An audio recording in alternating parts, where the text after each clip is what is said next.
You can trust Sunoco to be the fuel that keeps you going. Second can of Sunoco fuel going in. Fill up with the official fuel of NASCAR. Sunoco, the essence of racing.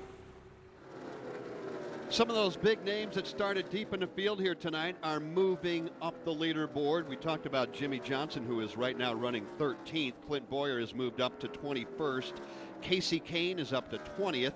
Dale Earnhardt Jr. started back in 33rd. He is up to 23rd. And Eric Jones started 32nd, and he is up to the 24th position. All the while, Martin Truex Jr. continues to lead. Almost 2 seconds, the advantage right now that Truex has over Kyle Busch. 19 laps are complete. 248 remain. From Kansas Speedway, this is the Motor Racing Network, the voice of NASCAR. For when your car refuses to make it out of the driveway. So you catch a ride with the guy who insists he can make it to work on empty. Ah, dude. There's one name you can count on, and it's actually pronounced AAA. AAA covers members, not cars. Whether you're a driver or passenger, protection in any car is actually pronounced AAA. Visit AAA.com/say AAA to learn more about the nation's most recommended roadside assistance. Find out who starts on the pole race weekends with pole qualifying on MRN.com. Live pole qualifying from the track, exclusive access from pit road, and the play-by-play from the MRN booth. Listen to NASCAR pole qualifying on MRN.com and the MRN app. Looking for all the latest statistics on NASCAR drivers, races, and tracks? Go to MRN.com series pages to find driver averages, who finishes best or worst at each track, and driver's average finishes. Comprehensive NASCAR driver stats. Online at MRN.com.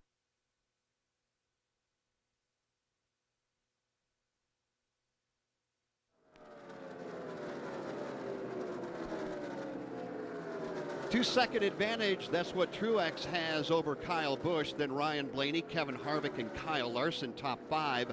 Ricky Stenhouse Jr. right now running 6th. Then Kurt Busch, Chase Elliott, Joey Logano, and Denny Hamlin. 21 laps are complete. Our front row, Joe Moore, Ryan Blaney, and Joey Logano. Ryan back to 3rd, and Joey back to 9th, and has not been able to rebound since that first lap. Little skate up the racetrack coming off turn number 2. Yeah, that's what took care of Joey Logano. He got a little bit tight coming up off the corner. Did a great job of saving the car with all the traffic. That could have been ugly.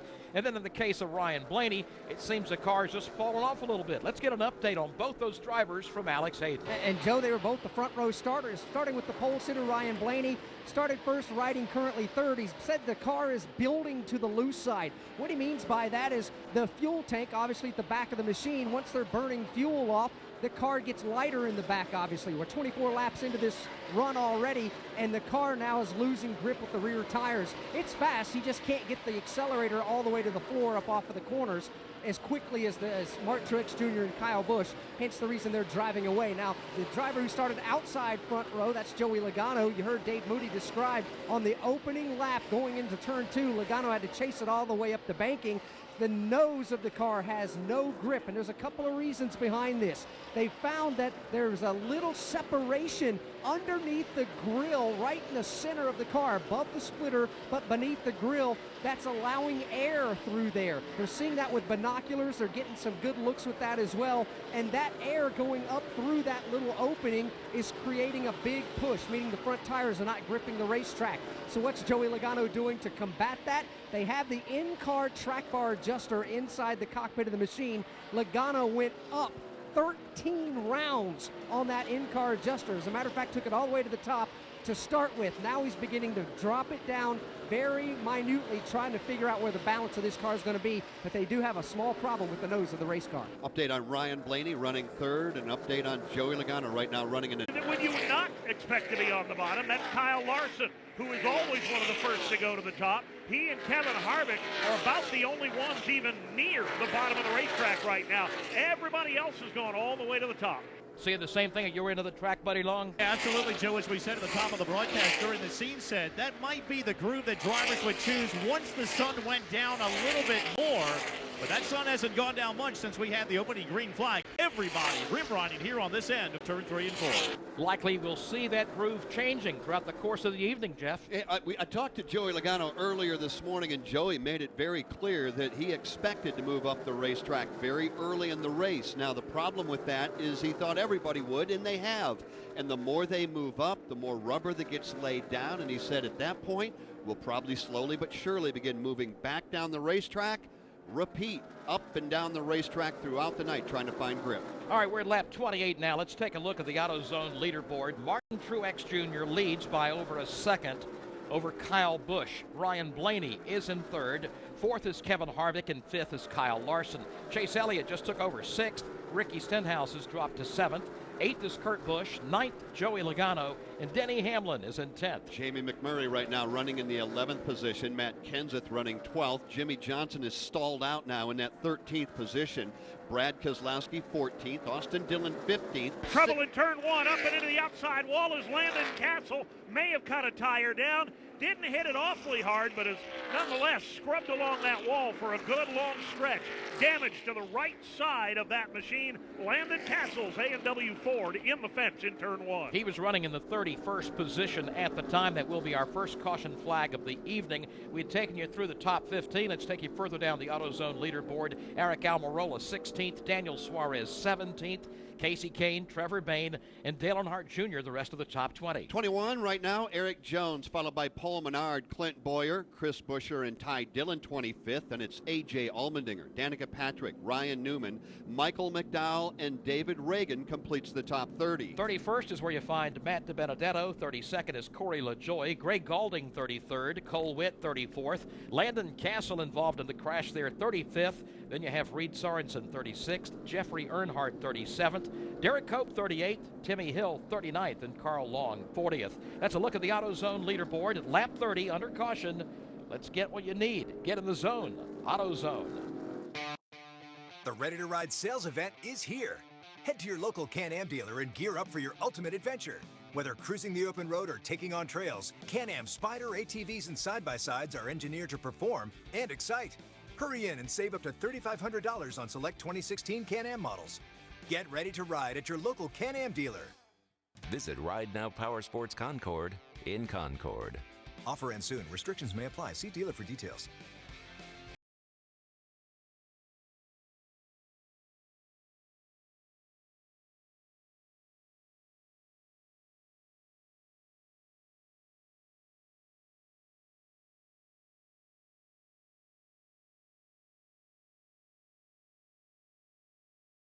Ditch your pit crew and use Blue Emu Maximum Arthritis Pain Relief Cream, America's #1 emu oil formula.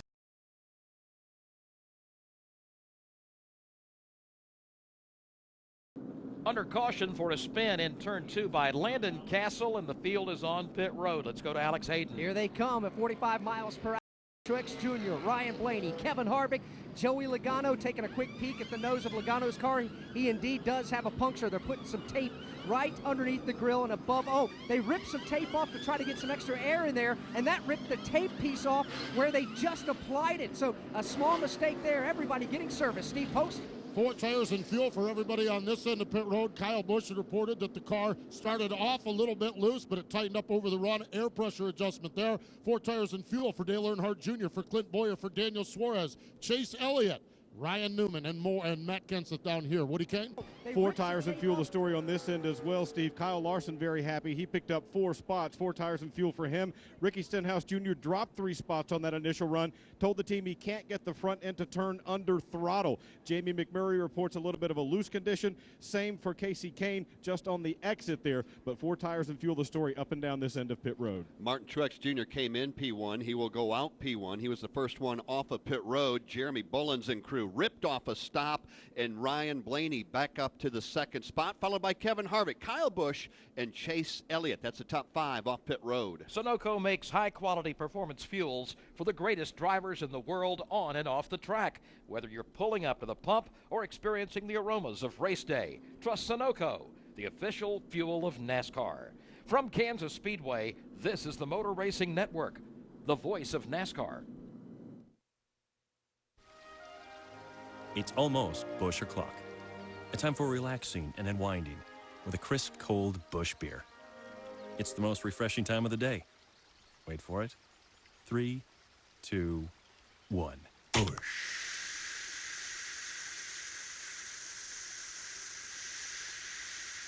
crisp, cold Busch. Enjoy responsibly. Busch Beer. Anheuser-Busch, St. Louis, Missouri. Take MRN on the go. The MRN app is available for download to your smartphone or tablet from the iTunes App Store or Google Play. Get the latest NASCAR news, schedules, standings, or stream races and MRN programming straight to your mobile device. Take MRN with you. The MRN app. Find out who starts on the pole race weekends with pole qualifying on MRN.com. Live pole qualifying from the track, exclusive access from pit road, and the play-by-play from the MRN booth. Listen to NASCAR pole qualifying on MRN.com and the MRN app.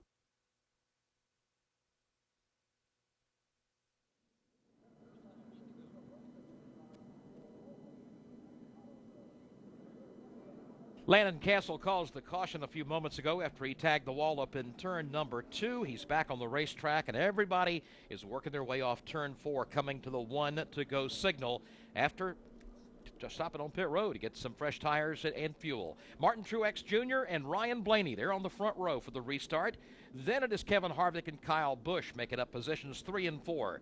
5th is Chase Elliott. Then it's Kyle Larson, Kurt Busch, Denny Hamlin 8th, Ricky Stenhouse Jr. 9th, and Joey Logano completing the top 10. Matt Kenseth set to go from 11th, and then Jamie McMurray ready to go. That's going to shuffle up here. Now Kenseth will go 10th, McMurray 11th, followed by Joey Logano, Jimmy Johnson, Austin Dillon, Casey Kane, Eric Almirola, Trevor Bayne, Eric Jones, and Paul Menard. That is your top 20 starters as we get to put them back under the green flag. Joey Logano is back on pit road. Yeah, as we were describing their pit stop earlier, they had to do everything quickly, obviously, to try to maintain track position. They put the quick piece of Bear Bond, that's the high-speed, very sticky tape, on this puncture underneath the grill, right in the dead center of the nose of the car. Then the crew member pulled a piece of black duct tape off the left side of the grill to get a little more air into the engine. When he did that, he pulled that Bear Bond off immediately. Logano had to come back down the pit lane and reapply it over the hole in the nose of that race car. All right, we're going to get a, well, why don't we do it right now? Here's what Joey Logano had to say about his car. The car went through some big swings there. Just went from getting looser, and then it switched all of a sudden. It was like, tighten it back up. It's like I just went through like 2 or 3 swings back and forth. Do you know when you hit the debris? 5 laps in, probably. Maybe 3. 10-4. Yeah, I imagine that didn't help us at all. We had a pretty good split there. Rough start this evening for Joey Logano. A slip on lap number 1, and now an issue that's brought him back to pit road. He is at the tail end of the field as the green flag is waving again over the Go Bowling 400. 34 laps complete. Truex trying to get away from Ryan Blaney. Ryan on the inside of the racetrack. Right behind him, you've got Kevin Harvick working right alongside Kyle Busch. They are side by side into the banking at turn number 1. Truex, though, with a big run off the top of 2. He'll go to the lead. Blaney back to second. High side momentum. Blaney now will be under attack by Kyle Busch to the outside. Kevin Harvick behind him. Here goes Kyle Larson back in 5th. He'll go top shelf. Make it 2 wide. Make it 3 wide. Battling for second. Kyle Larson swinging around the outside of the racetrack. He'll pick off a spot and now fall in the 3rd position right behind Ryan Blaney while Truex drives away. Kyle Busch got stuck in the middle, lost the number 3 spot. He's stuck in the middle again in turns 1 and 2. Down to the inside is Harvick, sweeping around the outside. Chase Elliott. Now Kurt Busch underneath to make it 3 wide. 3 wide. Battle continues midpoint down the back straightaway. Kurt Busch to the bottom side. Harvick will lift out Kyle Busch to the outside. And here comes Ricky Stenhouse Jr. Kyle Larson dusted off Kyle Busch, and then Chase Elliott did the same thing. Then Kurt Busch did the same thing to his younger brother. Kyle Busch on the outside of the racetrack, now trying to rally back. Kurt Busch on the inside. It's a Busch brothers battle for the number 5 position. Kurt down on the white line at the bottom of the racetrack. Kyle about a car whip off the outside wall. Kyle by a nose heading for 3. That's the hot battle with the top 10 right now. Kyle Busch to the outside. Kurt Busch buries those Goodyears right to the bottom white line. Kyle Busch right to the outside wall, and Kevin Harvick trying to find a way in between the 2. Kurt picks off the position. Kevin Harvick now on the attack. He goes after Kyle Busch, but Kyle gets off turn 4 nicely and now pulls up alongside to challenge for that spot again. Comes back around the outside of big brother Kurt. They're going to go nose to nose for that number 5 spot. Then Harvick, then Denny Hamlin to the inside of the racetrack. It's a 5-man battle for 3. That continues to be just a log jam further back in that top 10. Kevin Harvick now gets that position. Stenhouse to the outside of Denny Hamlin. That's the battle right now for 8. Quick look at the top 4. You've got Martin Truex Jr. leading over Ryan Blaney, then Kyle Larson, then Chase Elliott, Dave, the best battle on the racetrack is from 5th on back. It's Ricky Stenhouse Jr. right now, back around the 7th or 8th spot, trying to hold off the advances of Denny Hamlin.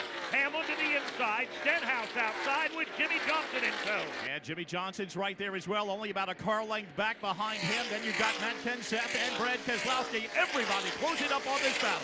Here comes the leader now, Martin Truex Jr. with about a 8-car length lead, the margin he has over Ryan Blaney. Kyle Larson about 6 car lengths behind him. We look at Jimmy Johnson. He's in the heat of battle once again in turn 1. Looking to the inside on the Ricky Stenhouse Jr. machine, Chevrolet and Ford. Jimmy down low, Ricky up high. Johnson takes the spot off 2. Jimmy Johnson for the first time this evening tucking inside the top 10. A little bit further up, Kevin Harvick continues his march back to the inside of Kurt Busch. That'll put him up into the 6th position. Kevin Harvick running in the 6th spot. Then you've got Kurt Busch. Then you've got Denny Hamlin. And guess what? Jimmy Johnson, like Buddy Long pointed out, is now inside the top 10. He's 9th and looking for more. Flashing his way forward now, having done away, at least for the moment, with Ricky Stenhouse Jr. He's got his crosshairs now on the Denny Hamlin machine, about 5 car lengths further ahead. And Jimmy Johnson pedaling hard. It won't be long before he hits that FedEx Toyota. Johnson brings it back into turn 3 and 4. Hamlin buried to the bottom of the track. Johnson up top in the ongoing battle for the 8th position. Right behind them, we see Jamie McMurray pulling up on Matt Kenseth. They're going at it side by side, and right behind them, Brad Keselowski and Casey Kane. Right now, Kenseth has got his hands full. McMurray sweeps around the outside to take a spot away. Now Keselowski dives to the bottom. He'll take another spot away. Casey Kane now on the hunt. Yeah, Brad Keselowski working very well down to the bottom side of the racetrack. He and Kenseth in a dogfight side by side.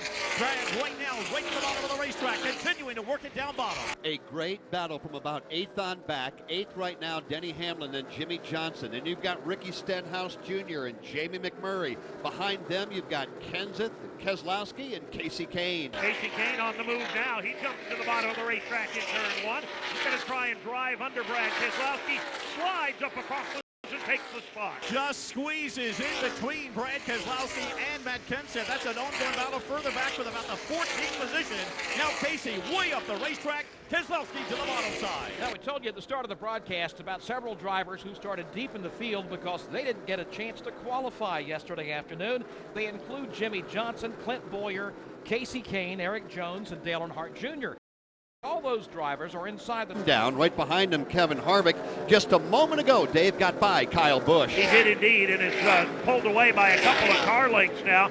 Kyle is not giving up the ghost. He's running about dead center in the middle of the banking, trying to run Harvick back. Right now, they're midpoint down the back stretch. Better, but just not quite good enough to where he wants it right now. That's why he's struggling. Our top 4 qualifiers, when we took the green flag, Blaney was on the pole. Right now, he is running second to Martin Truex Jr., who started in the 3rd position. Ricky Stenhouse Jr. is kind of falling back, and Joey Logano is trying to rebound from 23rd. Let's remember, Jeff, what we typically see in a night race here at Kansas Speedway. It's happened many times before at other tracks as well. As you go into the evening hours, things change a lot. Cars that are fast at the beginning many times aren't the same cars that are fast at the end. And we've got one car that is slowed. May have got the outside retaining wall. He's working back towards you, Dave Moody, on the apron. And it's an instant replay. Deja vu all over again for Landon Castle, who has whacked the wall a second time. Right front tire down again on the A&W Ford. And that puts us under the caution flag for the 2nd time tonight. Lap 50, Truex is your race leader. New Holland's heritage is founded on generations of agricultural support, and now we are honored to support families in the fight against cancer with the Survivor Tractor, a fully restored vintage tractor that's previously been auctioned over and over again with 100% of the funds going toward cancer charities. New Holland has brought Survivor back home to begin a new journey of giving. Join us in the fight against cancer by visiting survivortractor.com. Geico presents a voicemail from your friend Bicycle. Hello, it's your bike here. So about last night, sorry I kind of just ran off with that bike thief. I just want you to know it's not anything you did. And I'm not trying to make excuses here, but I do have wheels. They roll. Anyway, hope you're insured. All Sears Stolen Grill says hey.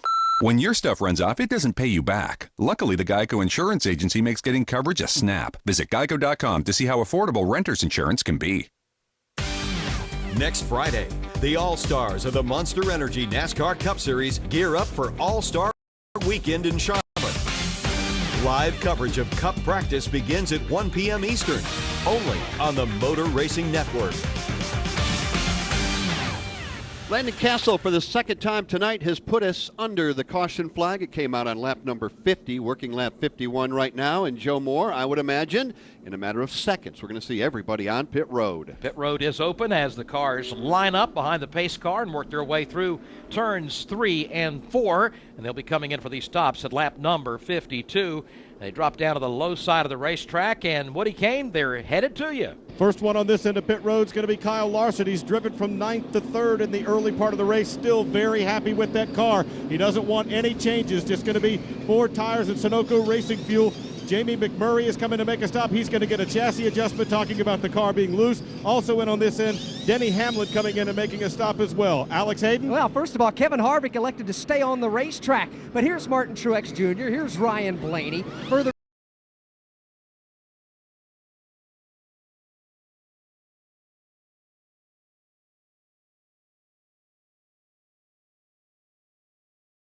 There we go. Chase Elliott was coming out of the pits, and as he came out, a car was coming in. It was Michael McDowell's car. Chase Elliott's right side of his car got into Michael McDowell's car. McDowell's car is spun around. McDowell's car is sitting backward in the pit box with kind of a little catty-corner angle as far as that goes. Damage on Chase Elliott's Napa Chevrolet. They've got his car now backed into his garage for pit stall, and they are working on the right side of that car. Caught in the middle of that in the pit box between the two was Dale Earnhardt Jr., who had trouble getting out of his pit box. So a botched pit stop, and it started with a 2-tire change for Chase Elliott. I think he surprised everybody when they dropped the jack and sent him out. Surprised Michael McDowell and Chase Elliott both, that's for sure. It was a 2-tire stop also for Daniel Suarez. He came off a pit road in position number 3, right behind Truex and Ryan Blaney. Behind Suarez, Kyle Busch and Denny Hamlin.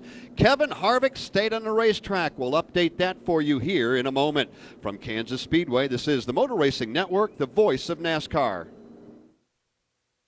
After more than 1 million hours of development, the truck of the future has arrived. The new Cascadia from Freightliner. Inspired by science, driven by passion. It's loaded with driver-focused improvements, such as noise abatement technologies for an even quieter ride, an innovative wraparound dashboard for improved comfort, and a reimagined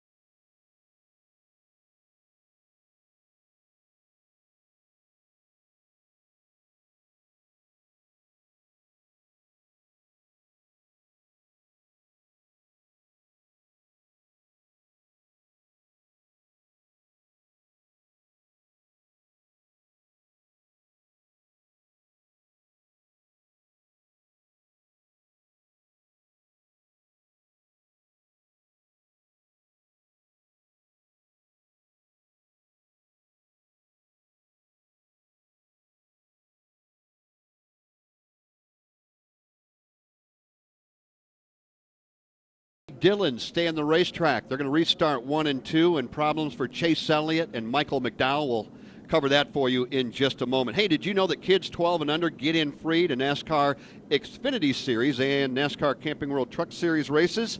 Visit NASCAR.com/KidsTix for more information. Also a problem for Danica Patrick, too fast on exit from pit road. Let's cover the Chase Elliott situation. Postman? Huge damage on the right front of Chase Elliott. We documented there on that pit stop when they dropped the jack on the 2-tire stop. He took a right-hand turn to get around Dale Earnhardt Jr.'s car. As he was taking a right, Michael McDowell was taking a left, and they got together. Chase Elliott, a lot of damage on the right front of that car. They've used that big bear bond tape to try to repair the race car, but I'm telling you, it'll be a miracle with that hard of a hit that there might not be some suspension issues as well on the Napa Chevrolet. And he was flying through the field in the opening stages of this race. They're getting the 1-to-go signal. It's the Geico restart coming up. Great news, there's a quick way you can save money by switching to Geico. Go to geico.com And in 15 minutes, you could save 15% or more on car insurance. Real quickly to Alex Hayden, Rodney Childers kept Kevin Harvick on the racetrack. Any update there? Well, yeah, I mean, they were just last on the pit lane, what was it, 21 or so laps ago. They were out here trying to figure out right now, since it's early in the race, just how important tires are. We're going to find out at the drop of this green flag on the Geico restart. But with only 21 laps on his tires, why not roll the dice early in the race to find out if they can maintain the track position with the clean air? If you're going to experiment, this is the time to do it, no doubt about that. Long way to go here this evening. So it's Harvick and Ty Dillon on the front row. Martin Truex Jr. and Ryan Blaney restart third and fourth. Daniel Suarez up there in fifth. Kyle Busch restarts sixth. It's Denny Hamlin seventh. Kyle Larson eighth. Casey Kane ninth and Jimmy Johnson 10th. Ricky Stenhouse Jr., he's set to go from 11th. 12th will be Kurt Busch. Jamie McMurray 13th. Then Brad Keselowski and Austin Dillon 14, 15. Matt Kenseth 16. Eric Jones 17. Then Trevor Bayne, Clint Boyer, and Eric Almirola. That's a quick look at the top 20 as we work our way back to the green flag. Pace car's already on pit road, and here comes Kevin Harvick and Ty Dillon on the front lane. The green flag is out. We're back underway. Good break for Harvick. He jumps out in front. Dillon down to the inside of the racetrack. Ryan Blaney slides up into second. Martin Truex Jr. goes to the inside of Dillon, who got a terrible restart on those older tires. Truex will go to the number 4 spot. Ty Dillon stuck in the middle. He is plummeting through the pack. And right now he's up into that number 3 position. Actually, Kyle Busch has also made his move as well. Kyle Busch up to third. He drops to the low side, trying to challenge Ryan Blaney for runner-up honor. Here they come now, working back off turn number 4 with the 4 out front. That's Kevin Harvick. Then Ryan Blaney, Kyle Busch, the man on the move right now. Martin Truex Jr. going after Kyle Busch. Looks to the outside, coming down the front chute. Now we'll look to the inside through turns 1 and 2. Truex glued to the white line on the bottom. He'll pull to the inside for third. Battle for third is on. The battle for the lead could be coming shortly. Kevin Harvick by a car length over Ryan Blaney. He's been working him over in the corners, but here comes Truex as well. Down to the bottom in third with Kyle Busch to the high side. Truex looks pretty good, but Kyle Busch just as good in the outside lane. Better this time because Kyle gets around. He'll take third. Now let's look up the battle between Kyle Larson and Jimmy Johnson. Nearly made some contact left front or right front of Johnson's car to the left rear of Larson.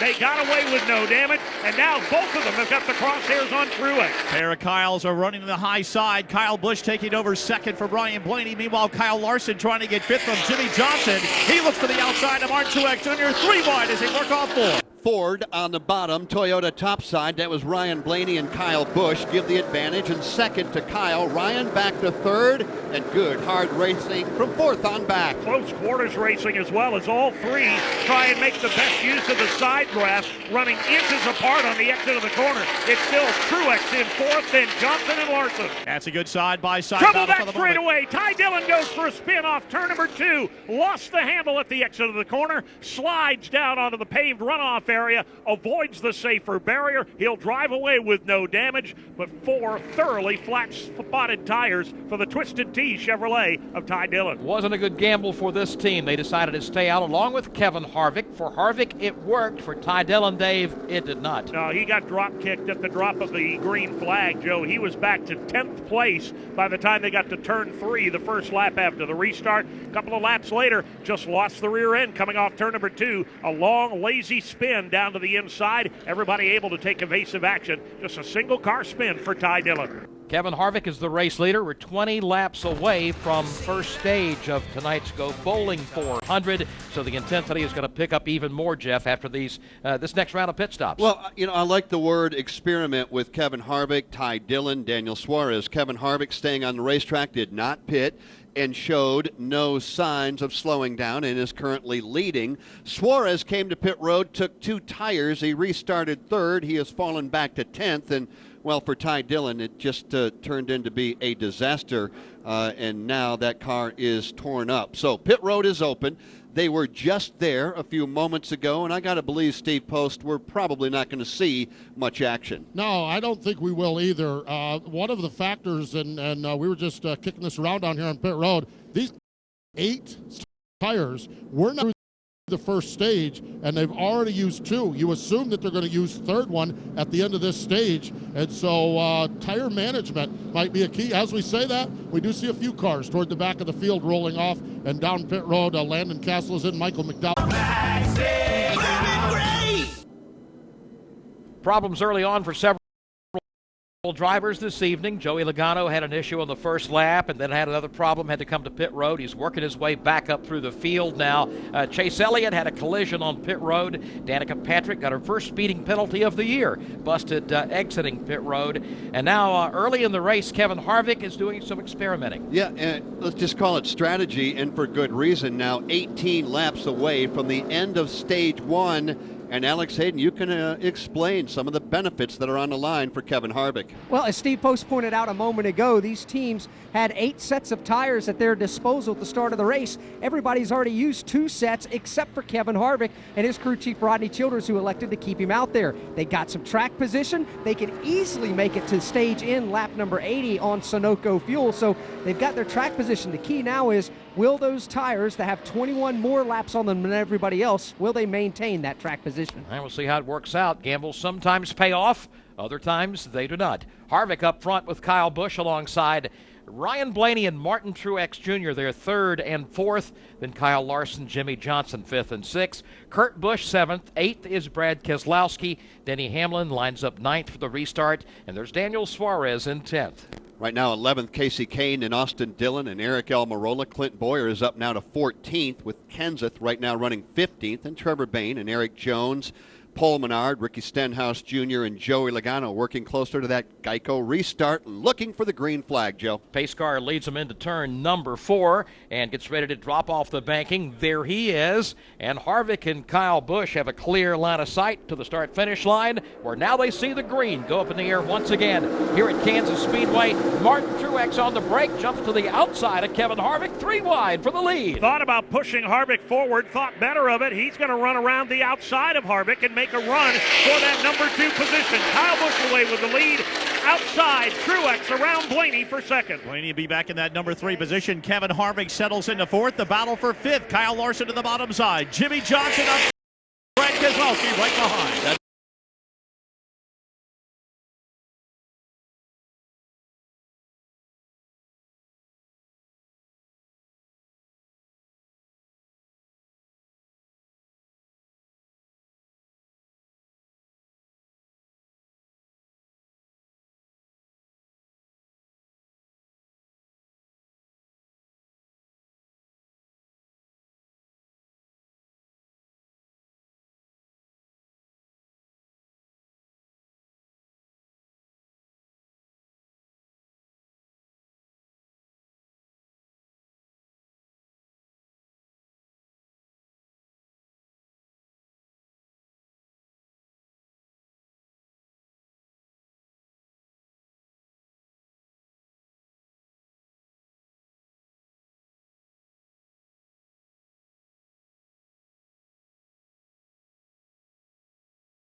Dillon next in line, trying to get by Suarez in the Toyota. Daniel Suarez goes to the very bottom of the racetrack. Dillon's going to take it all the way to the high country. For the moment, Suarez will hold on to the spot. And right now he'll fall back in single file as they work down the back straightaway. Jimmy Johnson continues on the charge all the way to the top of the racetrack. He and Kevin Harvick right now waging war for that 4th position. Kevin Harvick right now is 4th. Jimmy Johnson 5th. Then Kyle Larson, followed by Brad Keselowski, Denny Hamlin, and a good battle there. Casey Kane to the inside of Kurt Busch. He's going to look to take that spot from Kurt as they hit the entrance to turn 1. Further up, here's Jimmy Johnson. He'll pull to the bottom on Kevin Harvick. He gets sideways, has to run it, and they tangle up in the back straightaway. 3 wide, avoiding Harvick. 2 other drivers had to kick out of line. That being Kyle Larson and Brad Keselowski. They both clear around Johnson. Harvick still in 4th position. Larson got by, went up high on the racetrack. Jimmy trying to recover. but can't quite do it before Brad Keselowski and Denny Hamlin are now on the scene. We very nearly crossed 4 top cars off the list, and they are still battling hard. Larson to the bottom. He'll take a spot from Harvick. Here's Keselowski to the inside, trying to take a spot away from Jimmy Johnson. 5 cars battling for the number 4 position, led by Kyle Larson, Kevin Harvick, Brad Keselowski, all single file. Denny Hamlin, Jimmy Johnson, side by side, they shuffle the deck in 4. From Kansas Speedway, this is the Motor Racing Network, the voice of NASCAR.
Back at Kansas Speedway, a great battle going on for the lead. Kyle Busch has it. Martin Truex is trying to take it away. It's going to be Truex down to the bottom side, Joe. Right now, Kyle has the high side momentum, a car length separation. 10 laps away from the completion of stage number 1. A great battle at the front of the field. A couple of Toyotas going at it. Kyle Busch and Martin Truex Jr. Busch running about midway. This time he'll go a little higher than last. Goes all the way up to the safer barrier. Gives Truex the bottom, but Martin unable to make it stick. Right now, car length separation. Those two have gone away from Ryan Blaney. Running by is lonesome for the moment in 3rd position. Again, Truex middle of the groove of the racetrack. Kyle Busch up top, still side by side off 4. Kyle swings it high up on the top side of turn number 4. Will hold Truex at bay. We go back to the 5th spot. That's where the great battling is going on. 2 rows of side-by-side racing, Dave. You got Brad Keselowski, Kevin Harvick, also Casey Kane and Jimmy Johnson. Keselowski took it on the apron, shortcutted the front stretch to try and take the short way around Harvick. It paid off.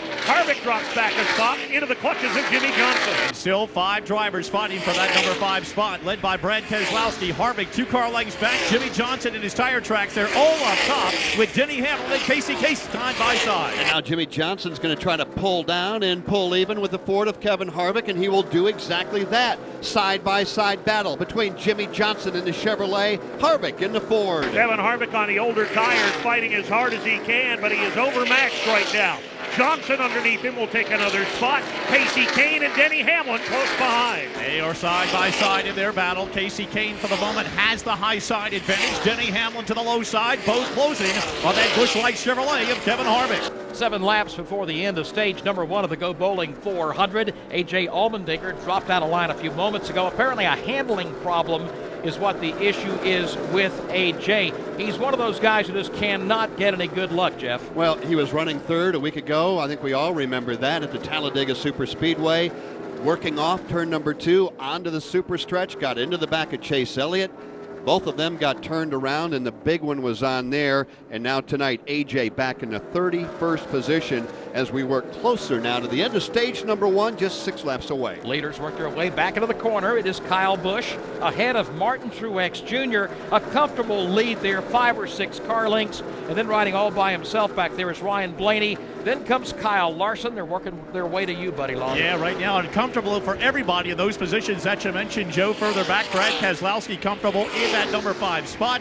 And then you got Jimmy Johnson, the Ford of Kevin Harvick, Casey Kane, Denny Hamlin all in line. 5 laps to go in stage 1. Here's a quick look at the top 10. Is Kyle Busch leading over Truex, then Ryan Blaney and Kyle Larson. Right now, Brad Keselowski is 5th. Jimmy Johnson 6th, followed by Kevin Harvick, Casey Kane, Denny Hamlin, and Kurt Busch.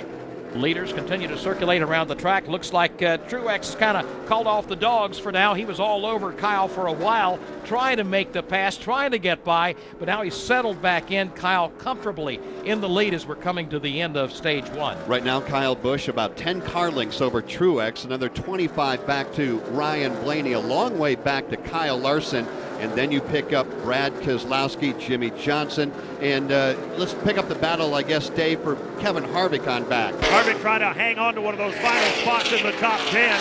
He's got a rear view mirror full of Casey Kane. 2 more back to Denny Hamlin. Yeah, good battle between Ford, Chevy, and Toyota. Midpoint down the back straightaway. For the moment, Kevin Harvick within a handful of laps has about a 2-car length advantage. Everybody up in the high groove. Denny Hamlin right on the deck lid of Casey Kane. Hamlin dives to the inside of Casey off turn number 4, tries to make the move and makes successfully. He'll pick off that spot here as they cross the start-finish line. In front of them, Kevin Harvick will drive around the Reed Sorensen lap machine. He's got about 8 car lengths now over Hamlin, who immediately begins to pull away from Casey Kane. That was a rather dicey pass for Denny Hamlin around Casey Kane. Got Casey very loose coming off turn number 4. Both had to back off, and that allowed Kevin Harvick to draw away by some 5 car lengths here in the final few laps of this first stage. 2 laps to go in stage number 1. Pit road has been closed, and for Kyle Busch, Dave Moody, he is looking for just his 2nd stage win of the year. Well, he's looking awfully good for getting it right now, too, because he's expanded that lead to a good 15 car lengths over Martin Truex. Right now, putting a little lap traffic between himself and Truex. Only 1 car, but still a good lead as he continues to work the high line into the shadows of turn 4. Kyle has no lap traffic in his way. Plenty of clear sailing here as he crosses a line. And a lead now that's grown to a full 2nd over Martin Truex Jr. as we run the last lap of stage 1. Kyle Busch, who ran the table last night in the NASCAR Camping World Truck Series, looking to put another one on the board here off turn 2 and down the back straightaway. Comfortably cruising midpoint down to the turn number 3. About a 20 car length advantage over Martin Truex. The same interval, if not a little bit more, over Ryan Blaney back in 3rd. Kyle makes it look easy off turn number 4. Here he comes back down to the start-finish line. The green-white checker displayed, and Kyle Busch will win stage 1 of the Go Bowling 400. Martin Truex Jr. finishes 2nd, Ryan Blaney 3rd, Kyle Larson 4th, and Brad Keselowski 5th. 6th, Jimmy Johnson 7th, Kevin Harvick. Denny Hamlin finishes 8th, with Casey Kane 9th and Kurt Busch 10th. That is the top 10 finishers from this stage of the race presented by Gatorade. Gatorade, tested in the lab, proven on the field. Gatorade Thirst Quencher, the proven sports fuel. It's time for breakfast at Burger King. Remember at Burger King, I got the 3 for 89-cent pancake deal? Yeah. I tried to take one. But they 89 cents? Yeah. You can spare one. I understand, but you know what I said. Well, you said respect the staff. And did you? No, I like pancakes. Respect that staff. Get 3 pancakes for just 89 cents. Now we're Burger King. Here's another great breakfast deal. The sandwiches for just $1. Only at Burger King. Every time you participate in restaurants. Progressive presents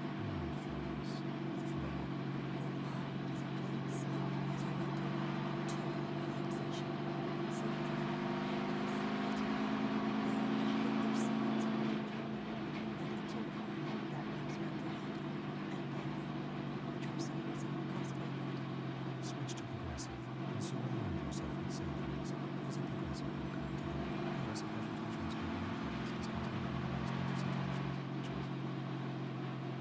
The only stage win prior for Kyle Busch all the way back to the Daytona 500, where he scored a stage win, but he just got one a few moments ago. Stage 1 complete. Kyle Busch sees the green checker first in front of Truex, Ryan Blaney, Kyle Larson, and Brad Keselowski. We're going to have pit stops coming up here in just a few moments. We'll take a break and come back and cover them for you from Kansas Speedway. This is the Motor Racing Network, the voice of NASCAR. Hi, everybody. This is Mike Bagley. Join me every Tuesday night for NASCAR Live. This one-hour interactive show takes you beyond the typical storylines in NASCAR with the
Motor Racing Network's coverage of the Go Bowling 400 is brought to you in part by Ford F-Series, the best-selling trucks for 40 straight years. By AAA, for drivers and the driven. By Bloomin' Monday at Outback Steakhouse. And by Racing Electronics, providing the ultimate fan experience for the ultimate race fan. Visit racingelectronics.com for more information. Pit stops coming up here very shortly. Stage 1 now complete. Working lap number 83, Kyle Busch will be bringing the field onto pit road. Then you've got Truex and Ryan Blaney, Kyle Larson and Brad Keselowski, Jimmy Johnson set to come onto pit road. So is Harvick and Hamlin, Casey Kane, and Kurt Busch. Woody Kane, it's about to get very busy on pit road. Absolutely it is. Kyle Larson has been battling in the top 5 since the early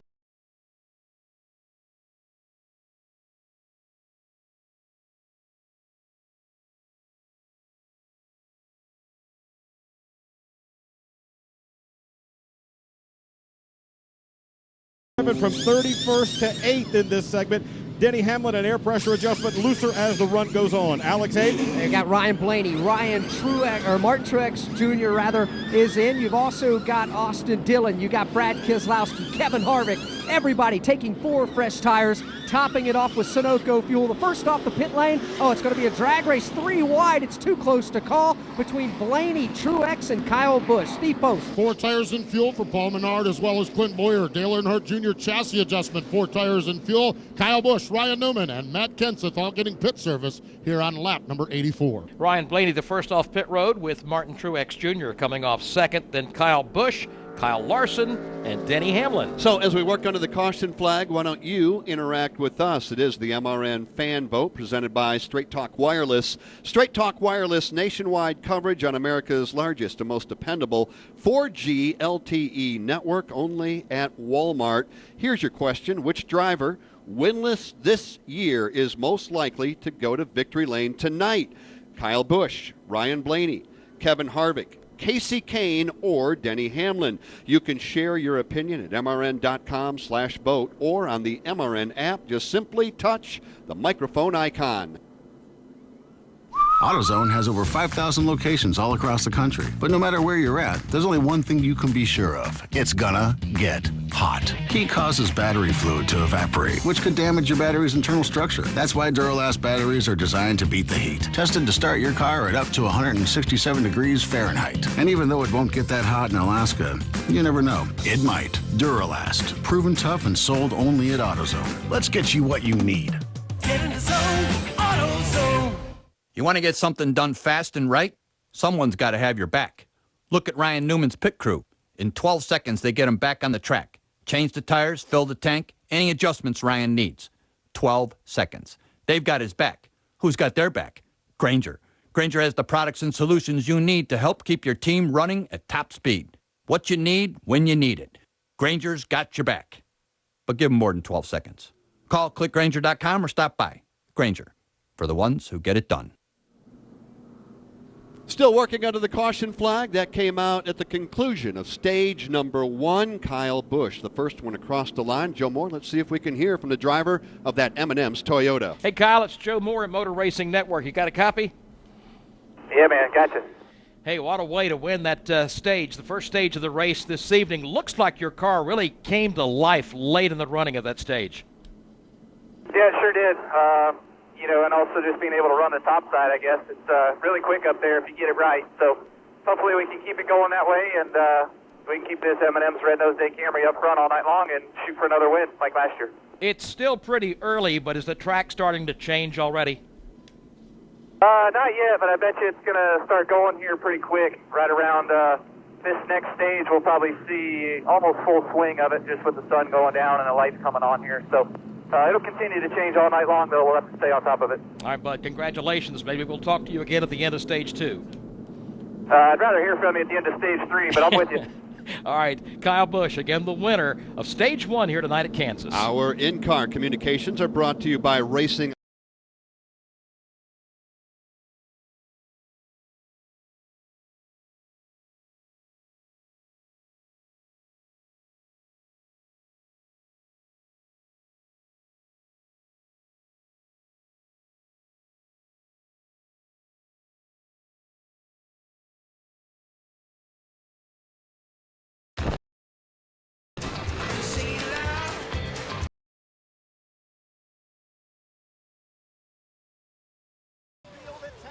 and they are side by side behind her. Jimmy Johnson. The power of radio.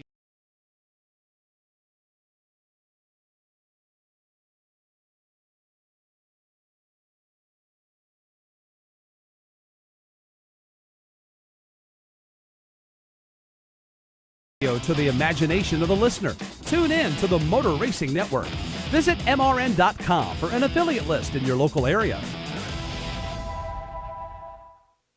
Whatever you drive, wherever you go, Hercules Tires will get you there, whether you're running on dirt or running a job.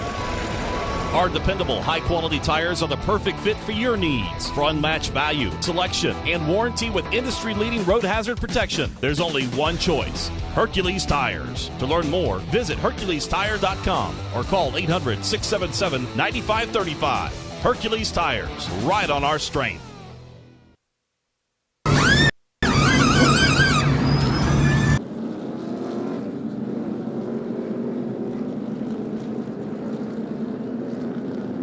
Back at Kansas Speedway, 1 to go as the field crosses the start-finish line, starting stage number 2. Another problem for Jimmy Johnson, this time on pit road. Alex?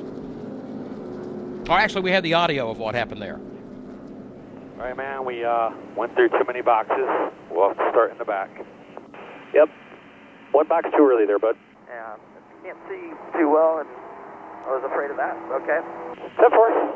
It's all right. We'll drive right on back up there. Well, it took us 80 laps to get there the first time. All right, it's Jimmy Johnson and Chad Canals, their issue on pit road. Alex Hayden has the story on Joey Logano's problems tonight. It started on the outside of the front row. Gives you an idea of how they basically pulled a rabbit out of the hat in qualifying yesterday afternoon. Their car has been bad since the drop of the green flag. Never mind running over a piece of debris and puncturing the grill of the race car early on. But he said the car's been extremely loose on takeoff of a green flag run. And then about 15 laps into a run, he's got no grip. He says he's in a four-wheel drift from the center of the corner off, but that's not even the biggest problem. The biggest problem is in the middle of the corner. It's so tight, the front tires don't grip. Joey Logano's got his hands full early on. He lines up in the 21st position for the restart.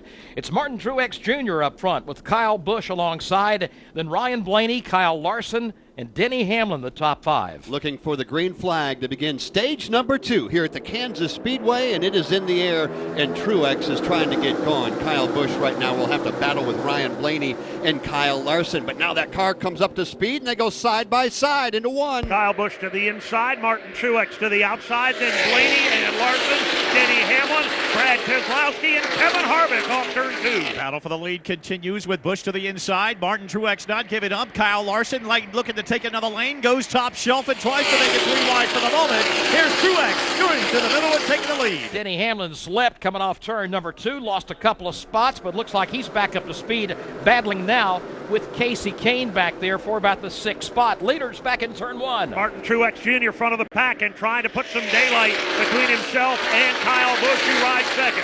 Larson in third, then 2 car lengths back to Blaney. Yeah, front 6 drivers have pulled away here in this most recent restart. The top 5 after Brad Keselowski has Kevin Harvick in that Busch Light 4. Denny Hamlin needs left charge of cars in line. Let's go back to the 10th place battle. That's where you find Austin Dillon seeing a challenge from Eric Jones. Jones drives down to the inside. He'll blow by. Further back, Dave, they're 4 wide here headed to you. All the way to the apron goes Ricky Stenhouse. Almirola was in the mix. Paul Menard was in there. And way up on the outside, Joey Logano freewheeling the Ford. They are continuing to shuffle the deck as they exit off of turn number 2 down the back straightaway, down to the inside. It looks to be the Daniel Suarez machine trying to grab a position. Now they've got Ty Dillon, Kenny Kirkpatrick, Dale Earnhardt Jr., Trevor Bayne, all 3 and 4 wide. And further up, Kevin Harvick is on the move. He took a look to the inside of Brad Keselowski. That's a good battle going on. Couldn't make it stick last time. Let's see what he can do in 1 and 2. Keselowski right down at the bottom of the banking. Nothing there for Harvick this time. Right now, that's a continuing battle for the moment. Back in that 5th position as they continue to be single file. Casey Kane not far behind. Then Denny Hamlin all single file. Closer to their front, we see the 3rd place battle building up here. Kyle Larson, Ryan Blaney going at it once again. They're nose to tail. Right behind them is where you find Keselowski and Kevin Harvick. That's about to be a 4-man battle as they race into turn number 1. Each by about a car length, maybe a little less. Larson, Blaney, Keselowski, big wiggle by Blaney.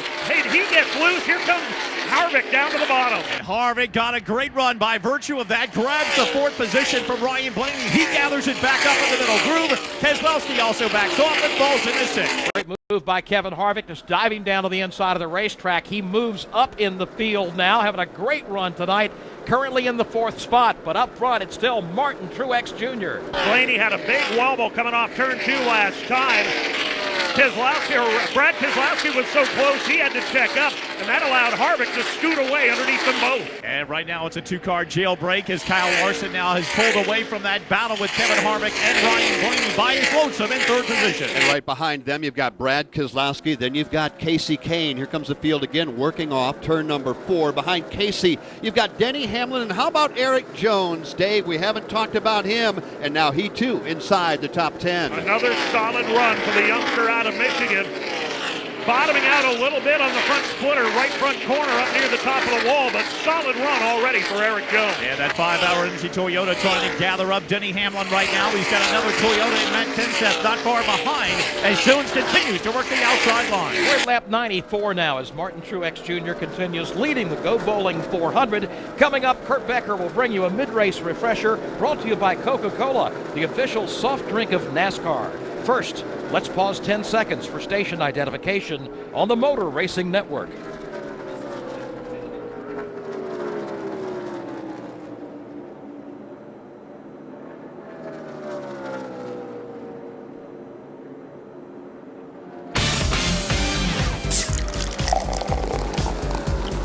Time now for a mid-race refresher presented by Coca-Cola. Saturday night racing in Kansas City, Motor Racing Network bringing you live coverage of the Go Bowling 400. We're glad you're with us. Kurt Becker here at the MRN Command Center. Dave Moody and Buddy Long in the corners this evening. Alex Hayden, Steve Post, Woody Kane, and Kim Kuhn work pit road and the garage. In the opening stage of the race tonight, Casey Kane went from 31st starting spot, finishing up in 8th in stage 1, looking for his first victory in nearly 3 years. Martin Truex Jr. led more laps than anyone in that opening stage, but it was Kyle Busch who won stage 1 tonight. On pit road, Jim Johnson got nailed for a penalty, driving through too many pit boxes, restarted the race back in the 25th position. He has now been working his way back up into the top 20. Story of stage 2, the sun is going bye-bye. Cooler temperatures, changing track conditions, now the main storyline. This mid-race refresher presented by Coca-Cola. From our Coca-Cola racing family to yours, enjoy the race with an ice-cold Coke, the official soft drink of NASCAR. Follow us on Twitter at Coca-Cola Racing. Now back upstairs to Joe Moore and Jeff Striegel. Working under the caution flag right now that came out while you were updating us on everything. Kurt Becker, Eric Jones spun the car, Dave Moody, as he worked off turn number 2, all by himself. The Striegel curse is alive and well. Mere moments after you talked about what a good run he was having, and he was. A solo spin as the car just got loose about midway between turns 1 and 2. Fought it all the way to the exit of 2, spun down onto the apron. No damage to the 5-hour energy Toyota. He refired and drove away. And right now pit road is open, and we're going to get some takers. Here comes Brad Keselowski. Not everybody, though, staying on the racetrack. Truex, Kyle Busch, Kyle Larson, and others, but we've got Keselowski, you've got Eric Almirola, also Ricky Stenhouse Jr. is in. Woody Kane? Yeah, he's been saying the car just will not turn. They've been battling a tight condition all afternoon long. He's going to get 4 Goodyear Eagles and Sunoco Racing Fuel. Ty Dillon is in as well. He's getting happier with the car as the day goes on. Alex Hayden? Brad Keselowski is going to go ahead and get 4 fresh tires, top him off with Sunoco fuel. It is Sunoco fuel only for Eric Almirola. He's already gone in a way. Trevor Bayne also taking 4 fresh tires and topping him off with Sunoco fuel. A couple of chassis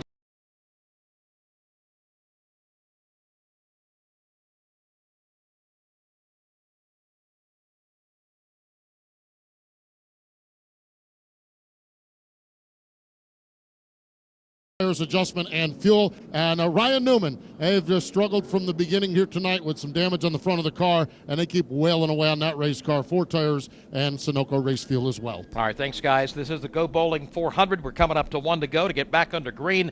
Nancy Shank is with us. She's president of the Bowling Proprietors Association of America. I don't think there's ever been a more fitting name for a sponsored event because it tells you exactly what to do. Go bowling. That's absolutely right. When you're done watching the race, race, head to your local bowling center, and go have some fun. How many people bowl in America? About 68 million people bowl every single year.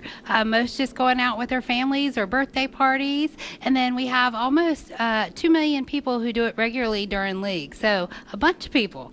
Does there seem to be a nice tie-in between NASCAR fans and people who bowl? Absolutely. NASCAR fans are bowlers, and bowlers are NASCAR fans. The demographics of our sports are completely identical. It's a great crossover, and the sports are the same. NASCAR is all about family and inclusion, and so are we. We're a sport where you can do it from age 2 to age 92, and that's fabulous. Sounds like a great party. It really does. And everybody has fun at the races, and everybody has fun when they go bowling. That's right. You know, when I run into people who, no one ever says, I didn't have a good time. They say, I might not have done it in a while, but everybody tells us how great it is, and it is. All right. It's great to be a part of something that is so much fun, like bowling and NASCAR racing. Nancy, thanks so much for you guys, your participation here at Kansas Speedway. We're happy to be the title sponsors today. It's been a great weekend of racing, and we look forward to the end of the race, and I know it's going to be a good one. All right. Have fun tonight. Thank you so much. You too. Nancy Shank, president of the Bowling Proprietors Association of America. And it was the MRN crew that went go bowling last week at Talladega, or at least we were trying to bowl, but we had a lot of fun. Thank you very much. We appreciate it. Getting ready to go back under the green flag here in the GoBowling.com 400 as the field works around and getting ready for the Geico restart. Truex and Kyle Busch, row 1. Kyle Larson and Kevin Harvick, row 2. Ryan Blaney, Casey Kane, row 3. Denny Hamlin and Matt Kenseth, row 4. Austin Dillon, haven't talked about him. Right now, Austin 9th. Kurt Busch 10th. They're together in row number 5. Joey Logano back up to the 12th position now behind Clint Bowyer, who's 11th. Then you have Daniel Suarez running 13th. Jimmy Johnson is 14th. Danica Patrick 15th. Jamie McMurray lines up 16th with A.J. Allmendinger, Cole Witt, Michael McDowell, and Matt DiBenedetto, the rest of the top 20. Working lap number 99 and waiting for the green flag. Here comes the crowd to their feet. Green flag back in the air. Kyle Busch, Truex together in row 1. Kyle Larson just shoving Kyle Busch, and he can't get past him. He'll tuck back in line side by side. Larson in turn got a pretty good shove from Ryan Blaney.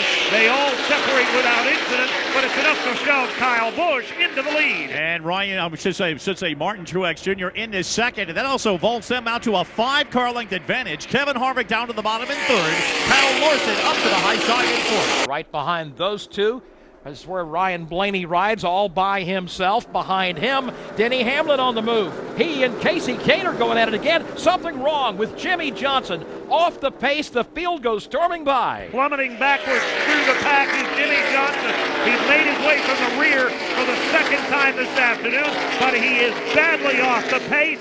And it sounds like the engine is not on. The engine has gone silent on the Lowe's Chevrolet. All right, we're watching Jimmy Johnson for a minute there, Dave. It looked like he may have had a flat left rear tire, but when you report that the engine has gone silent, well, obviously that's something more important than that, and we are now going under the caution flag for the 6th time. It will come out on lap 101, and I have to believe that it's for Jimmy Johnson. Debris on the racetrack coming possibly from whether it's a cut tire, Dave Moody, or an engine problem there in front of you. Well, it's one of two things, Joe. He may have cut that left rear tire and had just backed the car down so severely to try and avoid tearing up the rear quarter panels that the engine was not at full song and we couldn't hear it as the pack steamed by. But either way, a bad turn of events for Jimmy Johnson on the Lowe's.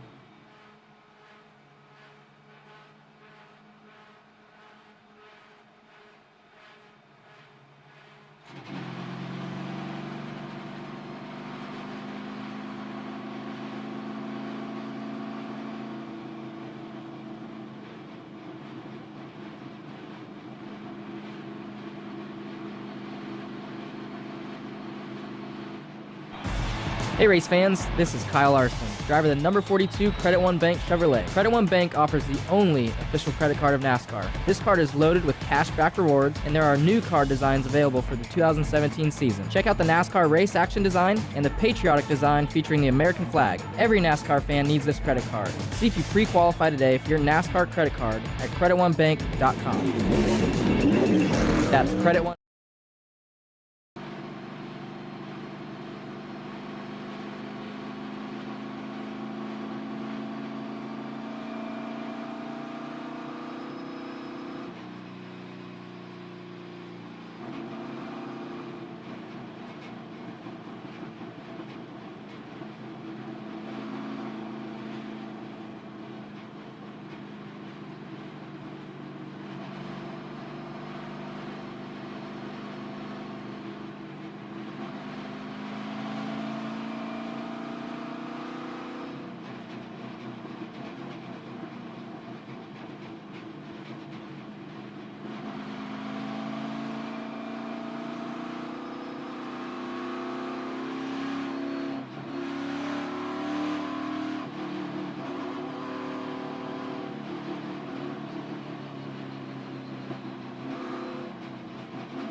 At Housby Transport, we pride ourselves on efficiency, timeliness, and saving our customers money with our team of logistics managers always ready to assist you in any way possible. Any size, any type, anywhere. Housby Transport is ready to move. For more information and to obtain a quote, visit Housby.com. Housby, an official sponsor of NASCAR for over 40 years. I'm Steve Post. And I'm Ashley Stremme. Join us Saturdays at 9:30 a.m. and 12:30 p.m. Eastern for MRN's Wing Nation on MAV TV. The biggest and best names in wing sprint car racing join us for in-depth conversations, and we'll have the latest news from the dirt tracks across America. Plus, we'll send our girl Lauren into the sprint car pits to give you a behind-the-scenes look at sprint car racing, and we'll have your Tweet Your Seat. MRN's Wing Nation, Saturdays at 9:30 and 12:30 Eastern on MAV TV.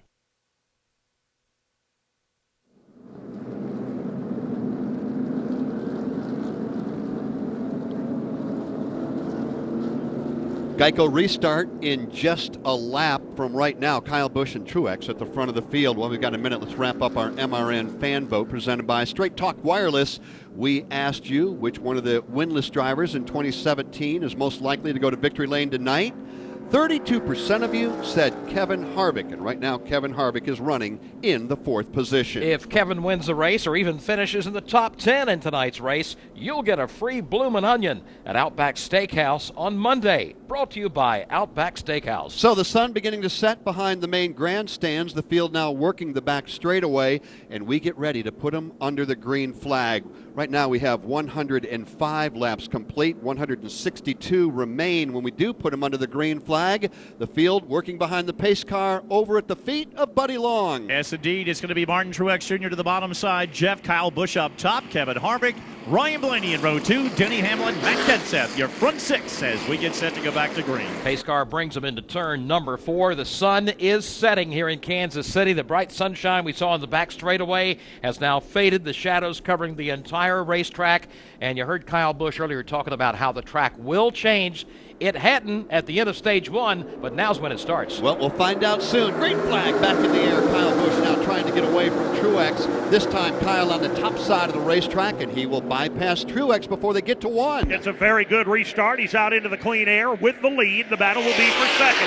Truex to the inside. Ryan Blaney to the outside. Give it to Blaney off 2. Well, the first time this evening the track is engulfed completely in shade, and Kyle Busch has that lead by 2 car lengths over Ryan Blaney. Everybody down bottom, followed by Martin Truex and Kevin Harvick. Kurt Busch on the move. He dove to the inside of Matt Kenseth, and Kurt now moves up to the 5th position. Here's Joey Logano picking up 2 spots as he makes it 4 wide momentarily in the tri-oval. He's going to dive underneath Daniel Suarez. He'll try and do the same to Denny Hamlin. Closer to the front. Harvick is on the move. He wants 3rd from Martin Truex. It's a good battle right now. They are single file for the moment. A car length separation back behind them. Kurt Busch, Brad Keselowski, they're the top 6. Matt Kenseth followed in 7th single file. Let's drop a little bit further back and pick up a real good battle going on behind Denny Hamlin as as it works off turn number 4. A bunch of cars racing together. You've got Suarez, you've got Joey Logano, Trevor Bayne, Ryan Newman, Austin Dillon, and more. Newman is to the inside of Trevor Bayne. Bayne is to the inside of Logano. 3 wide at the tail end of the top 10. A couple of more rows, 3 deep behind them. And they dump off into that 5 degrees of banking down the back straightaway. That 3 wide went single file very quickly with Logano coming out of the top end. But here's Bayne looking down to the bottom of the white line. Trevor Bayne is there on the rear deck of Joey Logano, trying to slide by, pick off that 10th position. It's not quite going to work. Behind him, though, here's Ryan Newman and Austin Dillon closing in. A couple of Richard Childress Racing teammates going at it hot and heavy. They've got Kyle Larson in the neighborhood as well. That's about a 6-car battle for position. And they continue to wage war down the back straightaway right now, led by Joey Logano. For the moment, single file, but Logano decides to go up top. Bayne in the middle. Here goes Newman to the bottom side. Who wants the 10th spot here tonight? At least at the moment, Joey Logano's got it. Bayne trying to take it away. He's got company as well. Ryan Newman is there, and now so is Kyle Larson. Kyle Larson, you can add Austin Dillon to the mix. Dale Earnhardt Jr. has arrived on the scene as well. Everybody wrestling and tussling for the final spot in the top 10. Just amazing to watch these guys. They go single file until they hit a turn, and then they just pirouette off into their own respective lanes. High, middle, low, and right now Kyle Larson gets around Ryan Newman, closes on Trevor Bayne. And they're not only doing that on the back straightaway, Jeff, they're doing that off turn 4 coming down through the tri-oval a number of times tonight already. We've seen them 3 and 4 wide. It doesn't matter whether they're in the turn, in the tri-oval, on the back straightaway. We have seen some very good racing, and I'll tell you something, we need to tip the cap to the teammate of the guy that went to victory lane last week. Of course, that was Stenhouse, his teammate. How about Trevor Bayne having a real good night tonight, Joe? Right now running in position number 11. Holding on to that spot now, but he's under attack as well as they come off turn number 4. Down to the inside is Kyle Larson trying to get by, but Bayne will hold him off for now, Dave. A good battle going on toward the tail end of the top 10. A good battle for the number 6, 7, and 8 positions. Matt Kenseth, Denny Hamlin, Kurt Busch, all waging war on the backstretch. Yeah, front 5 have broken away, and that is the battle indeed. Kenseth wins it for the moment, and again climbs the banking up against the outside wall. Down to the bottom his teammate, Denny Hamlin. And here's a quick look at that top 5. Kyle Busch, Ryan Blaney, then comes Truex. Kevin Harvick right now running 4th. Brad Keselowski 5th. Battles on from 6th on back. Kenseth has got the number 6 spot. He's a good 3 car lengths up now on Denny Hamlin. 2 more back to Kurt Busch. And here comes young Daniel Suarez having a solid run. He's to the inside of Busch. Another Joe Gibbs Racing teammate, Kenseth and Denny Hamlin trying to get around Kurt Busch. Indeed he will. Plants that Stanley Tools Toyota right to the bottom of the racetrack and grabs another position. Kyle Larson picking up positions as well. We told you about that battle a few minutes ago he had going on with Trevor Bayne. He got by Trevor, and he got by Joey Logano. He's looking for more down in turn 1. Trying to reel in that Kurt Busch, Daniel Suarez battle. Larson again, very atypically, right on the bottom of the racetrack, but he's making time off 2. Now Dave Moody hit the nail right on the head. We have watched him up high, but all the work that Kyle Larson's been doing lately right at the bottom of the racetrack. Again, side by side with Kurt Busch off turn 4. 114 laps are complete. We have 153 remaining. Right now we are in the mid stages of stage number 2. And Joe, a couple of drivers having a very good night. How about the rookie driver in Daniel Suarez, right now running 8th inside the top 10. Trevor Bayne with a good night, right now running in the 12th position, right in front of his teammate and last week's winner, Ricky Stenhouse Jr. Other good runs, Danica Patrick right now running 17th. The other rookie trying to rebound from a spin earlier, Eric Jones running in the 19th position, but not all's good for all drivers. No, Clint Boyer at his home racetrack not having a real good night. He's outside the top 20 right now. We talked about Jimmy Johnson, all the problems that he's had so far this evening. Jimmy way back in the 35th position right now. A.J. Allmendinger was moving up the leaderboard. He had a handling problem and dropped back off the pace. He's way back in the 26th position. And Joey Logano has had issues, but he has rebounded nicely. Joey's currently 11th. While Kyle Busch leads at lap 116. All right, welcome to Super Duty Radio. Next up is Brad. What's on your mind, Brad? torque. Well, Brad, you've called the right show, because the all-new 2017 Ford Super Duty has best-in-class torque. In fact, the 2017 Super Duty is to torque what a St. Bernard is to drool, what a junior prom is to acne. So what you're saying is it's got a lot of torque? Glad you're paying attention, Brad. Yes, a lot of torque. In fact, more torque than ever before. Well, good, because I need a lot of torque. Also a lot of payload and towing capability. You're awfully needy, Brad, but that's good, because the all-new Super Duty has best-in-class towing and payload. In fact, Super Duty is to towing and payload what a swamp is to bugs, what a clown is to creepy. I do the comedy, Brad. I was just trying. This is the next level. This is the all-new 2017 Super Duty, and this is why Ford says we own work. Best-in-class towing, payload, and torque when properly configured. Class is full-size pickups over 8,500 pounds GVW are based on Ford segmentation. Back at Kansas Speedway, Kyle Busch continues to lead the race with a 1-second margin currently over Ryan Blaney midway through the second stage. Last week's winner at Talladega with a problem. He was on pit road a few minutes ago, Woody Kane. Yeah, he said he had a loose wheel. It felt like to him a loose wheel. They came in and changed all 4 Goodyear Eagles. They're looking specifically at the right rear and now the left rear as well, but they think the right rear was the problem for Ricky Stenhouse Jr. on that Go Bowling Ford. So 4 tires, a little bit more fuel for Ricky Stenhouse Jr. because of that loose wheel condition. 40 laps to go in stage 2 of the Go Bowling 400. It's Kyle Busch leading Ryan Blaney, Martin Truex, Kevin Harvick, and Brad Keselowski. From Kansas Speedway, this is the Motor Racing Network, the voice of NASCAR. It's Rob Tanner, host of America's Tailgate Party, NASCAR USA. Join us every weekend as we get you set for NASCAR racing with 2 hours of the hottest hits in country music. The Motor Racing Network's Woody Kane is here with NASCAR news, and MRN pit reporter Steve Post stops by to talk a little racing. We'll have features and highlights you can't get anywhere else, so be here each weekend for NASCAR USA on the Motor Racing Network.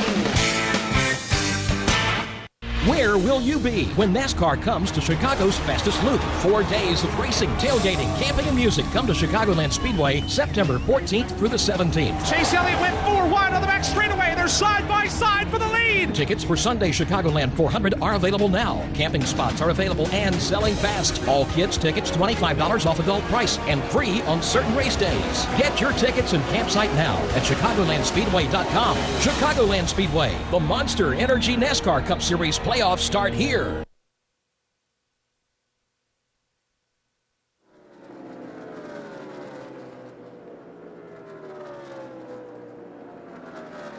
It's Mother's Day weekend from the Kansas Speedway. She's got a great sense of humor and very sarcastic, and I really appreciate that. And just a ton of fun to be around. You know, if you want an honest opinion and you want the truth, even if you don't want to hear it, your mom's the best person to go to get it. She doesn't have a filter, and she'll steer you down the right path every time. So it's great to have a relationship with her that I have today, and definitely she's a huge influence on my life and has been for some time. Now, back to Joe Moore and Jeff Striegel. Kyle Busch continues leading here at Kansas Speedway this evening. Problems tonight for Joey Logano, for Jimmy Johnson. A couple have had issues, and now there's another one, Alex Hayden. That's Brad Keselowski. Joe had a loose left rear wheel, came down the pit lane, changed all 4 tires since they had to come down anyway, slapped a little extra Sunoco fuel inside the tank, went back out on the racetrack, but to add insult to injury, Brad's going to be penalized. He's going to have to do a pass-through penalty. He drove through too many pit boxes coming down the pit lane. So things from bad to worse for Brad Keselowski. Boy, Brad right now running back in 34th, right in front of Ricky Stenhouse Jr., who had the same problem just a few moments ago. We're working lap 125, getting closer and closer to lap 160. That's when the green checker will fly and bring us to the end of stage number 2. Kyle Busch took stage 1, and right now, Joe Moore, he's trying to take stage 2 away from everybody else as well. Looking pretty impressive. And, you know, he was talking to us after winning that first stage about changes to the racetrack.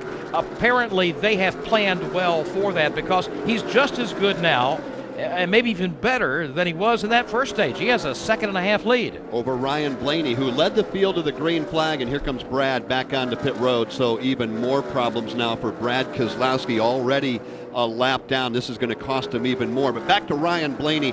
How big is this for the Wood brothers? This is a team that has been so good. They were very good on the mile-and-a-half racetrack in Las Vegas.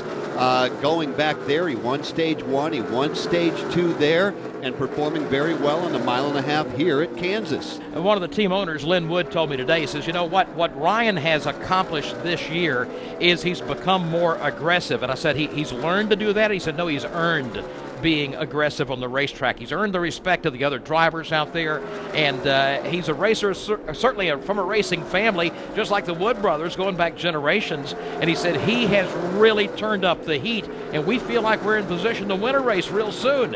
And winning the pole tonight, again, a huge boost for those guys. How big would it be to see the Wood brothers go back to victory lane? Big, big, big, that's for sure. It was Trevor Bayne that took them to victory lane in the Daytona 500, but you got to go back to 2011, the last time they were in victory lane. Let's stay with the top 5 and bring in Dave Moody. Martin Truex Jr. right now.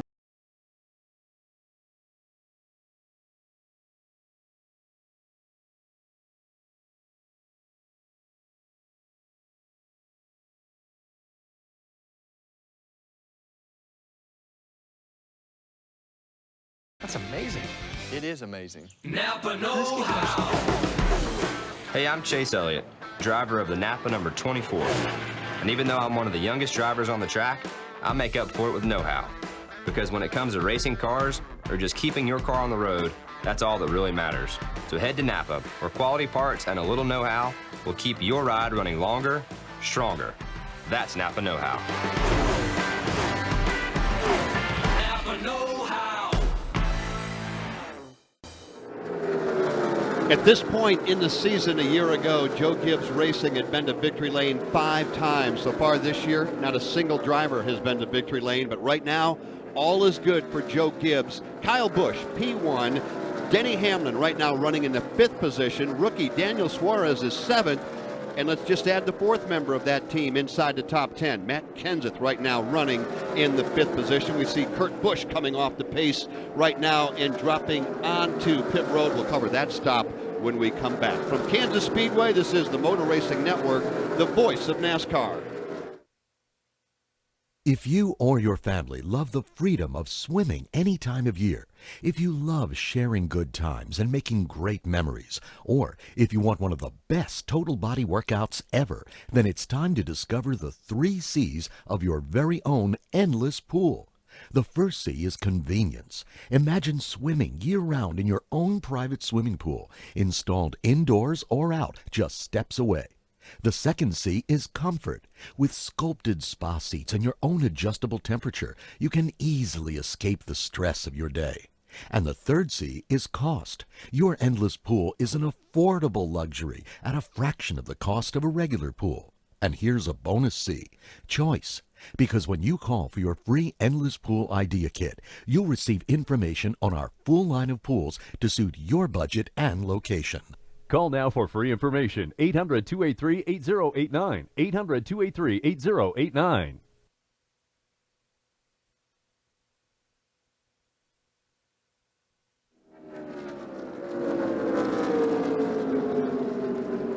Corey LaJoie has just put us under the 7th caution flag of the night, got the outside retaining wall working through 3 and 4, and that's going to allow us to get you caught up because a lot has happened in just a couple of laps. We were just talking a moment ago, Alex Hayden, about how good Joe Gibbs Racing is tonight.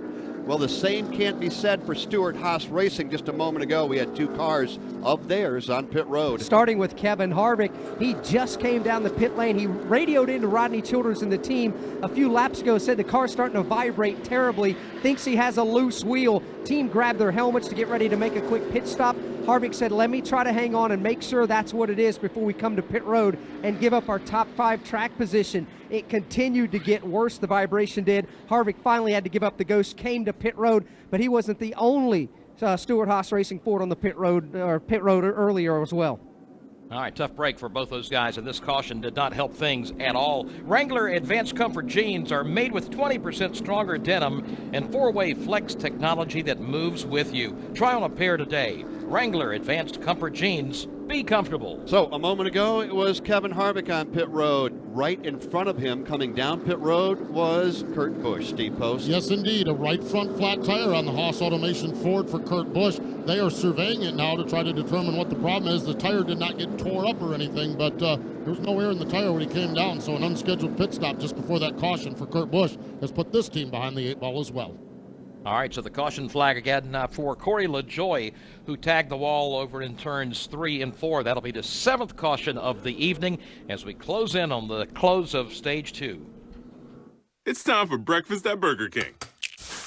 Remember at Burger King, I got the 3 for 89-cent pancake deal? Yeah. I tried to take one. But they're 89 cents. Yeah. You can spare one. I understand, but you know what I said. Well, you said respect the stack. And did you? No, because I like pancakes. Respect that stack. Get 3 pancakes for just 89 cents. That's 3 fluffy golden pancakes for 89 cents now at Burger King. Here's another great breakfast deal. 2 croissant sandwiches for just $4. Only at Burger King. Limited time at participating Burger King restaurants. It's hard to show appreciation over the radio. We can't shake your hand or unfurl a giant thank you banner. So Navy Federal Credit Union would like to say thanks in another way. In honor of Military Appreciation Month, simply refer a member of the Armed Forces or DoD through the end of May, and you'll both get a cash bonus if they qualify for membership and join. From all of us at Navy Federal, thank you to our brave service members around the world. Visit NavyFederal.org/thank-you for more information. Open to everyone in the Armed Forces, the DoD, veterans, and their families. Navy Federal Credit Union, federally insured by NCUA. Under caution at Kansas Speedway, the action is on pit road, Alex Hayden. Ryan Blaney is in, Martin Truex Jr., Austin Dillon, everybody taking 4 fresh tires and Sunoco fuel. The race off the pit lane is going to be won by Denny Hamlin. Great stop for them as we go to Steve Post. Yeah, Kyle Busch, the race leader, was in a minor chassis adjustment, 4 tires and Sunoco Racing fuel. They're just trying to adapt to the changing race conditions. Also in was Dale Earnhardt Jr., Ryan Newman, Matt Kenseth as well. Woody Kane? As Alex mentioned, Denny Hamlin, a very quick stop there. We'll check and see exactly what they did. But also in Kyle Larson, he was a tick loose on the bottom that time. Under the hood now, the Ty Dillon team checked under the Twisted T-Machine's hood. He is back down and away as well. Also, Casey Kane came in, 4 tires and fuel there, and a chassis adjustment. Track has taken care of cleanup where Corey LaJoie hit in turns 3 and 4, and also a truck checking out the situation in turns 1 and 2 as we work this 7th caution of the evening. From Kansas Speedway, this is the Motor Racing Network, the voice of NASCAR. It's almost the most refreshing time of the day, Busch O'Clock, a time for relaxing and unwinding with friends and family over a crisp, cold Busch beer. Busch's roots are in racing, but whether you're enjoying the race or going fishing, nothing is better when it's time to relax than a crisp, cold Busch. It's Busch O'Clock. So grab a 6-pack of Busch beer for the cooler, start the grill, and relax. Enjoy responsibly. Anheuser-Busch, Busch Beer, St. Louis, Missouri. When the smoke settles, the entertainment never stops. And that you're supposed to be having fun. On race weekends, your favorite NASCAR personality is an everyday superhero. The Superman colors with Jimmy Johnson. But when they leave the racetrack, they're just like everyone else. So I have to challenge myself more to stay balanced with my personal and professional life. I'm Susie Armstrong. Join me on a daily journey as we discuss the hot topics and engaging personalities of NASCAR Nation. Ned Jarrett's World of Racing, weekdays on the Motor Racing Network.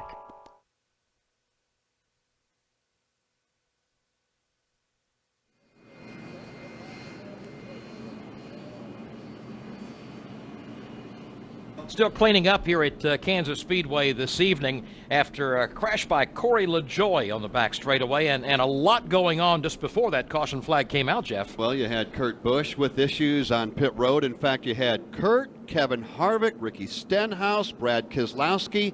All of those drivers now are running deep in the field. Jimmy Johnson with a penalty earlier on tonight.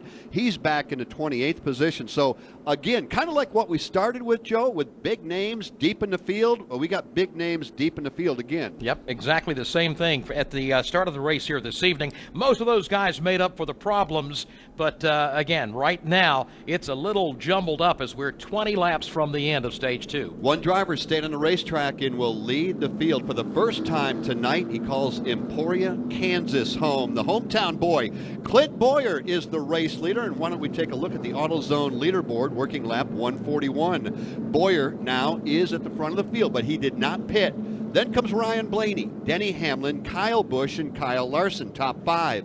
6th right now is Martin Truex. Casey Kane 7th. Matt Kenseth right now running 8th in front of Daniel Suarez and Jamie McMurray. That's your top 10. Ryan Newman is in the 11th spot. 12th is Trevor Bayne. Joey Logano 13th. Danica Patrick continues having a good night. She's in 14th right now with Paul Menard 15th. Eric Jones is 16th. Dale Earnhardt Jr. 17th. Chris Buescher 18th. David Reagan 19th. And Eric Almirola 20th. 21st, Michael McDowell. Austin Dillon 22nd. Ty Dillon 23rd. Then comes Cole Witt 24th. Now, unofficially, these cars are on the lead lap, but we are waiting for them to cycle around just to make sure. Landon Castle 25th. Gray Gaulding 26th. Kevin Harvick 27th. And we believe he's on the lead lap. But again, we do want to wait for timing and scoring to catch up. Harvick 27th. And then Jimmy Johnson, 28th. Reed Sorensen, 29th. Ricky Stenhouse Jr. is 30th. Corey LaJoie, who brought out that caution, is lined up in 31st position. 32nd, A.J. Allmendinger. Then it's Jeffrey Earnhardt, 33rd. Kurt Busch, 34th. Brad Keselowski, 35th. Then it's Derek Cope, 36th. Timmy Hill, 37th. Carl Long, 38th. Chase Elliott, 39th. And Matt DiBenedetto, 40th. And that's a look at the AutoZone leaderboard on lap 141. Safe stopping starts with Duralast brakes, proven tough and sold only at AutoZone. Get in the zone, AutoZone. Next weekend, Motor Racing Network brings you coverage of the All-Star Race at Charlotte Motor Speedway. We'll have live coverage here, starting with pole qualifying on Friday evening. The NASCAR Camping World Truck Series also runs at Charlotte. Next Friday night, the North Carolina Education Lottery 200, and then the Monster Energy All-Star Race on Saturday night, right here on the Motor Racing Network. Field will be coming around to the Geico restart. That will happen on lap 143. We have 124 laps remaining and only 17 remaining in Stage 2. And you have to believe that Clint Boyer, Steve Post, has one thing in mind. He wants the win in Stage number 2. Yes, he does. They last pitted on 101, so it's a stretch, but they can make it to the end on fuel, particularly with this caution. They want to try a little magic. The magic of clean air and see what that does. Clint's been happy with the balance of the car, but he's been in traffic all night long, so Mike Bogaravich made the call. Let's see what that Ford runs like up at the front of the field with no air on it. That's what they're hoping will happen. Stay tuned. We'll see as Boyer tries to make some hometown headlines here in this stage. A little bit of gambling going on by that team. And again, why not? Give it a shot if he feels good about the race car. And apparently he does. Clint Boyer, we're talking about, lining up alongside Ryan Blaney for the restart. Denny Hamlin, Kyle Busch, Kyle Larson. That's the top 5 as the pace car is on pit road. 17 laps away from the end of stage number 2, waiting for the green flag to go in the air, and it does. A pair of Fords on the front row. Ryan Blaney, he's to the inside of Clint Boyer, side by side. They work back to turn number 1. Blaney's going to jump out into the lead. He's going to pull that inside line with him. Oh, they've just drop-kicked Boyer all the way to the outside lane. He's going to topple back out of the top 7. Actually, right now, 2 and 3 wide for that second spot as the leaders make their way back down into turn number 3. Ryan Blaney checks out. Larson is second. Kyle Busch already back up to third. Kyle Busch and Kyle Larson were going at it side by side momentarily, but suddenly Kyle Larson just jumped away. He takes over second. Busch back to third. Truex is fourth. Martin Truex Jr. riding in the 4th position. 5th belongs to Denny Hamlin, who's showing some smoke off the rear end of the FedEx Toyota right now. May have gotten a little wrinkle on the left rear corner during that restart. And the field is coming back down to turn number 3. The battle on further back after that. Casey Kane down to the inside of that 10th. He's part of a 3-wide battle with Clint Boyer. Joey Logano joins the fray as well. That is a good 4-car battle working back up off of turn number 4. Casey Kane, Kenseth, Clint Boyer, Joey Logano. It won't be long. It'll be 5 cars because Ryan Newman right there as well. Clint Boyer and Mike Bogaravich rolled the dice, and they have come up snake eyes on this one. Casey Kane underneath.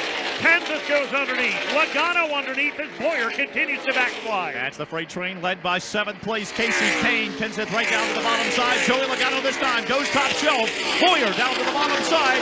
Logano bottoming out, coming off turn 4. Casey Kane having a good night so far. He just picked off the 7th spot. Just flew by Matt Kenseth. Joey Logano next in line. Here's Ryan Newman on the move in turn 1. Newman looking to the bottom of the racetrack. He'll drive underneath Clint Boyer.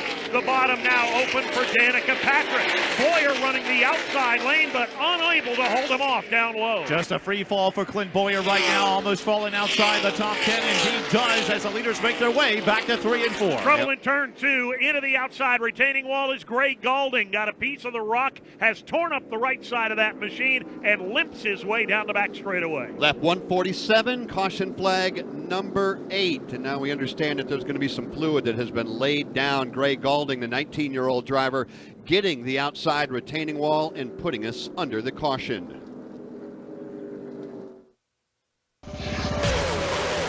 From the racetrack to the road home, fill up with Sunoco, the official fuel of NASCAR.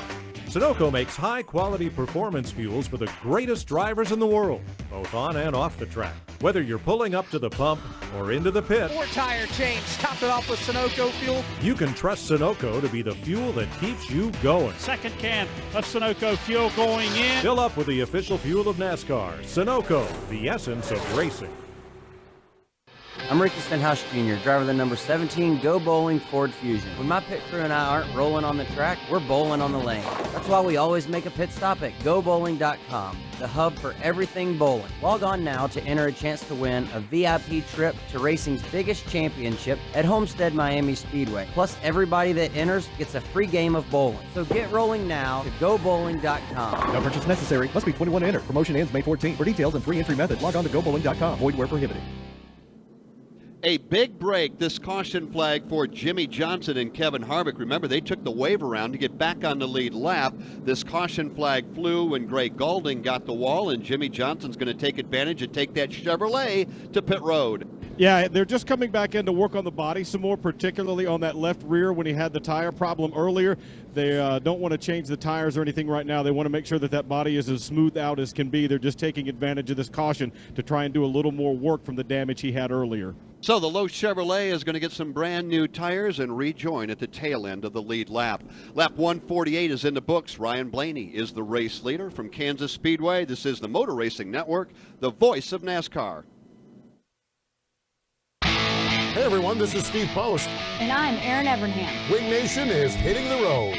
We'll be live at the 39th Annual AGCO Jackson Nationals, talking with all the stars of sprint car racing from the Miller Lite stage. Join us on June 1st, 2nd, and 3rd, 6 to 7 Eastern Time each afternoon during the Jackson Nationals. MRN's Wing Nation live at the 39th Annual AGCO Jackson Nationals in Jackson, Minnesota. Join us there or listen live on MRN.com.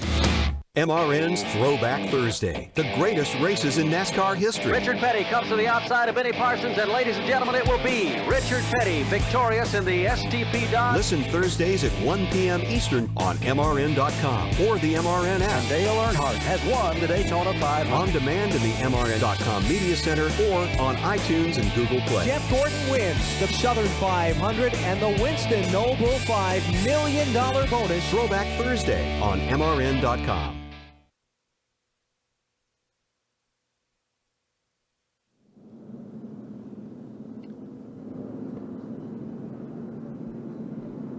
Still about 117 laps away from the conclusion of this race. And when the race is over, it's time to go bowling. Whether you bowl for fun like the MRN crew does or compete on the lanes like my son does, there's no better way to spend quality time with friends and family.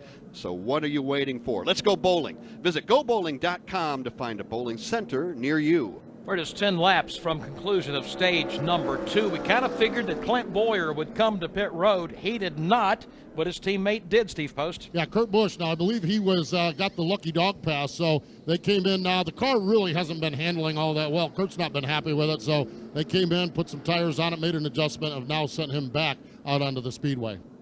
So under the caution flag, we work, and Kurt Busch will pull back out onto the racetrack. Why don't we take it back downstairs and into garage, following all the social media stuff that is going on tonight, and there's a bunch of it here in the GoBowling.com 400. Kim Kuhn has been monitoring all that. What's the buzz, Kim? Well, Jeff, the pit stops. It's been a mixed bag on pit road. We've already seen a variety of pit strategies. Drivers staying out, drivers taking 2 tires, taking 4.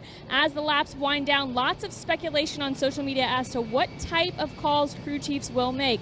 Now, teams have used earlier stops to experiment and see how different things play out. Some of those experiments have worked and some have not. So Fans speculating with a win on the line, what call will be the best call, especially if we get a late race caution. So fans, it's your turn to weigh in. You can tweet us at MRN Radio using that hashtag AskMRN.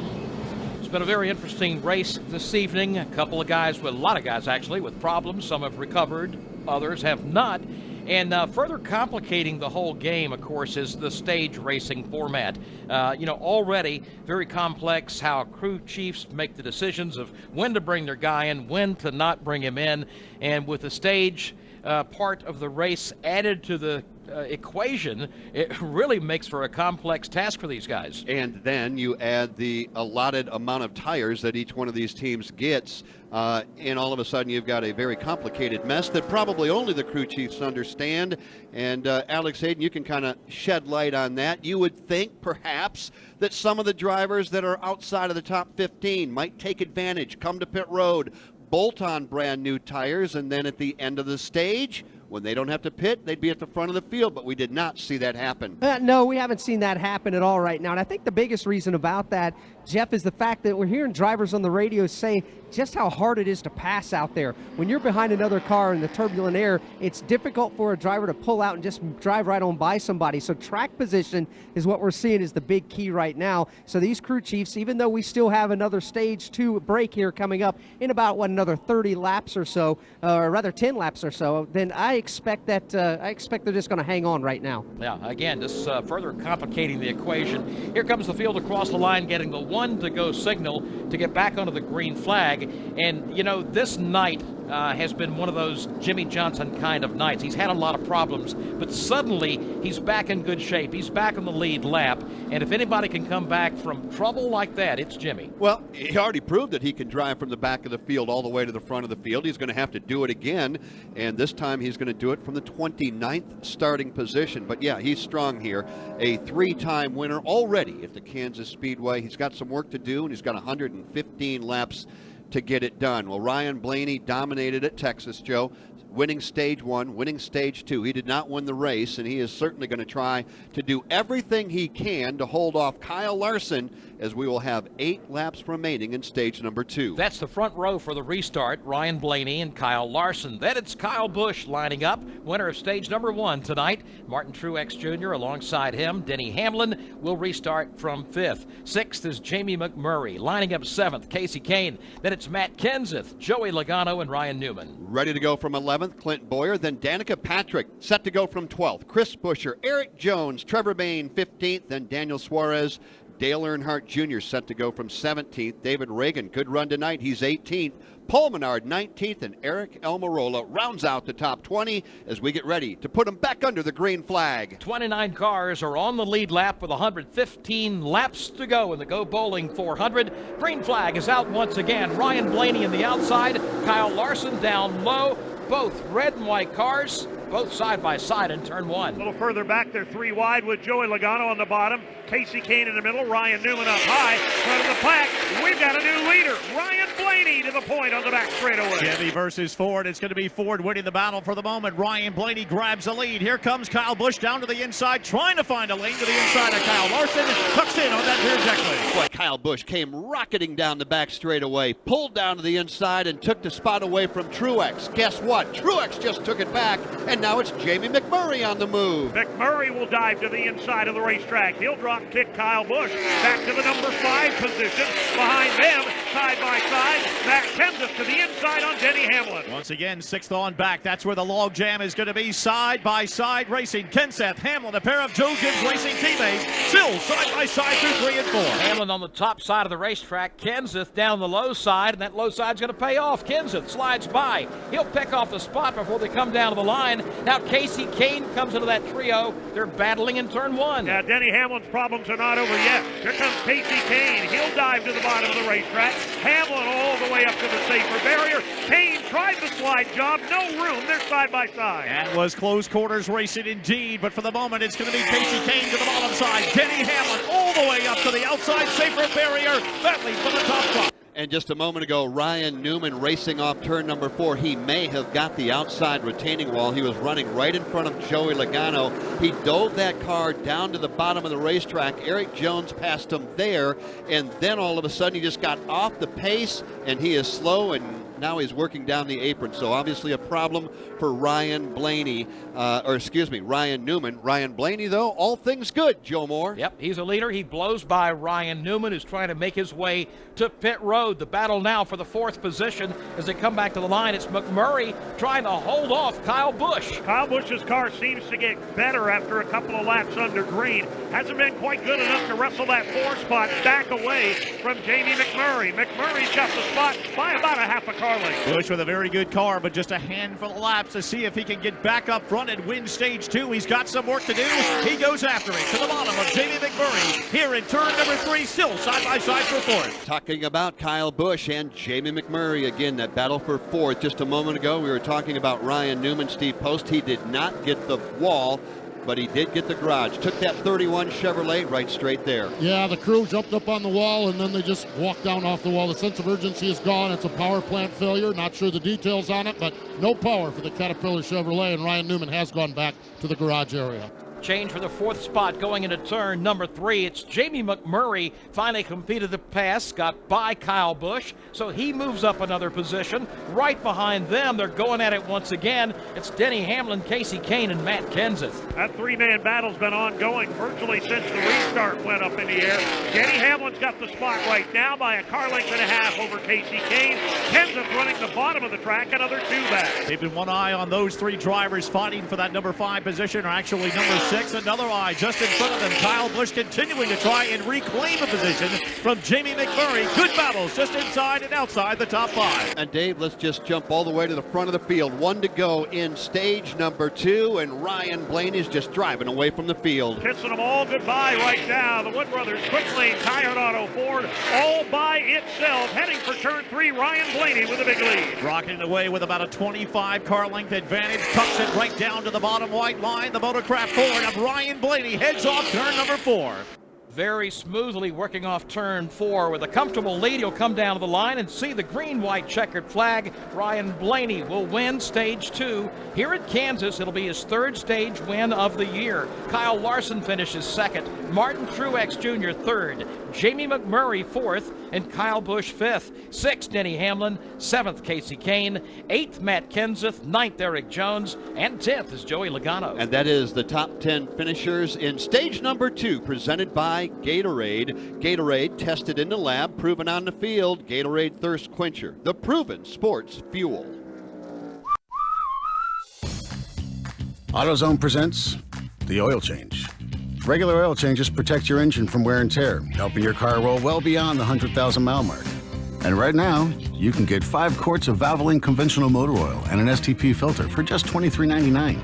So visit your local AutoZone. With over 5,000 locations, the right supplies and good advice are just around the corner. Let's get you what you need. See store for restrictions and details.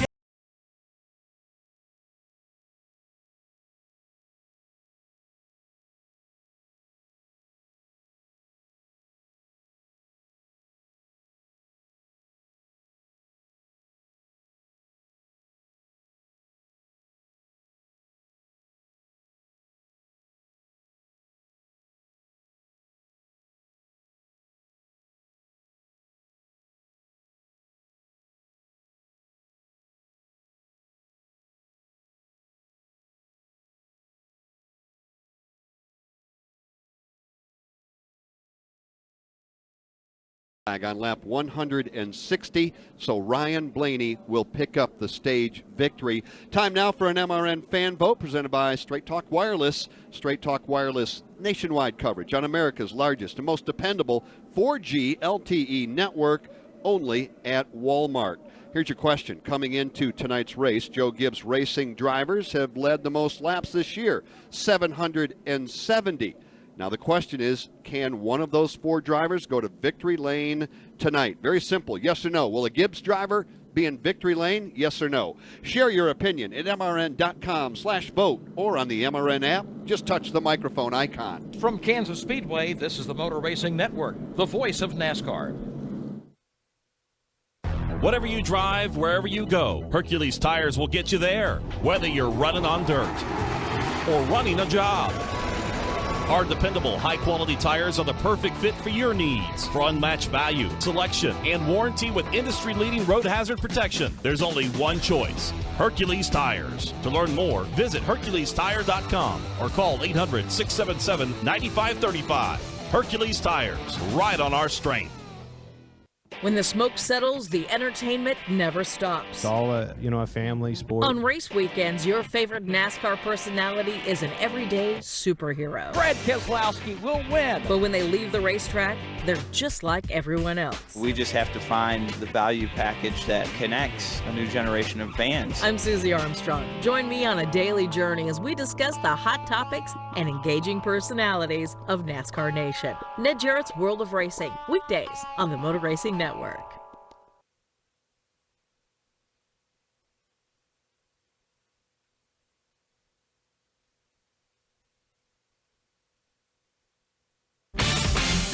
Motor Racing Network's coverage of the Go Bowling 400 is brought to you in part by Little Caesars, where you can enjoy the half-and-half deep dish pizza for only $9 plus tax at participating locations. By New Holland, equipped for a new world. By Tom Johnson Camping World, America's one-stop shop for all your RV needs. And by Wrangler Advanced Comfort Jeans, designed to keep up with you no matter what you're doing. Try on a pair today. Wrangler, be comfortable. Lap 163, pit road is open. Everybody is in, including the race leader, Alex Hayden. That's Ryan Blaney. Jeff, they're going to change right side tires. The crew with their black and red fire suits scamper around to the left side of the race car. 4 fresh tires for Blaney, 4 fresh tires for Martin Truex Jr.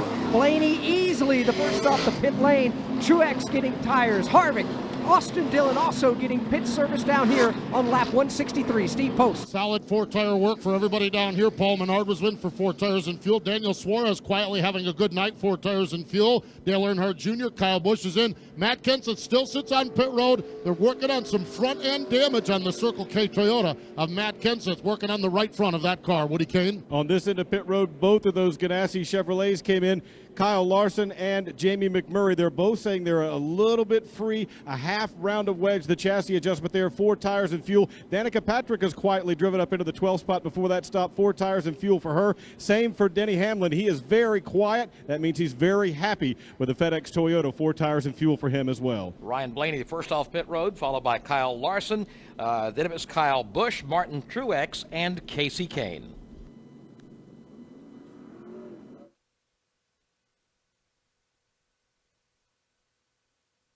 ISM Vision, the world's largest digital entertainment network, is now at 13 of America's major racing and entertainment venues, connecting with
did it here for the 3rd time in the season by picking up a stage victory, winning stage number 2. What was the difference between stage 1 and stage 2 for you behind the wheel of that Ford? What was the difference between stage number 1 and stage number 2 for you behind the wheel of that Ford, Ryan? Well, I personally think we just got our car a little bit better. Track money came to us as well, so just get the car better. That says a lot to everybody on the pit box. All right, man, you got 102 laps to go. You did exactly the same thing at Texas not too long ago. Can you close it out here tonight and get the win in the GoBowling.com 400? We're going to do our best to find out. All right, buddy. Best of luck the rest of the way. That's Ryan Blaney, Joe. Now let's hear from Ryan Newman. Yeah, Ryan Newman out of the car. Ryan, you were running 9th before you had an issue. What happened? The engine blew up going into turn 3 there, and had my hands full with no power steering. And at the worst part of the corner, didn't know if I was going to sling oil or not, but thankfully I didn't, because I probably would have crashed myself in the whole field. But made the Caterpillar Chevrolet better the whole day, and finally got to 9th there when we blew up. But just frustrating to run as poorly as we did to get it finally running better and then blow up. So take it to the All-Star race. There you have it, Ryan Newman. Disappointing day for him here at Kansas. From Kansas Speedway, this is the Motor Racing Network, the voice of NASCAR. Facebook and Twitter, MRN is there. Follow MRN on social media for all the latest happenings from the track and in NASCAR. Breaking news, video, photos, live races and shows, stats, opinion, and more. Follow along on MRN's Facebook and Twitter. Hey, Danica Patrick here. When I have friends and guests at the track who want to hear me drop pearls of wisdom during the race, I send them to Racing Electronics. You all right back there? I think so. I didn't, other than hitting a car, I didn't hit anything, but there's a tire down or something. If you aren't listening to all the action live, you're missing out. Don't forget to rent a scanner or fan vision for the races. Go to racingelectronics.com to pre-rent for great discounts on your scanner and fan vision rentals. Take MRN on the go. The MRN app is available for download to your smartphone or tablet from the iTunes App Store or Google Play. Get the latest NASCAR news, schedules, standings, or stream races and MRN programming straight to your mobile device. Take MRN with you. The MRN app.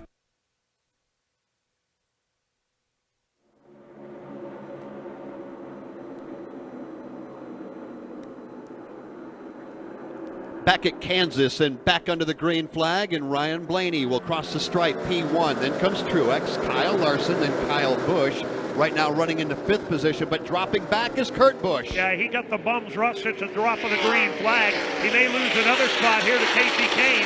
Kane to the inside at the exit of 2. Yeah, right now Busch holding on to the outside line, coming back into turn number 3. Casey Kane with a full head of steam. Then it's 2 wide behind them. Denny Hamlin, Jamie McMurray, and Daniel Suarez. Ryan Blaney got a real good restart. He's jumped well out in front of Martin Truex Jr. Then it's Kyle Larson facing a challenge from Kyle Busch. Kyle Busch has got it wound up again after the drop of the green flag. He's going to go to the top of the racetrack.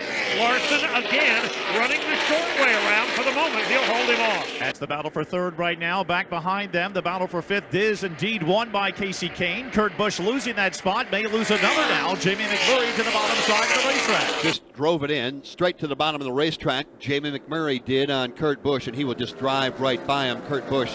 The troubles will continue, though. Here comes Denny Hamlin. Here comes Kevin Harvick. Here comes Joey Logano. No shortage of people trying to take another spot away from Kurt Busch, but Kurt's not done yet. He's going to try and go back to the low side on McMurray. Won't get it done in turn 2. Right now holding on for dear life for what he can. About a 2-car length gap between he and Jamie McMurray. Meanwhile, the battle for 3rd continuing to heat up. Kyle Busch has gone to the low side on Larson, but the positions remain the same. Not going to work for him. Kyle falls back in line. Right behind him is Casey Kane.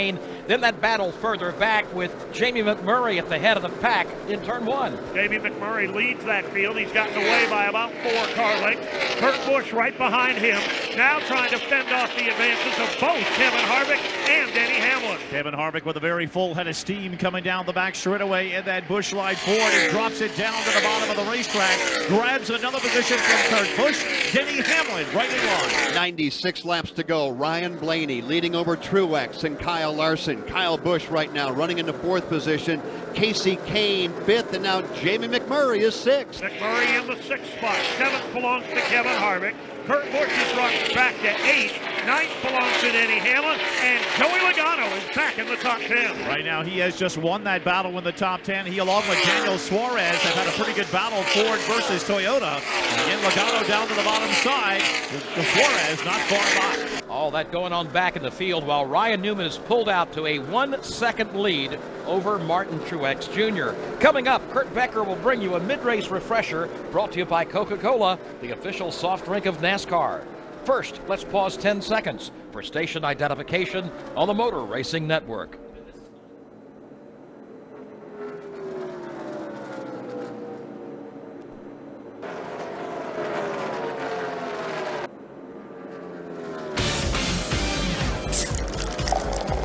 As promised, here's that mid-race refresher presented by Coca-Cola. Motor Racing Network bringing you live coverage of the Go Bowling 400 from Kansas City on a Saturday night. Kurt Becker here at the MRN Command Center. Pit and garage coverage from Alex Hayden, Steve Post, Woody Kane, and Kim Kuhn as Dave Moody and Buddy Long call the action in the turns. Three-time Kansas winner Jimmy Johnson, a pit road penalty tonight. He cut a tire down. He lost a lap.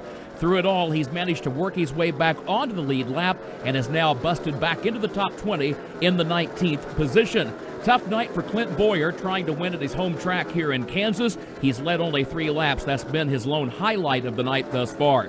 Ryan Blaney driving the Wood Brothers Ford seems to get stronger the deeper we go in tonight's race. He just won stage 2 of the event, seeking his first career victory. It would be the 7th time that a driver driving for the Wood Brothers has found victory lane for the first time in his career. That's quite an illustrious list. It includes such names as Tiny Lund back in 1963 and Glenn Wood himself in 1960. That's a mid-race refresher presented by Coca-Cola. From our Coca-Cola racing family to yours, enjoy the race with an ice cold Coke, the official soft drink of NASCAR. Follow us on Twitter at Coca-Cola Racing. Now back upstairs to Joe Moore and Jeff Striegel. All right, thanks, Kurt Becker. Ryan Blaney leads, but that lead has shrunk to half a second over Martin Truex, Kyle Larson, Kyle Busch, and Kevin Harvick. Our MRN fan vote presented by Straight Talk Wireless. We ask you if Joe Gibbs Racing can win tonight. 79% of you said no. Well, right now, Kyle Busch running 4th, and you got to drop back to 8th. That's where Denny Hamlin is, 10th, or make that 11th right now, another teammate, Daniel Suarez. And then you go way back to find Matt Kenseth right now running in 22nd. And Steve Post, we should probably document why Matt is running that deep in the field. Matt was running inside the top 10. He came down pit road when they were doing the repairs of the changes of the right side tires. The car fell off the jack and did some damage to the skirting along the bottom of the Circle K Toyota. So they had to take some extra time and massage the front of that car to make sure that there was no damage from it, or to fix the damage on it after it dropped off in the jack, and that's what put him at the tail end of the field on the lead lap. Well, he's working his way closer to the front, up to the 22nd spot now. That's where Matt Kenseth currently resides. Let's take a look at the full field rundown here at lap 178, 89 laps to go. Ryan Blaney is the race leader, but just barely over Martin Truex Jr. Kyle Larson is 3rd, Kyle Busch 4th, and Kevin Harvick 5th. In 6th is Casey Kane, 7th Jamie McMurray, 8th is Denny Hamlin, 9th Joey Logano, and 10th is Kurt Busch. Why don't we quickly pick up a battle for the race lead? It was working off turn number 4. Truex is right there. He's going to take that car all the way to the apron as he goes after the race lead, and the race leader, Ryan Blaney. Straightened out the tri-oval, but what is not enough to get him the lead, he'll go to the bottom again. Sniffing that low groove underneath Ryan Blaney. He's got a wheel underneath him on the backstretch. Well, a lap ago, Martin Truex Jr. had to deal with the lap machine of Gray Golding. That held him up. Didn't hold him up this time. Right to the bottom and right to the lead for Martin Truex Jr. Truex slides by, picks up the top spot at lap 180. We gave you the top 10. Let's go further down the leaderboard. In 11th is Daniel Suarez. 12th is Dale Earnhardt Jr. Danica Patrick running 13th. Eric Jones is 14th. And Austin Dillon 15th. 16th is Chris Buescher. 17th, Clint Boyer. Trevor Bayne is in 18th. Jimmy Johnson 19th. And Ricky Stenhouse Jr. 20th. Matt Kenseth right now running 21st. David Reagan 22nd. Eric Almirola 23rd. And Ty Dillon 24th. 25th, Paul Menard. Brad Keselowski way back in 26th. Michael McDowell 27th. A.J. Allmendinger 29th. Corey LaJoie running 30th. 31st is Cole Witt. 32nd is Reed Zarr. Back in 26th. Michael McDowell 27th. A.J. Allmendinger 29th. Corey LaJoie running 30th. 31st is Cole Witt. 32nd is Reed Sorensen. Running 33rd, Jeffrey Earnhardt. 34th is Derek Cope. Timmy Hill 35th. Greg Galding 36th. Carl Long 37th. Chase 32nd is Reed Sorensen. Running 33rd, Jeffrey Earnhardt. 34th is Derek Cope. Timmy Hill 35th. Greg Galding 36th. Carl Long 37th. Chase Elliott 38th. Matt DiBenedetto in 39th, and 40th is Ryan Newman, who's out of the race in the garage. 31 cars on the lead lap, 85 laps to go. Truex getting by Ryan Blaney just a few moments ago. So right now you have a Toyota leading a Ford with a Chevrolet running in the third spot. Truex, Blaney, and Kyle Larson. Dave Moody been covering the action for us over in Turn 2 all night. Now 183 laps complete, Dave. We talked about the drivers moving to the top of the racetrack. Then you start laying down the rubber. Then they start moving back down the racetrack. Then repeat. Where are they running now, and how have you seen them up and down the banking over the course of the race? Jeff, virtually everyone at this point that's up to speed and running well is either at the very top of the racetrack or maybe a groove to a groove and a half lower. The bottom is virtually empty right now. One of the few drivers that are making use of the second groove up, the leader, Martin Truex Jr., who's found something he likes a little lower on the banking.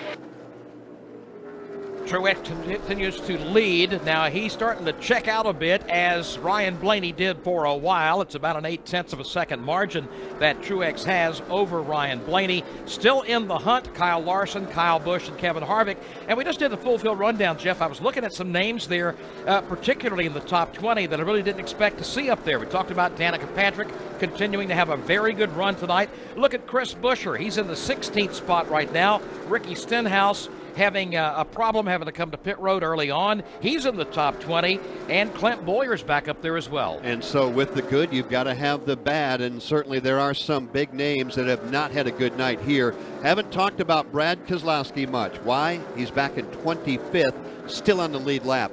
You also have Jimmy Johnson, who has been up and down the leaderboard trying to rally back after a pit road violation, and unfortunately for him right now, he's still got a lot of work to do running in the 16th position. It's been a long night tonight for Matt Kenseth, Eric Almirola, Ty Dillon. AJ Allmendinger hasn't had a very good night. And Chase Elliott, Joe, let's recap him for a moment. Chase Elliott, well off the pace, running back in the 36th position, some 9 laps off the pace. He was caught in a crash on pit road and did some damage to that Chevrolet. Made a number of pit stops, tried to repair it. They're out there doing what they can this evening, but certainly has not been competitive throughout the course of this evening. So the question now is, what strategy is to be played in these remaining 81 laps? Will some of these guys we talked about who have had problems have the opportunity to make up for them and get back to the front? Let's take a swing down pit road and get an update there. Brought to you by O'Reilly Auto Parts. Alex Hayden, you're first. Well, Joe, you mentioned, will they be able to take a swing at it? They're going to have to make at least one more pit stop if they choose to go the entire fuel run, which is around 60 laps on a full tank of Sunoco fuel. That'll have them coming to pit road on lap 223. We're not all that far away, maybe 30 or so laps from that. However, if you're not quite got the speed in your race car and you're not quite in the position you want, you may short pit, meaning come down pit lane a little sooner. We've seen drivers stay out tonight on some caution flags on older tires. They're okay for a handful of laps, but then they get gobbled up after 10 or so laps. I think with the strategies being played out, we're going to have to see somebody do that if they want to have any shot at all of getting a win or at least a top 5 finish. We'll stay close and on top of that. Steve Post? I concur with you, Alex. It's going to have to be that plan because the cars up front are just so stout and they're going to dictate what is happening. We talk about the cars up front. A little bit ago was Kyle Busch at the front of the field. He is running in the 4th spot. Had a minor vibration in the car. They didn't think it was a wheel problem or a tire problem. Just something didn't feel right at the end of that last stage, and Kyle dropped back to the 5th spot. Now he's kind of on the comeback trail up to 4th. This car has had long run speed, and that's what they're hoping for right now, just to see how they stack up against Martin Truex Jr., Ryan Blaney, and Kyle Larson, the 3 cars in front of him. That's the story on Kyle Busch. His teammate Daniel Suarez has just been rock solid, running in the 12th spot. Fought a little bit of a tight condition early on, but crew chief Scott Graves has whittled away on that car. Daniel Suarez running 12th, having a very, very solid run here for the Joe Gibbs Racing team. Woody Kane? On this end of pit road, a little bit of a scare a moment ago for Denny Hamlin on the previous pit stop. They were still trying to get some of that sheet metal away from the left rear. We told you about that restart. bump he got that may have caused a tire rub. They wanted to make sure that was clear. Shortly after this restart, the team sprang to life, jumped up on the wall as if something was wrong. Denny reported a loose wheel, but the crew couldn't find anything. They couldn't see anything from the spotter stand that made them indicate that the car was having a problem. So all is well for him right now. Denny Hamlin's been in the top 10 and the top 5 much of the afternoon. Meanwhile, Danica Patrick, you guys talked about strategy. She had quietly driven her way up into the 12th, 13th spot or so, and they're prioritizing right now for one of those late stops that Alex Hayden was mentioning between sticker tires and scuff tires to see what they might do. They might be one of those teams that rolls the dice in a strategy play later in this race. That pit report presented by O'Reilly Auto Parts. O'Reilly Auto Parts has highly trained, friendly, and knowledgeable parts professionals who will help you find the parts you need to get the job done right. O'Reilly Auto Parts is dedicated to helping you get back on the road fast. O'Reilly Auto Parts, better parts, better prices every day. 75 laps to go here tonight. Furniture Row Racing leading with Martin Truex Jr. behind the wheel. The Wood brothers right now running second with Ryan Blaney. Trouble turn 2, Paul Menard hard into the outside wall. He takes A.J. Allmendinger along with him. Not sure if they tangled in turn 1 or if Menard may have caught a tire. Either way, both of those machines hard into the outside wall. They will continue on, but Menard in a shower of sparks heading down to turn 3. So the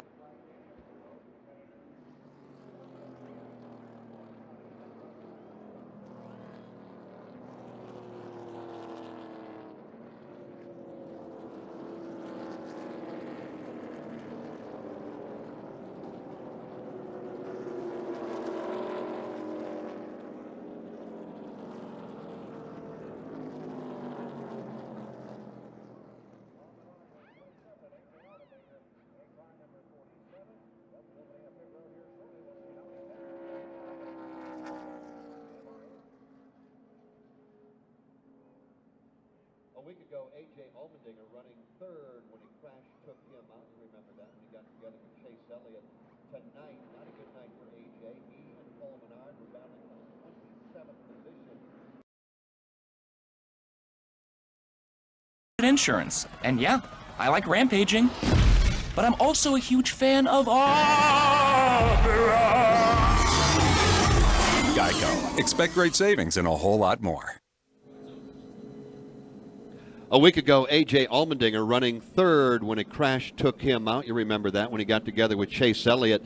Tonight, not a good night for A.J. He and Paul Menard were battling for the 27th position when the two of them got together, and now Paul is on pit road. We're working under our 10th caution flag of the night. Steve Post, I would imagine we could see some strategy play out right here? Well, I'm not sure as far as differing strategy goes. I think we'll see most of the cars on pit road. This stage was going to be about 100 laps, just over 100, and this splits it in about a third. And as a matter of fact, looking up toward Woody Kane's end of pit road, Woody, you're getting ready to get busy because it looks like virtually every one of the lead lap cars are pitting, and some of them in front of you. Yeah, first one that's going to get there is going to be Kyle Larson from that second position right now. He's going to get 4 tires and fuel, very happy with the car.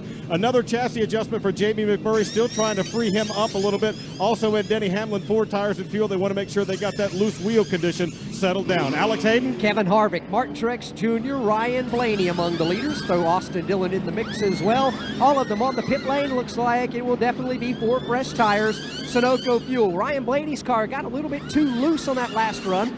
1-2 rounds of wedge in the left rear corner, and he's going to win the race off pit road in front of Martin Truex Jr. and also Kyle Busch. Steve Post. You mentioned Kyle Busch. He gained 1 spot on pit road. It was a great pit stop. Minor chassis adjustments by the M&M's crew as they worked to try to fine-tune that car and bring it up to speed that he had mid-portion. 4 tires, Sunoco Racing Fuels. Likewise, pit stops for Daniel Suarez, Dale Earnhardt Jr., and Matt Kenseth here pitting on lap number 195. Ryan Blaney won the race off pit road ahead of Martin Truex Jr. Kyle Busch was 3rd, Kyle Larson 4th, and Denny Hamlin 5th. We have 71 laps remaining from Kansas Speedway. This is the Motor Racing Network, the voice of NASCAR.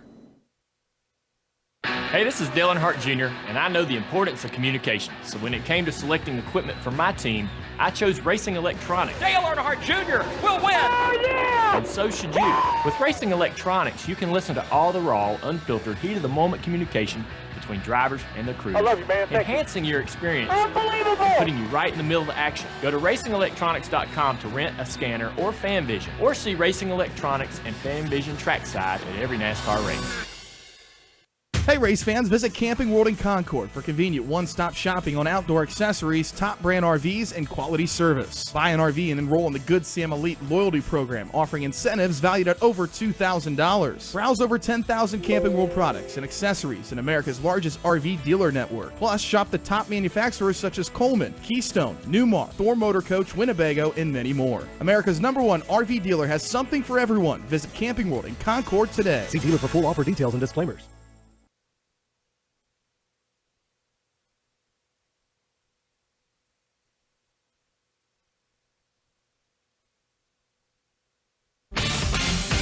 Motor Racing Network's coverage of the Go Bowling 400 is brought to you in part by Navy Federal Credit Union, proudly serving the armed forces, veterans, and their families for over 80 years. Federally insured by NCUA.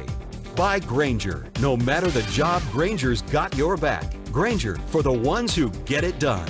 And by Blue Emu Maximum Arthritis Pain Relief Cream. Temporary pain relief is within your reach. Beat the pain and live life.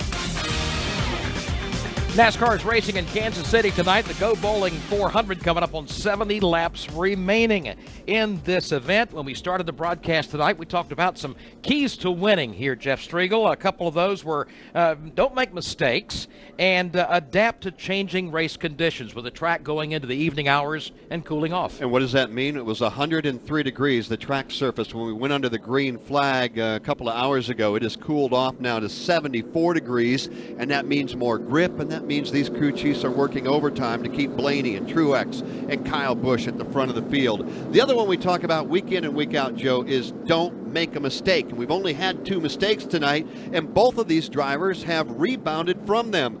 Back on lap 52, Danica Patrick caught speeding on pit road. How about this? Danica right now running in the 11th position, and Jimmy Johnson, not a guy that we would expect to make a mistake. He did, drove through too many pit boxes. He's come back now, and he's running 15th. That's a review of our keys to winning tonight, brought to you by Progressive. Pick from a range of coverage options with the Name Your Price tool to find a price that works for you. Ryan Blaney set to go. Remember, he was the driver that led the field to the green flag. 198 laps to go. He's out front again.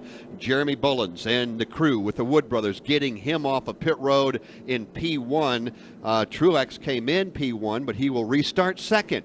Kyle Busch and Kyle Larson together in row 2. Denny Hamlin and Kevin Harvick in row 3. Joey Logano set to go with Casey Kane in row 4. Kurt Busch, Jamie McMurray, they're side by side in row 5. Danica Patrick lines up in 11th. Daniel Suarez is 12th. Then it's Austin Dillon 13th. Eric Jones will restart in 14th. 15th is Jimmy Johnson. 16th, Ricky Stenhouse Jr. Clint Bowyer 17th. Dale Earnhardt Jr. 18th. Trevor Bayne 19th, and Matt Kenseth is in 20th. 27 cars on the lead lap, and now 69 laps to go. The GoBowling.com 400 right here at the Kansas Speedway is back under the green flag. Ford on the outside, Toyota on the inside. It's Ryan Blaney and Martin Truex Jr. Drag racing their way into turn number 1. Truex will have it by just the nose, but Blaney hanging tough with him on the outside lane. They are dead even, side by side to the back straightaway. It remains that way as they make their way back down to turn number 3. No advantage, clear cut for either side. Now slightly Martin Truex to the inside. Grabs the spot from Blaney. Here comes Larson as well. While Truex takes over the lead, here comes Kyle Larson up on the high side of the racetrack, pulling up alongside Kyle Busch. That's the race for third. They're side by side in 1. Now that's where we expect to see Kyle Larson making hay. All the way to the safer barrier. Oh, a big crash in turn 1. Into the wall goes Joey Logano. Eric Almirola comes piling in. And the biggest hit of the bunch belongs to Danica Patrick. Flames erupting out from under that car. She was up on the driver's side door momentarily. A serious crash for Danica Patrick. Window net down. Out she comes after a vicious lick in turn 2. A fiery crash going off into turn number 1. At least 3 cars involved. Back to Dave Moody. I have no idea what started it, Joe, but the first thing we saw was Danica Patrick's car up on its door, looked like she was completely airborne at one juncture.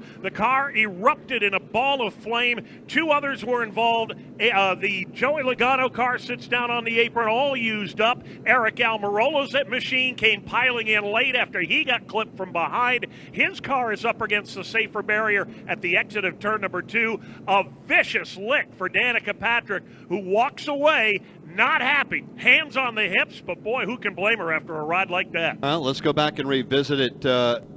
Boy, Joey just turned down the racetrack and into Danica Patrick.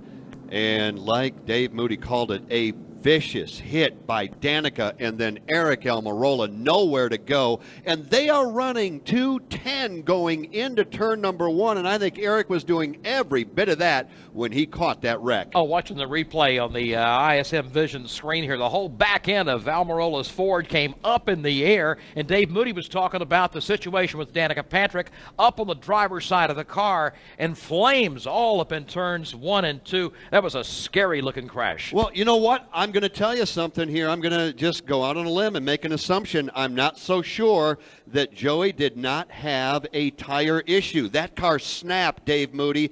I understand Danica is very upset, but I have a feeling when we go back and get a closer look at this replay, we're going to find that Logano had an issue going into turn number 1. Well, that may well be the case. I can tell you right now, Danica Patrick, just judging from the gesticulations and the look on her face, was not at all happy when she was telling Joey Logano, or at least questioning Joey Logano. They both now are in the same ambulance, and I guarantee that's a pretty animated conversation right now after a vicious ride here in turn 2. Well, it's left a mess over in turns 1 and 2, so much so the red flag has come out at lap 200. You want to get something done fast and right? Someone's got to have your back. Look at Ryan Newman's pit crew. In 12 seconds, they get him back on the track. Change the tires, fill the tank, any adjustments Ryan needs. 12 seconds. They've got his back. Who's got their back? Grainger. Grainger has the products and solutions you need to help keep your team running at top speed. What you need, when you need it. Grainger's got your back. But give them more than 12 seconds. Call clickgrainger.com or stop by. Grainger, for the ones who get it done. It's time to gear up for summer fun. The Ready to Ride sales event is here. Looking to ride the waves? Check out our selection of Sea-Doo watercraft. Want to tear up the trails? Shop our selection of Can-Am ATVs and side-by-sides. Or rev up for open road adventures with the latest Spyder Roadsters. Stop in now and save up to $3,500 on your ultimate warm weather adventure machines. Visit Rock Hill Power Sports today and online at rockhillpowersports.com. Offer ends soon. Restrictions may apply. See dealer for details. Next Friday, NASCAR's best drivers qualify for the All-Star race in Charlotte. Live coverage of pole qualifying begins at 6 p.m. Eastern, only on the Motor Racing Network, the voice of NASCAR. A hard crash in turns 1 and 2 has brought out the caution flag and led to the red flag because of all the cleanup that's taking place over there. Again, Danica Patrick, Eric Almirola, and A.J. Allmendinger, who apparently cut a tire to trigger the whole thing. We saw Danica climb from the car, walk to the ambulance. Obviously very upset because she had a great run going here this evening. But I think it's pretty obvious, Jeff, she doesn't understand what happened to Joey. Well, and I think we can shed some more light on this. By the way, we are just kind of watching the situation. Eric Almirola has yet to get from his car. The helmet is off. Safety crews are there. Logano out of the car. Patrick out of the car. Alex Hayden, it appeared as though a failure going into turn number 1 caused Joey's car to literally just change lanes, drive down the racetrack, and turning Danica Patrick. All right, we'll check in with Alex here in a few moments, but it seemed clear, and obviously Danica was very upset, like you pointed out. We watched her walk to the ambulance and waiting for Joey Logano. You could see Joey trying to gesture, saying, you know, that we had an issue going in there. So we'll see how it pans out. Obviously, Danica's going to want to get an opportunity to check the replay as well. Without knowing for sure. Obviously, she's upset. But the replay clearly showed that car just snapped in a way that you wouldn't turn a car changing lanes or trying to dive underneath somebody. That definitely was a tire that went down. But it has certainly caused a mess. Let's go back over to Dave Moody. Well, the track is a big-time mess, Joe. There's no question about it. Fluid down really from the midway mark of the turn all the way to the exit of the corner. The Joey Logano machine is going up on the back of a wrecker. Danica Patrick's car, there's no way a wrecker would tow that away. It's going to have to go on the flatbed. The big concern now at this juncture remains at the exit of turn 2 up next to the outside safer barrier where the safety crews continue to attend to Eric Almirola. And right now they are going to remove the roof in order to help to get Eric out of that race car. Obviously, the entire crew for Eric right now focused on the ISM vision screens here at the Kansas Speedway. Again, Eric does not have the helmet on now. Safety crews are there, but it looks like we're going to have to take the roof off that Ford in order to safely get Eric out of the race car. So let's take a break with 67 laps to go. From Kansas Speedway, this is the Motor Racing Network, the voice of NASCAR. Scratch your NASCAR itch during the week with NASCAR Today. Fortunate to be driving really fast race cars right now. We want to keep that chemistry going inside the shop like we've had and keep things positive and having fun. I'm Woody Kane. NASCAR Today goes beyond the track for a sound that's a little different. I sure would like to not wreck. I hate repaves, but it's a part of our schedule. It's a part of our sport. This is NASCAR.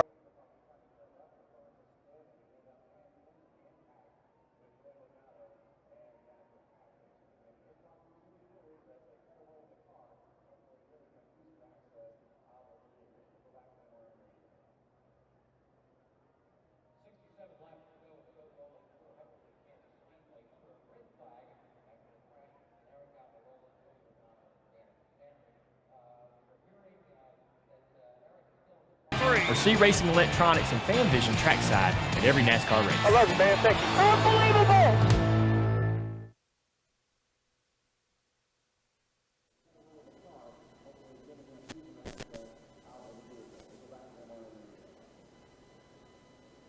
67 laps to go in the Go Bowling 400 here at Kansas Speedway under a red flag after a crash between Eric Almirola, Joey Logano, and Danica Patrick. We're hearing that Eric is still in the car. They're cutting the roof off to remove him. He's talking to the safety personnel. But apparently because of the way the roll bars are bent in, that's why they're taking the roof off to get him out safely. Well, that is good news, and obviously we will keep you updated as we are given updates.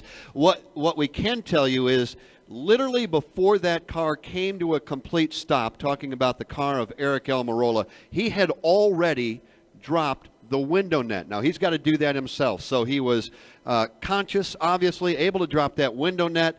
And now they just need to cut the roof off, as you pointed out, Joe, because the car, Dave Moody, took a vicious hit. He tried to get to the inside of Joey Logano, was not successful, and hit Joey's left front tire. That car went airborne for, several yards, Dave, before it finally came down on all four tires, but it really took a hit. Now, there was a lot of daylight underneath that Smithfield Ford of Eric Almirola as he caromed off first the Joey Logano machine, then the outside safer barrier, and then really just crash landed back onto the racetrack and slid back up next to the outside safer barrier where it has come to rest at the exit of turn number 2. But again, from our vantage point, and we don't have an ideal view because the safety crews are pretty much surrounding that machine, Eric Almirola is conscious. He is talking to the safety crews, and they are working to remove him out the top of that vehicle. Usually discretion being the better part of valor. They may go to the cervical collar or other devices there to make sure that there's no injury, and thus the need to take the roof off that race car. Oh, that kind of hit would certainly shake you up. I don't care how many restraints and how you're buckled into the car there, because he just nosed in there 200 miles an hour, as you said, and the back end came up in the air. That was a vicious hit. And for Eric, that's coming off his best finish of the year last week at Talladega Super Speedway. Of course, it went bad because, fourth place is where he finished, because then they found an issue in post-race inspection. So his crew chief, Drew Blickensturfer, is not here this weekend. $65,000 out of the pocket and 35 points that he was fined. Well, you know, when you talk about Talladega, Joe, where they finished fourth, you got to remember that the week before that, it was a top 10 finish for Eric there, too, at Richmond, where he came home in the 9th position. Now, everybody is pretty much able to see what is going on here at the racetrack. but I think somebody who can describe the concern is Alex Hayden, who is down there in that Richard Petty Motorsports pit area as the team continues to kind of focus on the vision screen as they work to remove their driver. Yeah, it's certainly an anxious crew down here as they're sitting inside Eric Almirola's pit box. Some of them went on way back to the garage area. Others still remain here as a couple of them begin to tear down the pit box. But overall, yeah, there's a lot of concern for their driver, Eric Almirola, down here. To your point a little earlier, the Joey Logano team said he blew a right front tire at about the worst spot you can do it. 210 miles an hour going into turn one. Right front tire blows away and loses complete control of the race car. So that's the word from both of these pit boxes down here. With more, Steve Post. You know, Alex, you just described the scene in Eric Almirola's pit box, and it is the same in every pit box here in the garage area. We talk about the NASCAR family. I'm standing here. Clint Boyer's our crew is all gathered around looking at the monitors. Other teams are looking at the ISM vision screens where they've got them visible. Here in Daniel Suarez's pit, there's 6 or 8 crew guys, and they're all just wondering what's going on, and really a lot of concern down here as they watch on the big screens and on the television monitors as the crews tend to Eric Almirola. So the scene up there in Richard Petty Motorsports, while it's their team and their driver, it is a similar scene in every pit box and pit box here up and down pit road. Yeah, tough hit for all three of those drivers with the issue coming here at lap 199. Hey. And again, still under the red flag, and it's still going to be some time before they get Eric out of the car and then get all the mess cleaned up down between turns 1 and 2. 33-year-old driver out of Tampa, Florida, Eric Almirola began his racing career back in 2007 and really had a lot of good things going for him, Dave Moody, just in the last couple of weeks, really beginning to turn that team around, and also, by the way, having a very good run here tonight with a good run at Richmond, finishing 9th, 4th last week at Talladega, and pretty solid here tonight until this moment.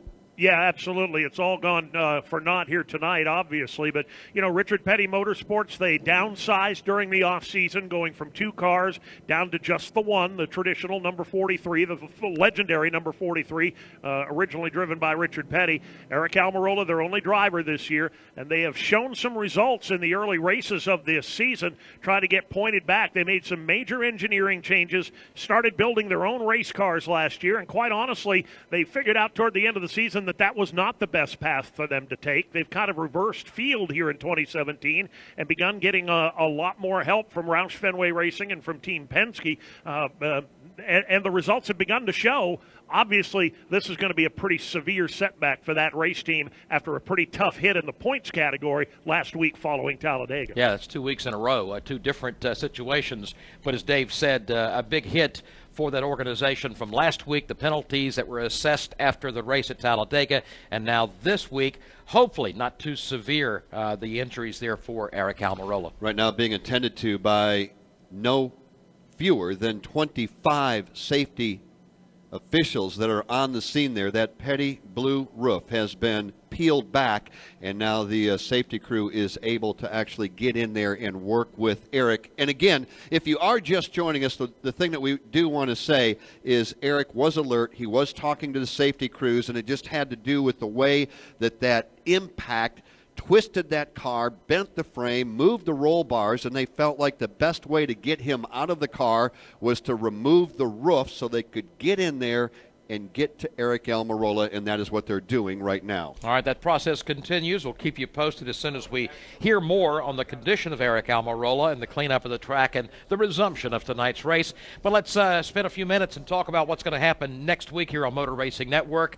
It is all-star race time at Charlotte Motor Speedway, and once again this year, another twist has been added to the all-star race. We've changed the length of the event, the segments, and Goodyear has a real interesting twist with a softer tire that can be used. And they're going to put it on when they need to get grip and they need to get speed. That format that you talk about, 420s, followed by a 10-lap run to the checkered flag and all of the money.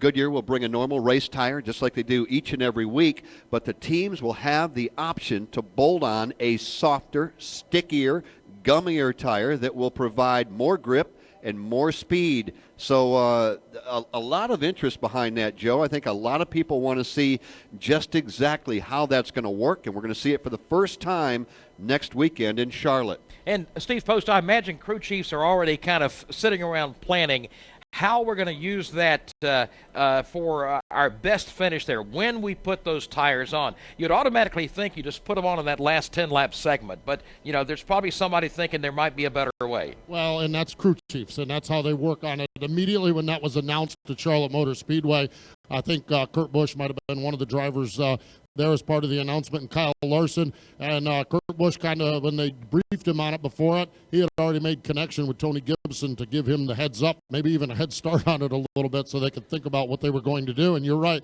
conventional wisdom says that they would save it to the end. But we know with these crew chiefs, and we know how they operate, conventional wisdom is something that doesn't necessarily fly, because if everyone does the same thing, you're all just in the same spot. The teams do get a set of those tires to practice with on Friday in the practice session, and I think that's going to be a real determinant. They'll be able to see how they perform, how long they perform, and what they do along the way. So it is going to be entertaining to see how those tires are used. All right, Steve, thank you very much. Here's the update on Eric Almirola. He has been removed from the car on a backboard, placed on a stretcher. Right now he is being loaded into the ambulance and headed to the care center. And needless to say, we'll keep you updated as updates become available to us right here on the Motor Racing Network. At Coca-Cola, we're not just fans of NASCAR. We're fans of NASCAR fans. So raise a Coke to the guy watching the race at home who does the honorable thing when he stands up. He asks if he can get anyone a refreshing Coke. And everyone says yes, meaning he has to carry a lot of Coca-Cola bottles. So he attempts the T-shirt as a basket method, stretching out his own T-shirt so his friends can enjoy a delicious Coke. And when that fails, he comes up with his most genius plan yet. Make 2 trips. Coca-Cola, official soft drink of NASCAR. This spring, Lowe's is helping you save big by offering great deals for all the projects on your to-do list. Get off to a fresh start this season and clean up with powerful $20 savings on a Greenworks 1600 PSI electric pressure washer, now for just $79. And take some time to relax and enjoy all of your hard work with Garden Treasures Pagosa Springs 5-piece patio set, now a special value at $99. All projects have a starting point. Start with Lowe's. Offers valid 5/11 through 5/15. Share color varies by market. While supplies last, U.S. only. It's time to start pouring concrete, and the Housby mixer system is ready for the job. The Housby mixer system was created specifically with the driver in mind. All controls and specs are completely customizable to your operations. Our durable, driver-friendly mixer can be mounted on all truck types, and our expert support is second to none. On-site and live phone support is just a phone call away. For more information, visit Housby.com. Housby, an official sponsor of NASCAR for over 40 years. Welcome back to live coverage of the GoBowling.com right here on the Motor Racing Network. We sit now under the red flag, a 3-car pileup going into turn number 1 involving Danica Patrick, Joey Logano, and Eric Almirola. We'll give you an update on Eric when it becomes available. It certainly appeared as though Joey Logano had a right front tire issue going into turn number 1 that caused him to turn down the racetrack and into Danica Patrick. We're going to get an update from Joey Logano here very, very shortly, Joe, and we'll hear firsthand what happened with Joey Logano. In fact, let's hear from him right now. Kim? Yeah, Joey has been released. Joey, very, very scary accident. Are you okay? And walk us through the accident. What happened? Yeah, I'm okay. Just praying for Eric right now is the biggest thing. Just something broke. I don't really know exactly what it was, but as I was going through the dog leg there and coming back up, something broke on the right front, and then it hooked to hard left, and it was just really funky, and it just right reared Danica hard in the wall, and then Eric came barreling in there too. So I just hope Eric's okay. I was able to talk to Danica, but man, it's I hate seeing that.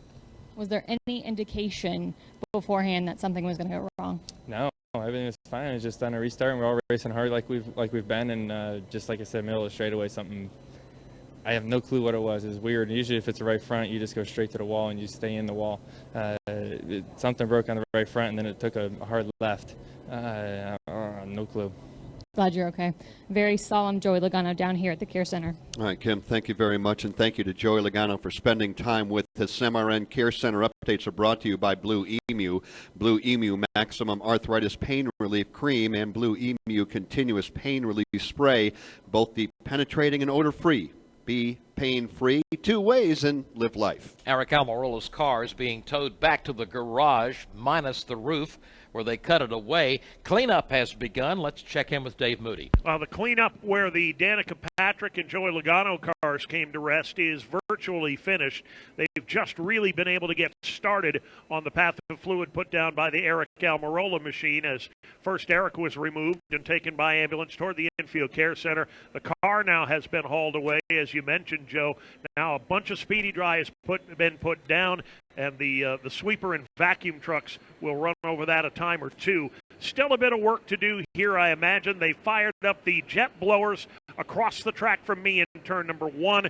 My guess is that as soon as they finished vacuuming up the bulk of the speedy dry in turn 2, they'll run those jet blowers all the way around turns 1 and 2 to try and do the final cleanup. 20 minutes already under the red flag. The top 5 are Martin Truex, Ryan Blaney, Kyle Larson, Kyle Busch, and Kevin Harvick. From Kansas Speedway, this is the Motor Racing Network, the voice of NASCAR. Being there matters, and your United States Navy protects and defends America on the world's oceans. Around the globe, around the clock, Navy ships, submarines, aircraft, and most importantly, tens of thousands of America's finest young men and women are ready to defend America when piracy threatens global commerce, when disaster strikes, or when called upon by the Commander-in-Chief. Your Navy is there. When it comes to protecting and defending America, being there matters, and America's Navy is already there. Live sports are the one true reality entertainment, where a single dramatic moment can become timeless. In NASCAR, Motor Racing Network's live broadcast elevates your senses to the sights, sounds, and struggles taking place on the racetrack. Keselowski to the bottom of the racetrack. He tries to slide up. Newman is there. Sideways is Keselowski. The power of radio to the imagination of the listener. Tune in to the Motor Racing Network. Visit MRN.com for an affiliate list in your local area.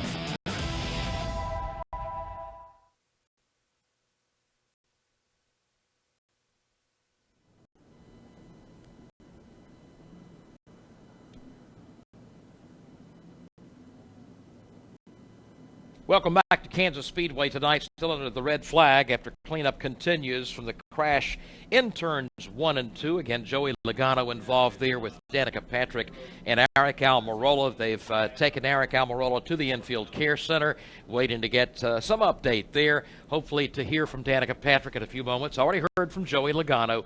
Very upset, very solemn with what's taken place, and that's the mood up and down pit road right now, as everyone is concerned about Eric Almirola's condition. Now, if you are just joining us or joined us as we were calling the action going off into turn number 1, let's remind you that Martin Truex Jr. right now on lap 200 with 67 laps to go. Truex is the race leader. Ryan Blaney right now, and by the way, all of these cars are sitting up closer to turn number 1, kind of in between turn 1 and the start-finish line under the red flag, with Ryan Blaney second, Kyle Larson right now is third, Kyle Busch fourth, Kevin Harvick under the red flag is shown fifth, followed by Denny Hamlin, Casey Kane, Kurt Busch, Jamie McMurray, and the rookie, Daniel Suarez, having a great run here tonight. So that's a quick look at the top 10. Joe, there's really nothing else we can do. We're working on cleanup over in turns 1 and 2. We know that Eric has been taken to the infield care center, as you pointed out. We're hoping and waiting on Danica Patrick to try to get a word from her. And until that time, we literally just have to sit and wait, not only to get an update on Eric, but to get the track cleaned up in order to get back under the green flag. Yep, so let's take it on further down the leaderboard. You gave us the top 10. Another rookie sits there in the 11th spot, Eric Jones. He's had an interesting weekend here at Kansas Speedway. Jimmy Johnson is in 12th right now, with Austin Dillon 13th. Clint Boyer is 14th and Matt Kenseth 15th. Ricky Stenhouse Jr. 16th. 17th is Brad Keselowski. Dale Earnhardt Jr. is in 18th.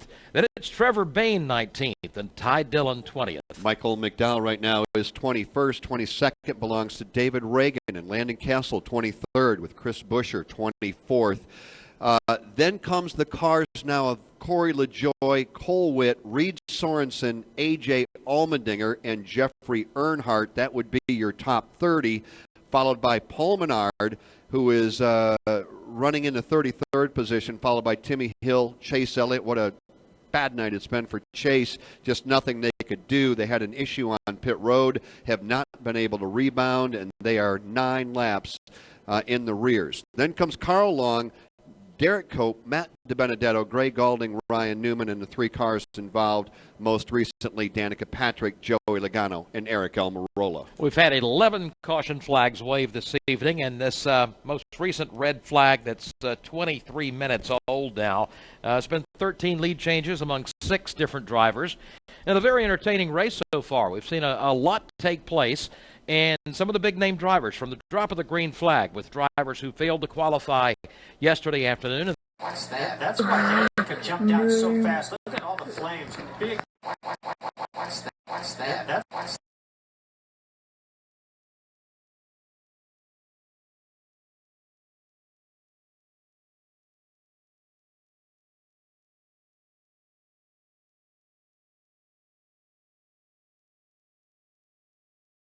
That's why Danica jumped out so fast. Look at all the flames. Big fire there. 3-car wreck at Kansas. Kansas. She knew she needed to get out of that car as soon as she possibly could.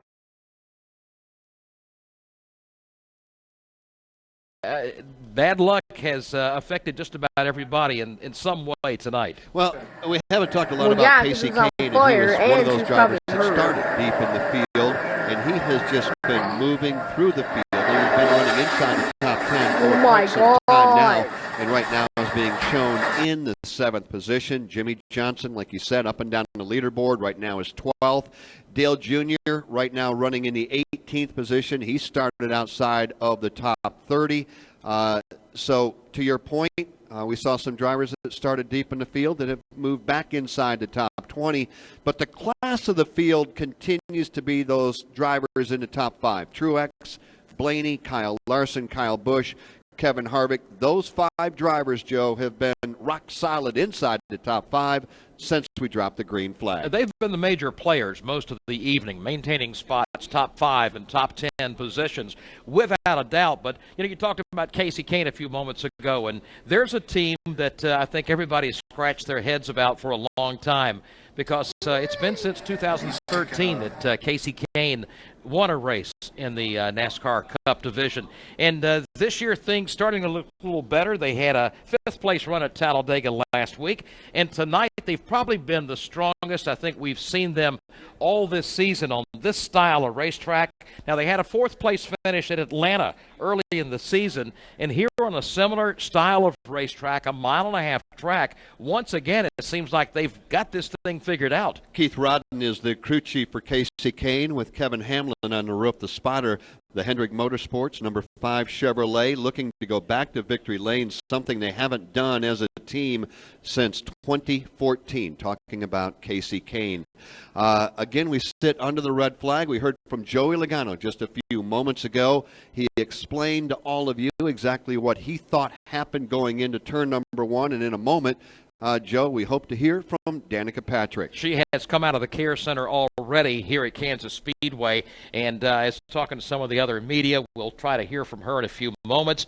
I'm sure, again, she was very upset when she got out of the car, but once she saw what happened and got an explanation of what took place, still disappointed, without a doubt, because she had a great run going, probably one of her best of this year. And once again, this has happened to her so many times. On the days and nights when she runs well, bad luck attacks. Running in the 11th position at the time of the crash, Danica Patrick has just come from the care center, and Kim Kuhn, I know, is standing down there and waiting for that opportunity to catch up with Danica. This crash took out again Logano and Eric Almirola. So, like you said, a very tough break for Danica. Without, I guess probably without question, one of the best runs she's had all season long, headed towards a top 10 finish, and then unfortunately getting caught up in something that, she had nothing to do with, just a victim of circumstance. The fire coming from the car was scary, and but again, she has walked out under her own control. Let's go there now and hear from Danica. Yeah, Danica, frightening, fiery crash. You seem to be okay. Glad to see you cleared out. Everything check out okay. And then what happened? Yeah, I mean, we're having a really good race and having fun out there and rolling a lot of speed, and kind of felt like Wonder Woman for a little while. And I all I know is that I all of a sudden crashed. So I definitely had a feeling it was the 22, and I'm sure that the doctors in the medical center that are checking your neurological abilities would be glad to know that I was right, that it was Joey. And when he told me I had a failure, I can't say that it made me feel that much better in the moment that he told me that, but I just, you know, I'm just frustrated for the lack of breaks I get, and seems like every time things are going better, something happens. I get crashed, or I'm in a crash, or I mean, especially at a place like this, a brake rotor, when we're using 200 or 300 pounds of brake pressure, seems odd. And unfortunately, there was 2 of us that got collected. And while I'm okay, one of these times, one of these really big accidents I'm in is not going to be okay. But Eric's not okay, and his car looked the best of everybody's. So you never know when it's just going to be the wrong hit. But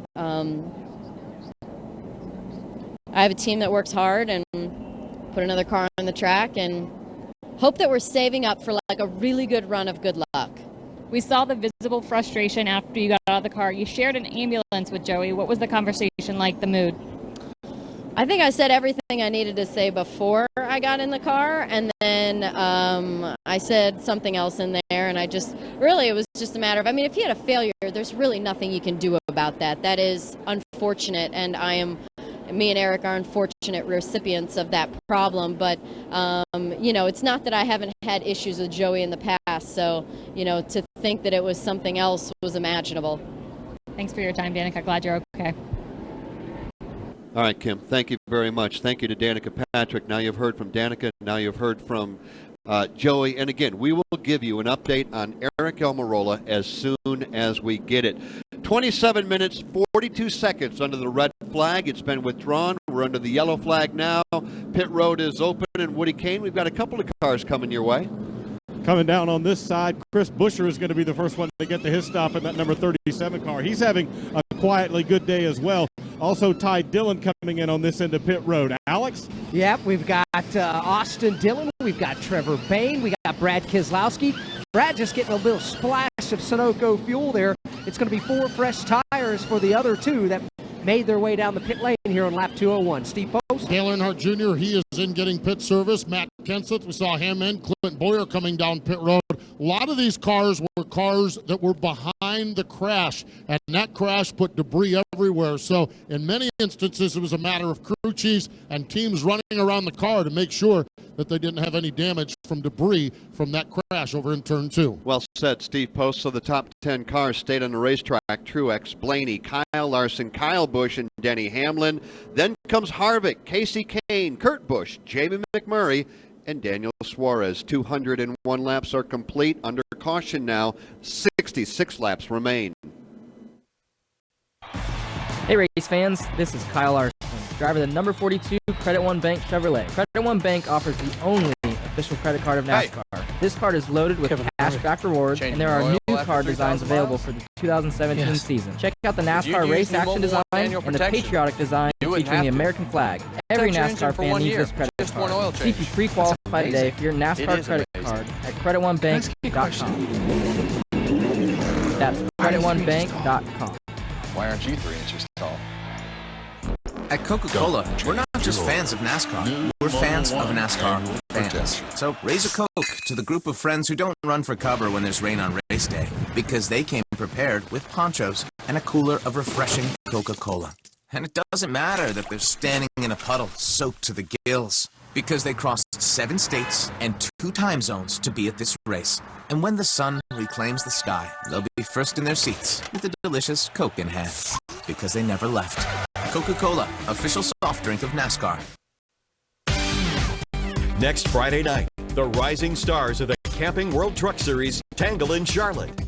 Live coverage of the North Carolina Education Lottery 200 begins at 8 p.m. Eastern, only on the Motor Racing Network.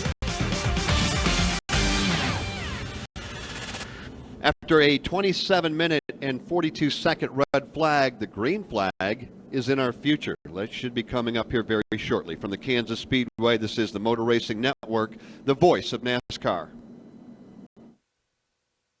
After more than 1 million hours of development, the truck of the future has arrived. The new Cascadia from Freightliner, inspired by science, driven by passion. It's loaded with driver-focused improvements, such as noise abatement technologies for an even quieter ride, an innovative wraparound dashboard for improved comfort, and a reimagined driver's lounge that promotes productivity and relaxation. Experience the new Cascadia at your dealer or online at Freightliner.com. MRN's Throwback Thursday, the greatest races in NASCAR history. Richard Petty comes to the outside of Benny Parsons, and ladies and gentlemen, it will be Richard Petty victorious in the STP Dodge. Listen Thursdays at 1 p.m. Eastern on MRN.com or the MRN app. Dale Earnhardt has won the Daytona 500. On demand in the MRN.com Media Center or on iTunes and Google Play. Jeff Gordon wins the Southern 500 and the Winston Noble $5 million bonus. Throwback Thursday on MRN.com. This is Martin Truex Jr. Thanks for listening to the NASCAR Cup Series live on the Motor Racing Network. Now back to the race. 211 miles an hour. Kurt Busch yesterday going off into turn number 1, and now that turn 1 and 2 area, Joe Moore, has been dusted up and cleaned up and everything else. But we're going to go back under the green flag here shortly, and I got to imagine these cars are going to want to tiptoe through there for at least a lap or two. At least at that end of the speedway, particularly when you look back on some of the wild restarts we've seen here this evening. Dave Moody, it's been quite a few times fanning out 3 wide heading down towards you. I'm not sure, Joe, as good of a job as they've done of cleaning up, especially in that extreme outside lane where the major impacts occurred. I'm not sure I would want to fan out all the way up to the safer barrier, at least on lap 1. I might wait a lap or 2, because no matter how many times they run over that speedy drive with the sweeper trucks and the jet blowers, there's still a little bit up there. And it's going to be tiptoe through the tulips here for a lap or 2. All right, we're getting ready to go green flag racing. We are hearing that Eric Almirola is being airlifted to the University of Kansas Medical Center. The report is he is alert and awake. And we are going back under the green flag right now with 63 laps remaining.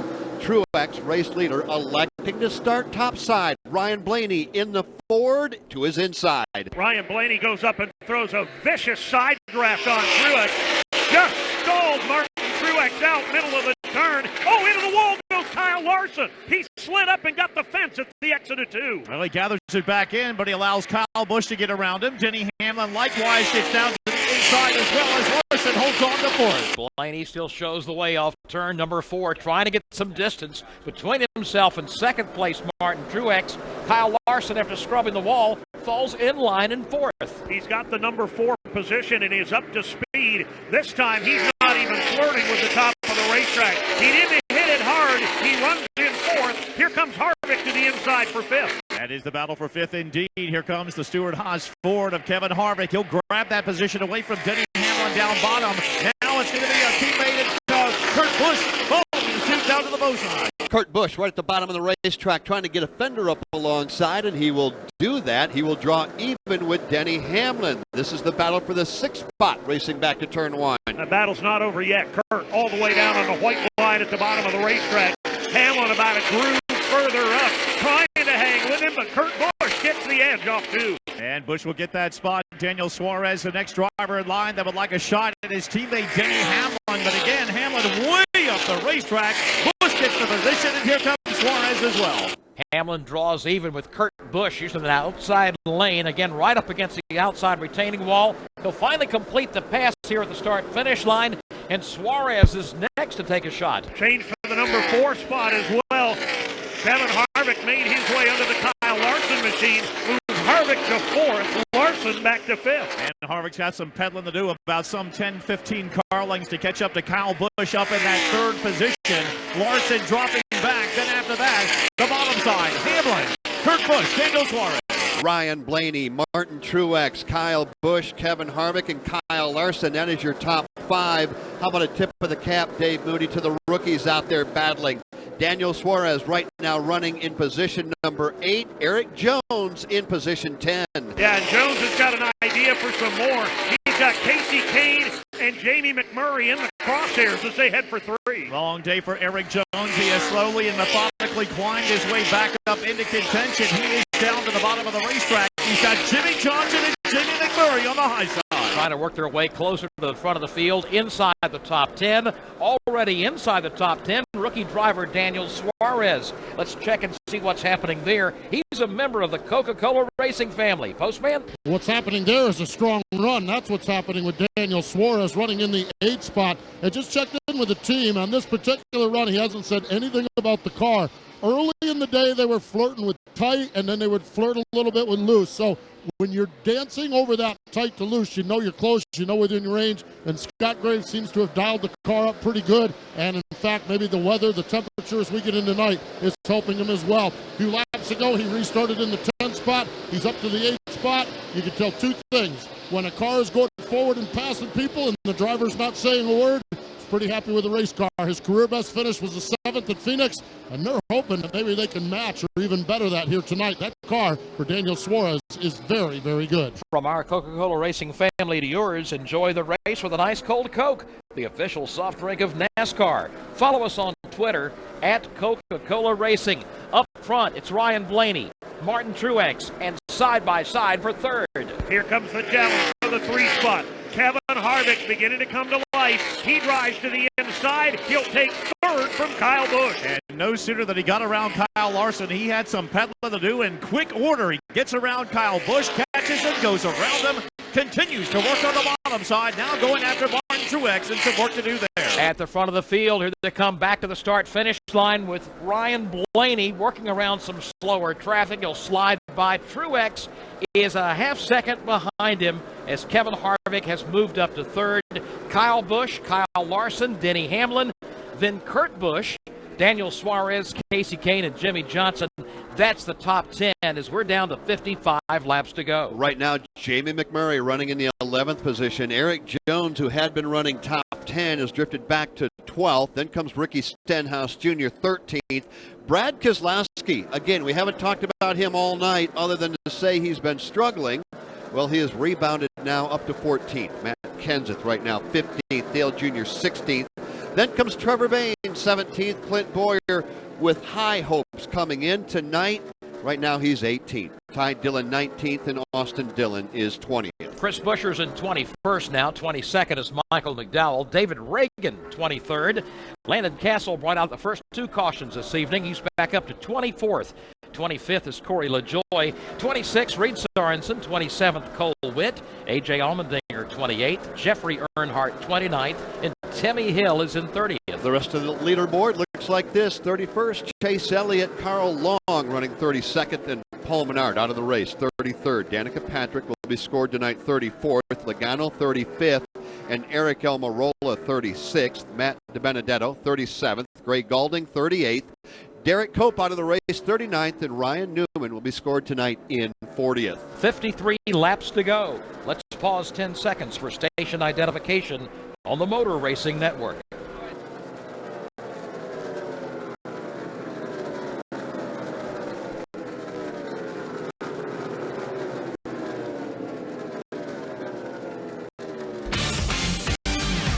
The Go Bowling 400, race 11 on the season for the Monster Energy.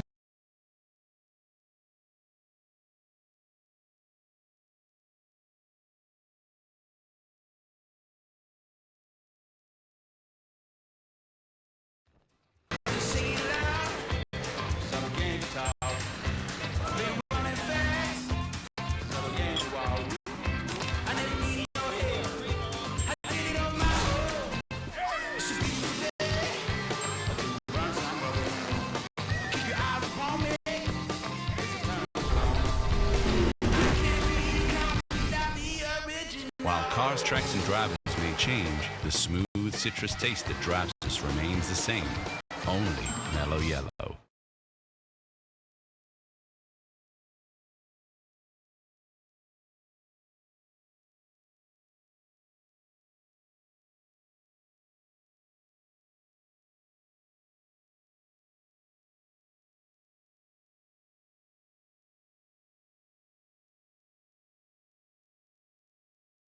Kevin Harvick with 51 laps to go. This mid-race update brought to you by Wrangler Advanced Comfort Jeans, made with 20% stronger denim and 4-way flex technology that moves with you. Try on a pair today.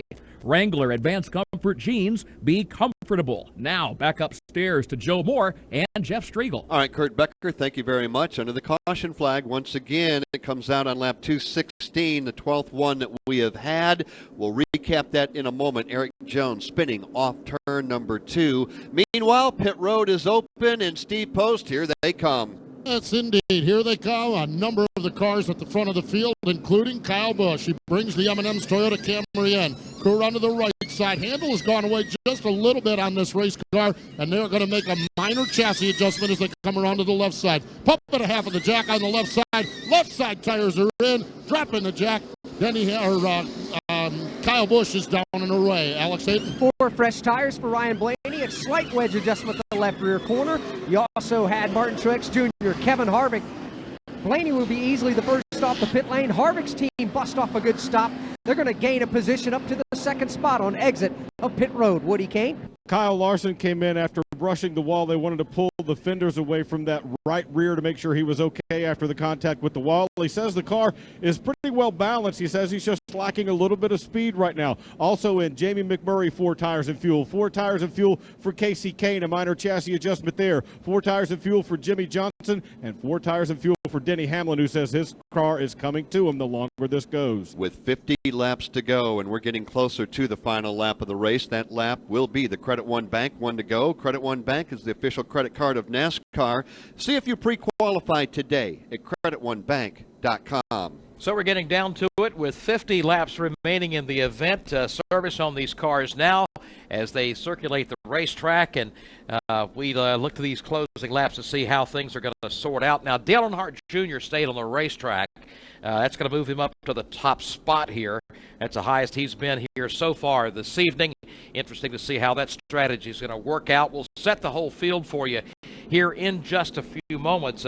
Certainly an action-packed night. I think that's a safe way to talk about this evening, and it typically is when you come to Kansas Speedway, but maybe more so than ever this evening. Well, it's had just about everything in it, that's for sure. And by the way, Eric Almirola being airlifted out of the racetrack right now, and again, he'll be transported to the University of Kansas Medical Center.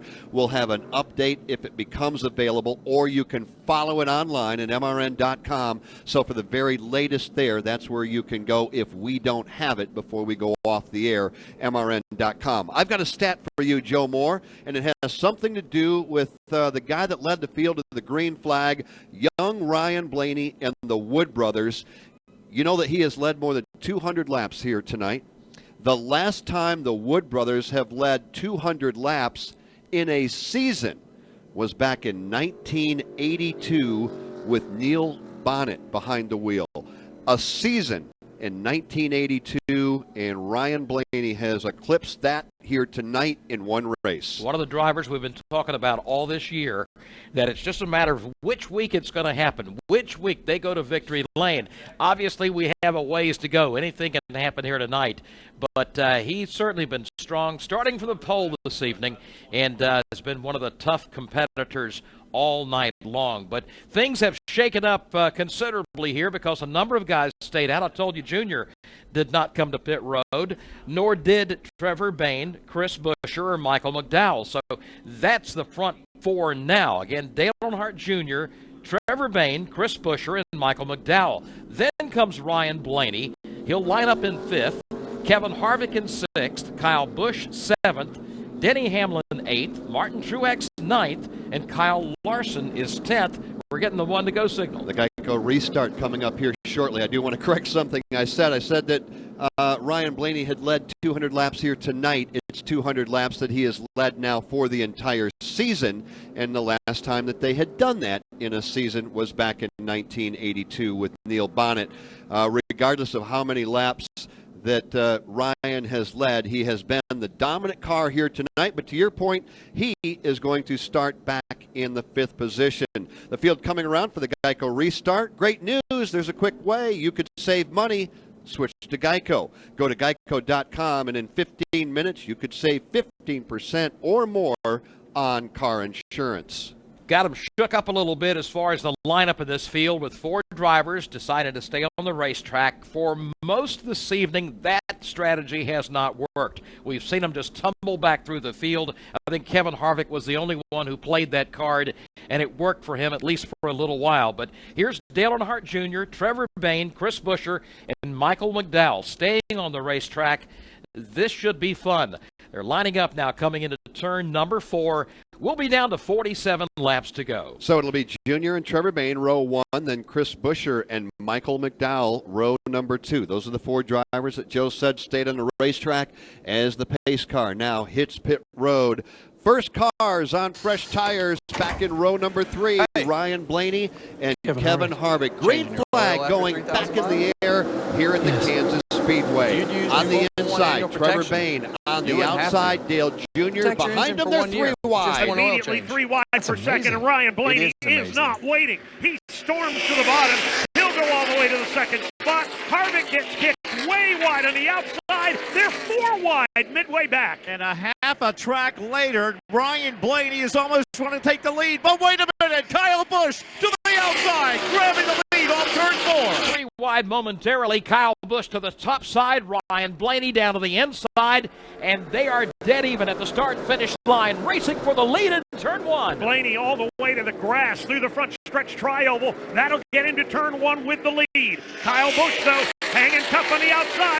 Blaney slides up across the nose to seal it off. Ford versus Toyota down the back straightaway. Blaney by a car length as he powers back into turn number 3, right to the bottom of the racetrack. Kyle Busch, middle groove, just a car length back in second. Further back, they were 3 wide for a moment with Clint Boyer, Jimmy Johnson, and Brad Keselowski up front. How hungry is Ryan Blaney? He had to go after and beat Kyle Busch, and he's back at the point once again. He's fought him off at least for the moment, but Kyle is not going away. And don't forget about Martin Truex. He's in the 3rd spot, and he's beginning to close in. Just about 5 car lengths back for Truex in that 3rd position. 4th is Kevin Harvick. He's been on the charge as of late. Leaders separated by 2 car lengths off of turn 4. Kyle Busch is not letting Ryan Blaney get away too easily. Staying there within a couple of car lengths as they come back to the line. Further back, here's Denny Hamlin going after Trevor Bayne. He'll take the outside lane and clear him easily in 1. Got a great run off the top of turn number 4. Moved Denny Hamlin to 5th. Trevor Bayne now back to 6th. Jamie McMurray 7th. Then Kurt Busch and Kyle Larson. And Chris Buescher still in that top 10 as he was starting up towards the front. Blaney bringing the charge back to the turn. No change and no difference in the interval. Now, with just 43 laps to go, 6 of the top 7 drivers, Joe Moore, are winless in 2017 and hungry for a victory here tonight. And, of course, the lead of that pack is Ryan Blaney, who's never won a race in his career. Big surprise in that group is certainly Kyle Busch and his Joe Gibbs Racing teammates, who have not won yet in 2017. The only driver in the top 7 with a victory is Truex. Kevin Harvick right now without. Denny Hamlin without. Trevor Bayne and Jamie McMurray without a win, and they are hungry. Here they come, back across the line now, 42 to go. Ryan Blaney, Dave Moody at the front of the field. And he's beginning to open up the gap a bit over Kyle Busch. It's now 10 to 12 car lengths. Another 6 or 7 back to Truex. And don't look now, Happy Harvick is on the hunt. He's 4th and moving in. Indeed, the interval between 1st and 2nd is growing, but the interval between 2nd, 3rd, and 4th is tightening up. Truex and Harvick on the move. They have their nose up to Kyle Busch. Trying to close in before Kyle and Ryan Blaney get too far away, and indeed they're closing in. Truex there in 3rd, Kevin Harvick in 4th, back in 1. Harvick has got a good car after about 7 or 8 laps following the restart. We saw it on the last run. Same thing this time. He's only about 5 car lengths behind Truex. Running about the middle groove through the corners right now, and he is closing on that Toyota of Martin Truex Jr. back into turn number 3 and 4. This time Harvick brings it way wide. Truex down about a groove and a half off the bottom lane. 1st to 2nd, separated by about 7 car lengths. 5 between Kyle Busch and Truex. 5 more to Kevin Harvick. Those top 4 beginning to pull away from Denny Hamlin. Hamlin's a long way back in the number 5 spot. But all eyes right now are on that Wood Brothers Ford. Ryan Blaney hitting the marks, maintaining the lead. heading for 3. That lead about 10, 15 car lengths back in turn 3, and again heading down to the bottom, maybe about a half a groove off the bottom white line. Kyle Busch right to the bottom here in turn 4. Once again, it's been proven that staying out there on the older tires will not work. Dale Earnhardt Jr. has fallen back to the 12th position now. A couple of other cars, Chris Buescher, he's dropped back to 15. Michael McDowell has fallen back to 25th. It just won't work here at Kansas Speedway. But at the front of the field, you've got Ryan Blaney, a runner-up in the Daytona 500. He was 7th at Las Vegas. He was 9th at Auto Club, looking to close it out here tonight in Kansas. Today, Toyota's featured NASCAR fan is Hearing Hero. So, Hank, why do they call you the Hearing Hero? I can tell you what was going on during any Toyota NASCAR moment just by the sound. All right, well, let's put that to the test. Here we go. Okay, that's Martin Truex Jr.'s Memorial Day Coke 600 win last year. I remember it well. Amazing. See if you can place this one. Yeah, okay, it's a trick question. That's part Denny Hamlin winning the Daytona 500 and part new Camry rolling off the line in Kentucky. You guys spliced them together. Side note, that very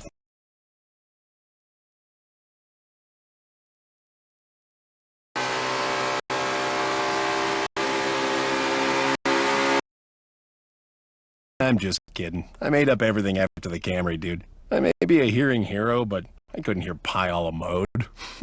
Pi a la mode. Let's go NASCAR fans! Toyota, let's go places. To learn more, visit toyotaracing.com. NASCAR is a registered trademark of the National Association for Stock Car Auto Racing, Inc. Ryan Blaney continues to lead as 1.2 seconds over a new second-place man and a new third-place man. Martin Truex went by Kyle Busch. So did Kevin Harvick. Kyle now back in the 4th spot. 5th is Denny Hamlin as we're down to 36 to go. Follow NASCAR on Instagram and post your favorite pictures and videos throughout the NASCAR season. From Kansas Speedway, this is the Motor Racing Network, the voice of NASCAR. Hi, everybody. This is Mike Bagley. Join me every Tuesday night for NASCAR Live. This one-hour interactive show takes you beyond the typical storylines in NASCAR with the stars of the sport. The celebration's been fun. I mean, afterwards, I guess I didn't leave the track until my 1:30, so I caught it with my crew of them in South Beach. NASCAR Live also gives you in-depth analysis with MRN's top personalities. Because for me, the decisive moment of this championship was when... Check it out, NASCAR Live, this Tuesday night at 7 Eastern on the Motor Racing Network. Online and on the air, MRN is live from the track on MRN.com and the MRN app. Check out all MRN race broadcasts, pole qualifying and practices, plus exclusive motorsports programming live on your computer or mobile device. Or go to MRN.com to find your local radio station's online stream. Don't miss a second of NASCAR racing action. Listen live online at MRN.com, the MRN app, or your local station. This is Kyle Busch, driver of the number 18 M&M's Toyota. Thanks for listening to the Monster Energy NASCAR Cup Series, live on the Motor Racing Network. Now, back to the race. 33 laps remain. Will it be a night of first for Ryan Blaney? This was the place that he got his first Cup Series start. He got his first pole here yesterday. Can he win for the first time here? We'll know in 32 laps. Truex, however, is beginning to close in. Kyle Busch is beginning to fade. More on that. Here's Steve Post. Yeah, indeed, Kyle Busch, the car has just gone very, very loose on him, and that means the rear end wants to step out from the race car. This race could go green, and they can make it to the end of the race. Kyle Busch is the driver right now, hoping for another caution so that they can come in, and Adam Stevens, his crew chief, can take another adjustment on it because the car has just gone almost wrecking loose for Kyle Busch. And here's what Kyle had to say about that race car. I don't get it. Awesome for 3 laps. Sideways loose right now. Wrecking loose. Well, that's Kyle Busch audio. Meanwhile, Truex has run down the race leader, Ryan Blaney. Ryan Blaney has got his hands full now.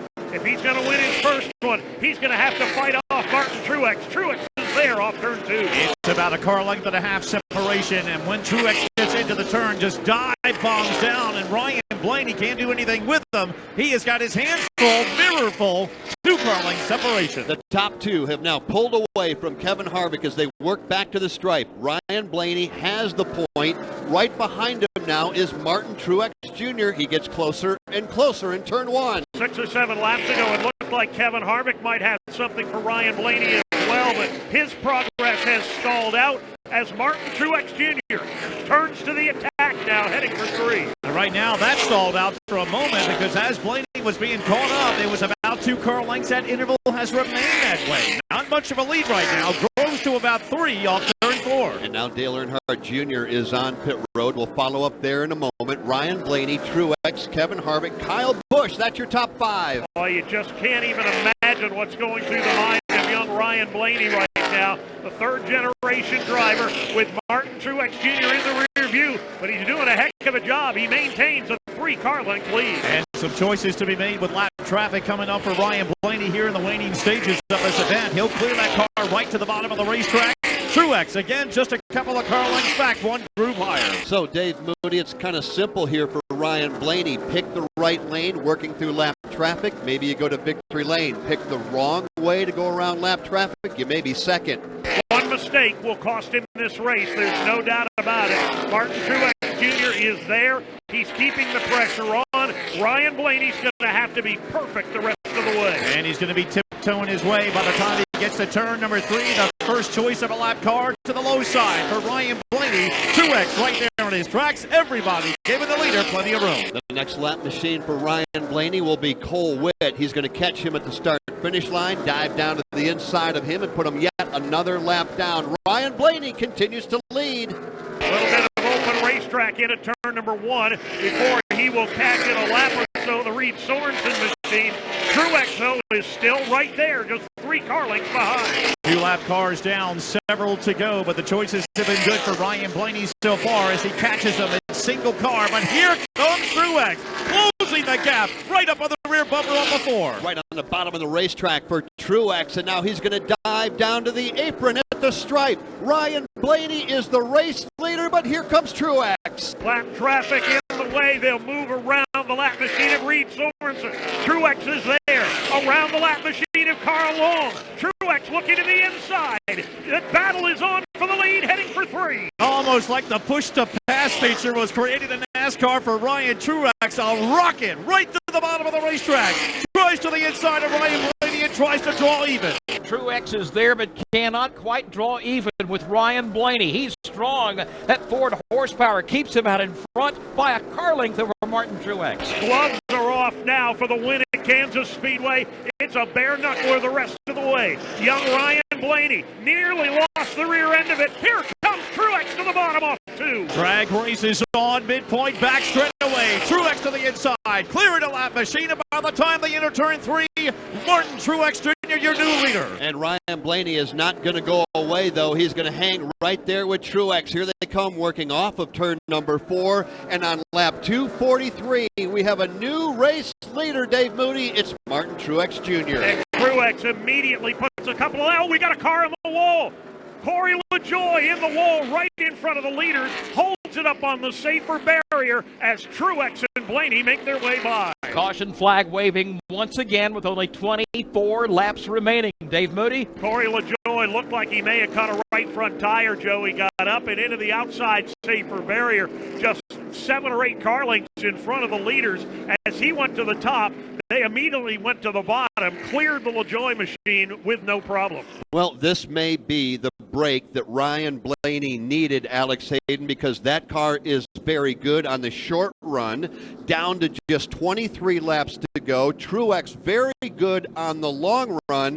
What do you think? Ryan Blaney comes to pit road? Oh, absolutely, he comes to pit road. And not only will Blaney come to pit road, everybody else behind him is going to follow him right down in his tire tracks. Ryan Blaney's car got very, very loose on that run. The more green flag laps we put down there, he was not going to be able to hang on and put up a fight with Truex in the closing laps if it were not for this caution. They're going to come to pit road, make some chassis adjustments, bolt on 4 fresh tires, and see what they can do.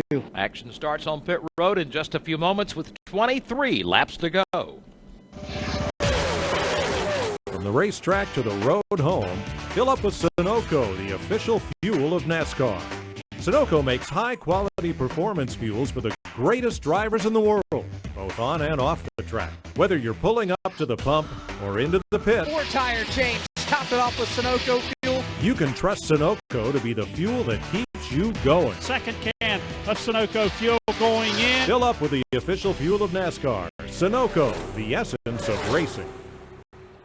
I'm not blooming good, I'm blooming great. Put a shrimp on the barbie and sizzle my steak. Woo, I want that onion to bloom and it get in my senses like a sonic boom. No rules, just right. So bold, so nice. And I'm so ready for that Outback steak tonight. Outback Steakhouse, that's what it's all about. Outback.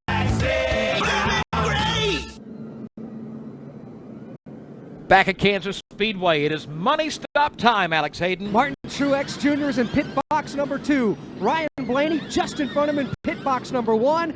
4 tires. They will take on just a splash of Sunoco fuel. Couple of chassis adjustments for Truex. Here we go. The race off pit road.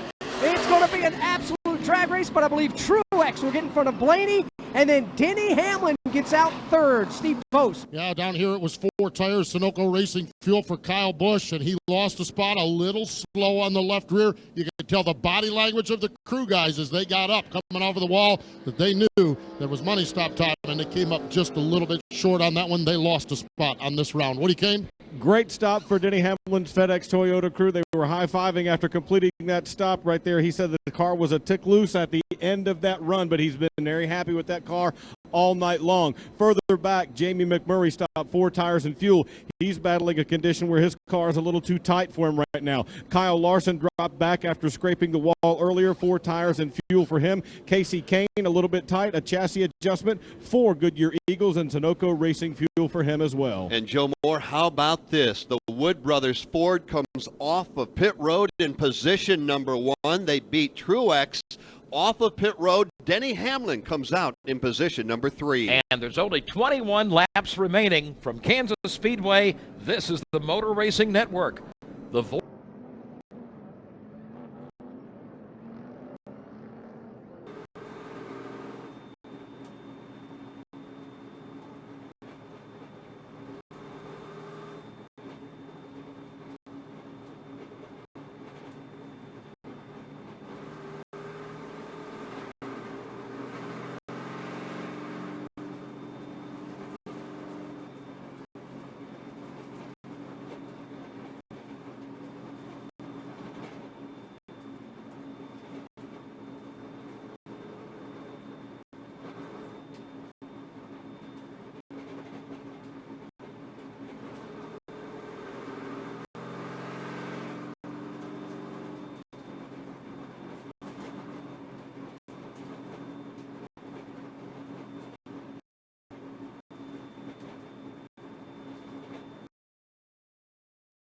Motor Racing Network.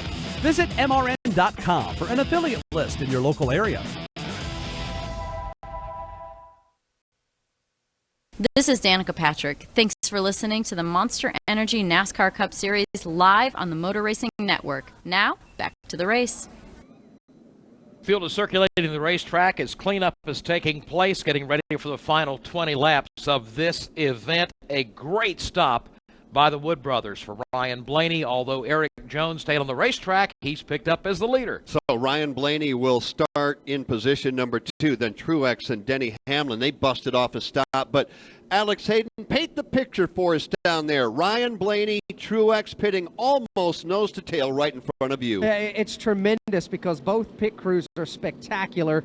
Both of them ripped off beautiful pit stops, and they got away. The actual exit where pit road speed ends, when the cameras are located just past the final box, which is the box of Ryan Blaney. It was a photo finish coming across the line, and by the width of the splitter of Blaney's red and white Ford Fusion, that's how he beat Truex out there. So that said, Jeremy Bullens, the crew chief, he's got his red and white Motorcraft shirt on. He came firing down off the top of the pit box. He was chest bumping the crew members. He was high-fiving them. It was a heck of a scene down here as they knew they needed a good pit stop, and they finally got it. Boy, they got it done. They got the guy out there on the front row. Speaking of Ryan Blaney, he lines up alongside Eric Jones. Both of these drivers looking for their first career win. Of course, we had a first career winner last week at Talladega with Ricky Stenhouse Jr. The last time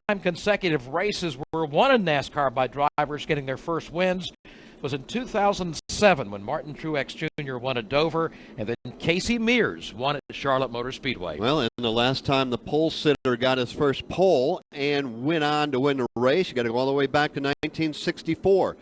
Billy Wade did that.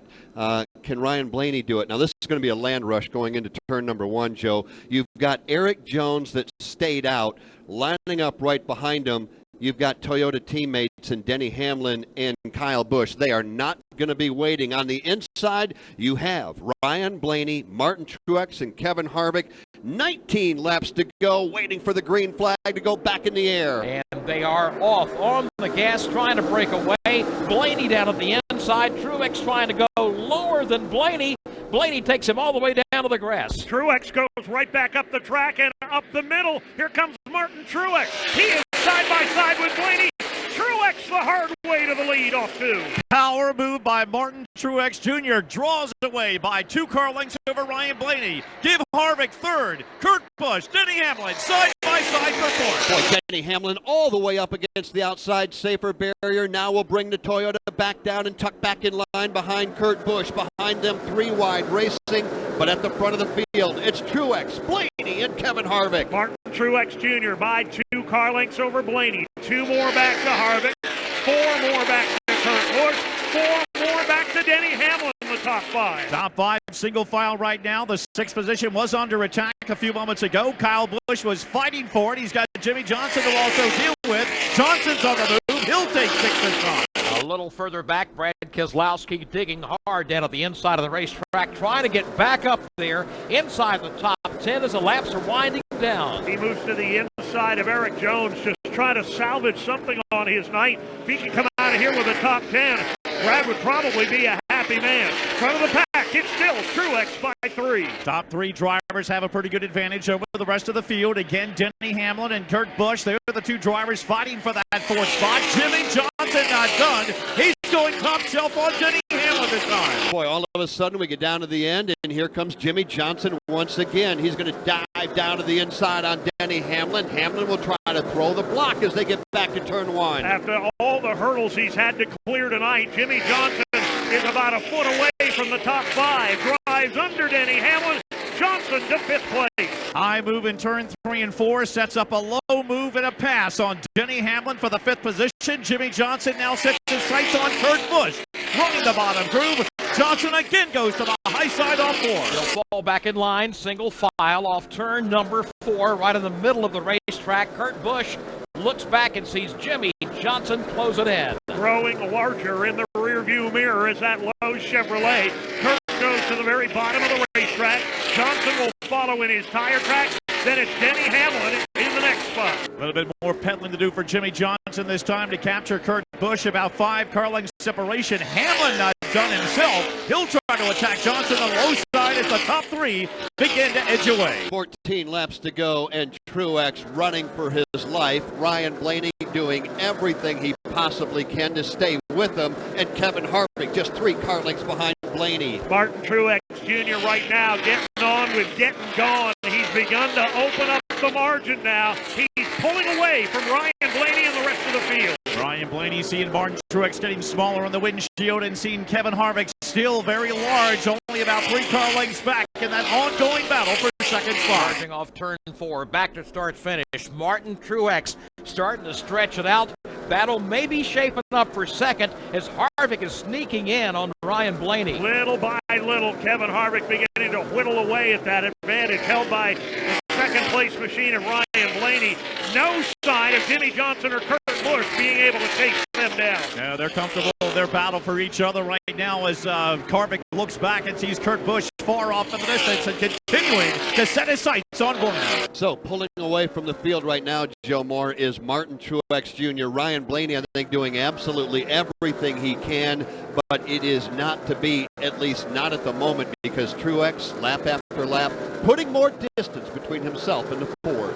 Continuing to pull away in the closing laps. Martin Truex Jr. at the front of the field, up a full second, the margin over Ryan Blaney, and some good racing at the tail end of the top 10, Jeff, right now. Just watching Kyle Larson and Brad Keselowski go at it. Kyle got by. He's up to the 8th spot, and it's not been an easy night for him either. No, it hasn't. Here is a quick look at the top 10 now with 11 laps remaining. Truex, Blaney, Harvick, top 3. Kurt Busch and Jimmy Johnson, 4-5. Denny Hamlin, 6. Kyle Busch, 7. Brad Keselowski now up to 8. Then Kyle Larson and Daniel Suarez. That rounds out your top 10.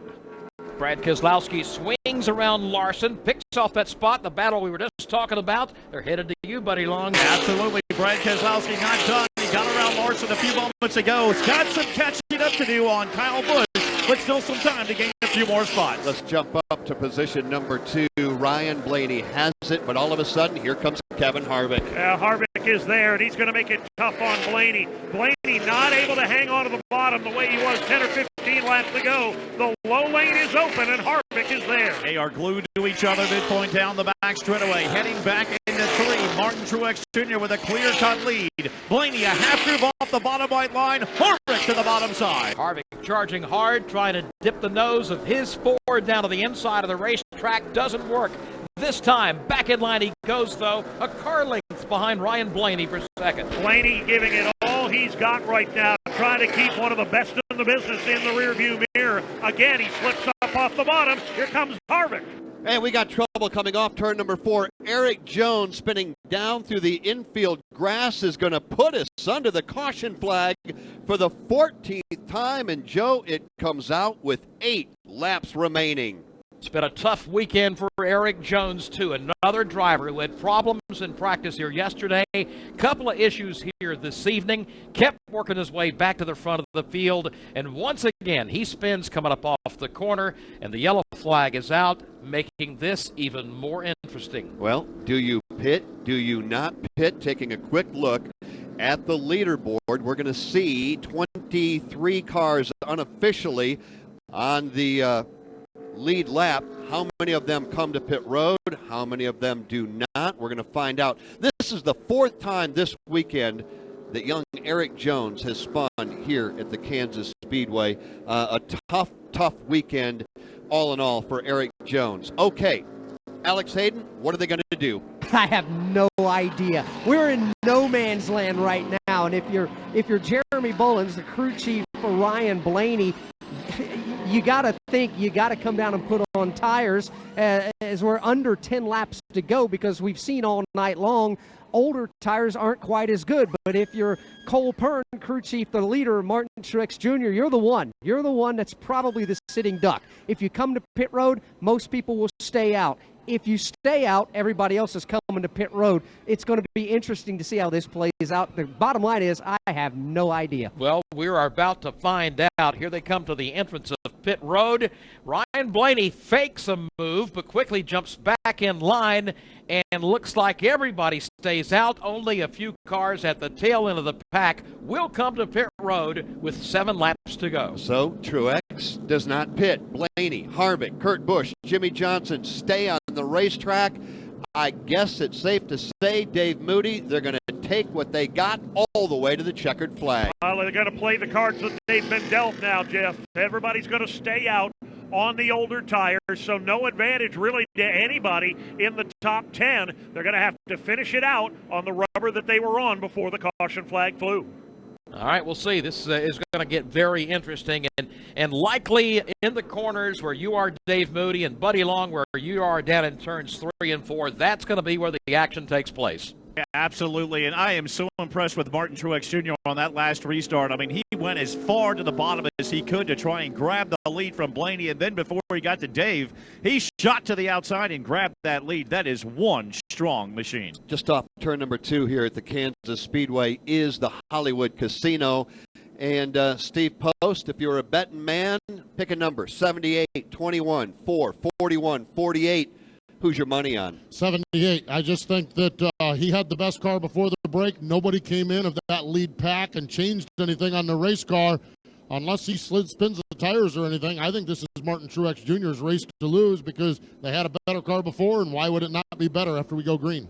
Alex Aiden, what do you think? Yeah, I'm going to have to agree with Steve on this one. He showed in the last restart, and not only that, but the ensuing laps after the last restart, he was able to drive away. The car didn't waver much at all. Blaney's car, well, not so much. And Woody Kane, you've got a couple of big hitters down there towards you. Denny Hamlin, Jimmy Johnson among them.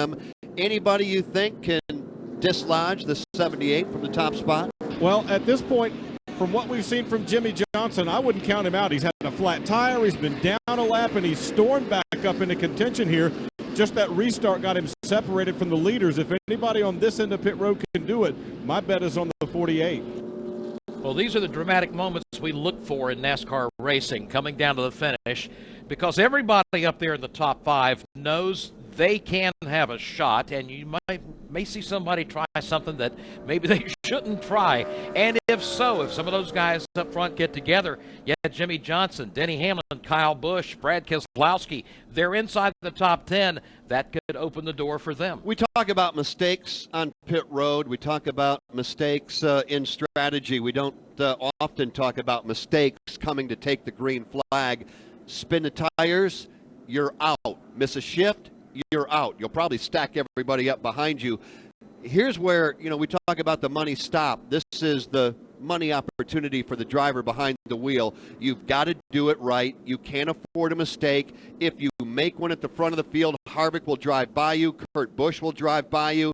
You've got Jimmy and Denny. They've been there before. You've got Ryan Blaney hungry for his first win.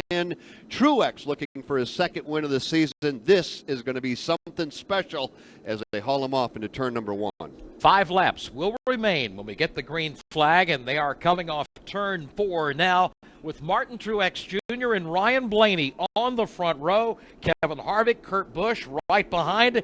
Here they come. Green flag is out on the jump. It is Truex. He jumps down to the inside of the racetrack, gets away, but Kevin Harvick stays with them in turn 1. They're banging in the back. Jimmy Johnson gets turned. Johnson slides down into the infield grass after contact with Kurt Busch. Jimmy Johnson, a night of ups and downs, and it's down again as the Lowe's Chevrolet slides through the infield.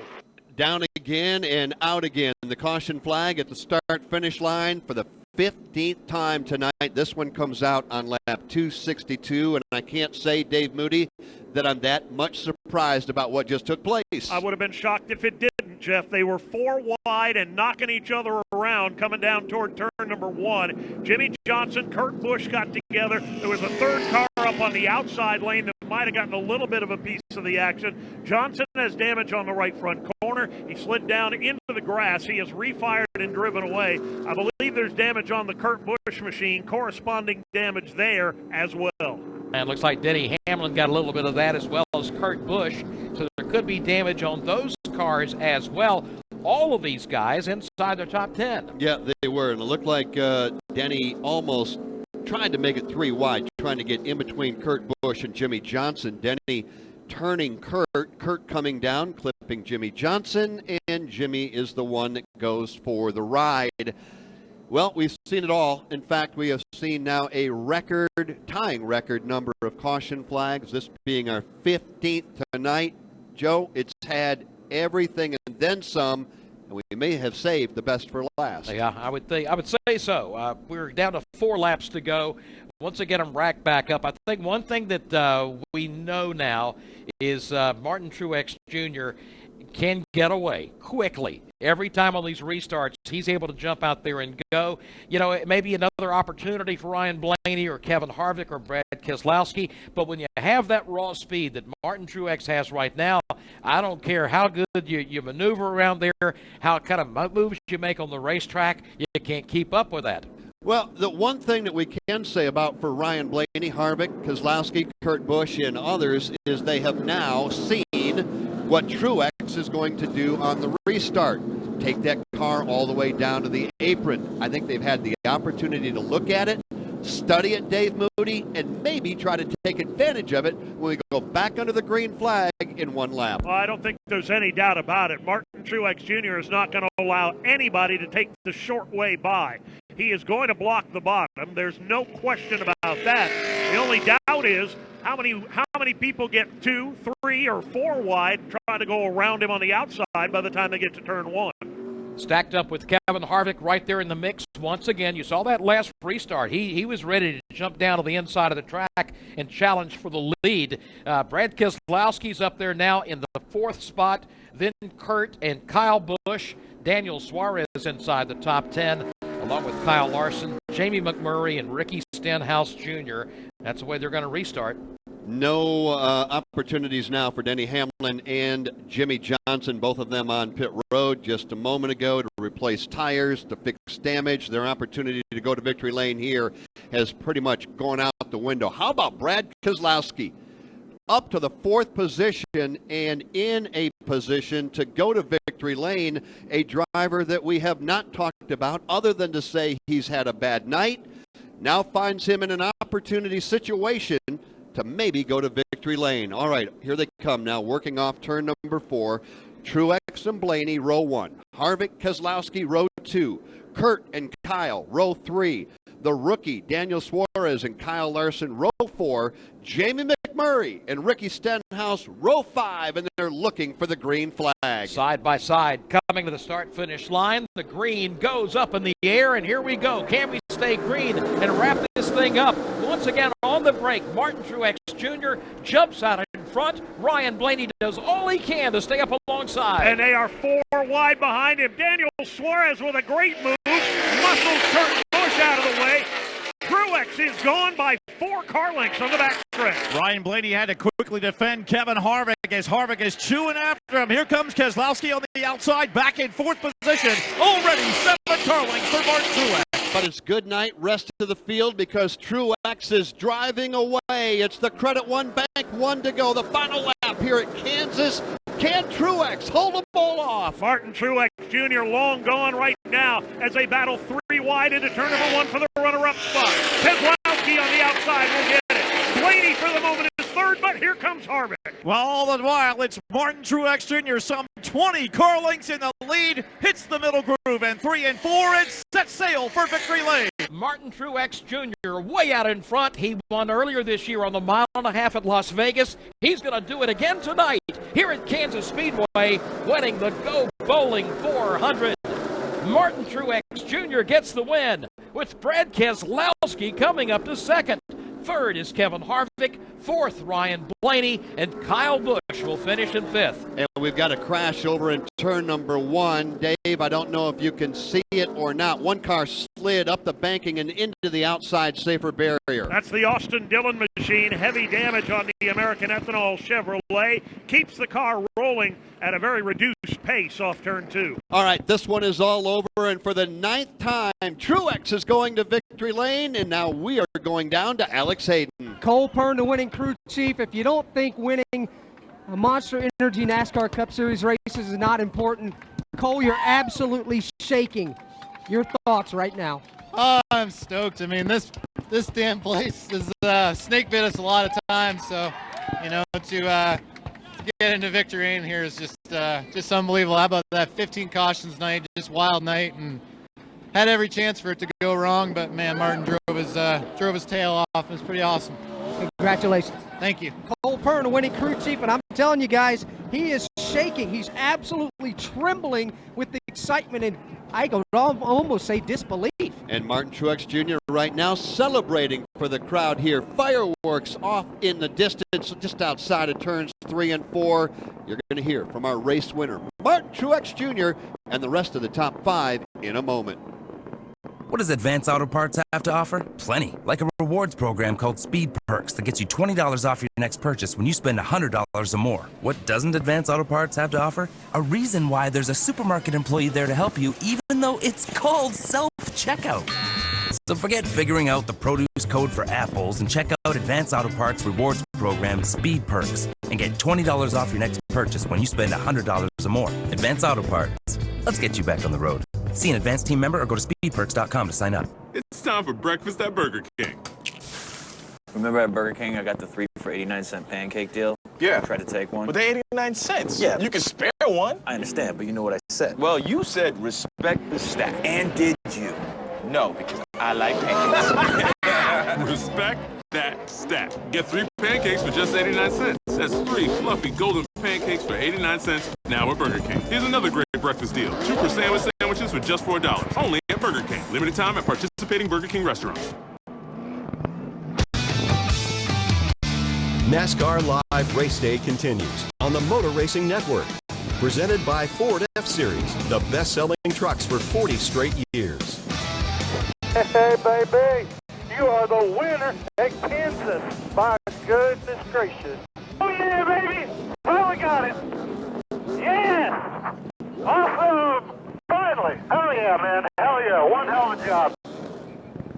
Clayton Hughes, Cole Pern, Martin Truex Jr., they're all talking and all heading now to Gatorade Victory Lane. You'll hear from Martin coming up in just a moment. Now let's take you back downstairs and hear from our top 5 finishers. We'll start first with Steve Post. Well, Kevin Harvick down here after a third-place run here in the Busch Light Ford. Kevin, from our perspective, looked like a pretty solid night. Raced most of the night in the top 5. How was the car? How much did things change? How much did you guys work on the car to keep it up toward the front of the field? They worked on it quite a bit and had good pit stops, and you know, we had to adjust the balance throughout the night. But our Busch Light Ford was solid all night. I got us a lap down there thinking I had a tire coming apart. It was vibrating really bad, and came back through the field, and then those restarts just didn't line up for us there at the end. And there we go. That is Kevin Harvick with a third-place finish. Woody? Let's check in with Ryan Blaney, who led so much of this race and came up just short. He's out debriefing outside the car now. Ryan, a crazy finish in this race here. Tell us about those restarts at the end, because those turned out to be the key to the race tonight. Yeah, he did them right and I did them wrong. That's pretty much how that went. But you know, we had a really good short run car, and I thought that's what it was going to take to win the race. Got that little short run at the end, but he got us on that restart when he was third, and he got 2 good restarts, and I didn't. So anyway, you got to look at the positives and say we were back on track to where we need to be after a rough few weeks, and looking forward to Charlotte. Ryan Blaney definitely on track. He wins the pole and comes home with a top 5 finish. Steve Post. 5th place finish for the M&M's Toyota driver, Kyle Busch. Kyle, as this race evolved, how much did your car change? At one time you were the dominant car, then toward the end you weren't able to hold that pace. Did your car change? Did other change? How did things adjust as this race unfolded? It just seemed like other guys got better than us. You know, we tried to adjust on our car, and it really never made it better. So the M&M's Camry was fast when the sun was out. We were pretty quick up there riding the high side and doing a good job. We won the first segment, and then the second segment I thought we had a shot to win that one as well too. I think we were third in that one. And once it got dark out, we just kind of lost it. Actually, other guys just got faster.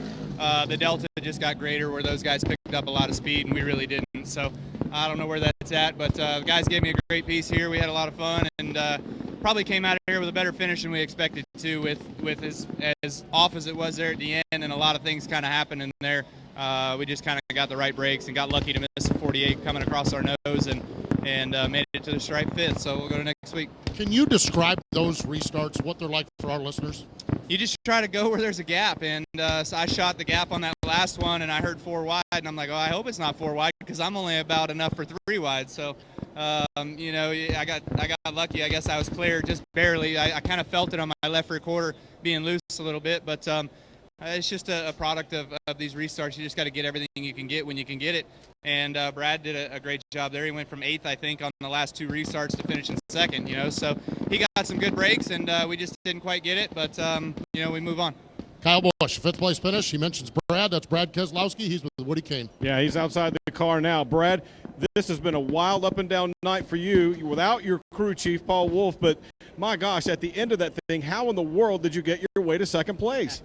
Yeah, we caught a couple of breaks there on them restarts and made the most of them, which was good. We had a really great, Freightliner Elite Support Ford. Just kept getting caught up in all kinds of adversity there, and worked our way through it. Kind of stinks we finished 2nd, but still lost points to everybody around us because we didn't get those stage points. So got us run up front the whole race, but all in all, a really fast Ford, and a lot to be proud of. And move on to next week. All right, Brad Keselowski, a hard fight. He fights his way back to second place here tonight at Kansas. All right, Steve. Woody, thank you very much. We're waiting on Martin Truex Jr., who is now celebrating, and rightfully so, down in Victory Lane, Gatorade Victory Lane. Before we hear from him, let's go back downstairs to Steve.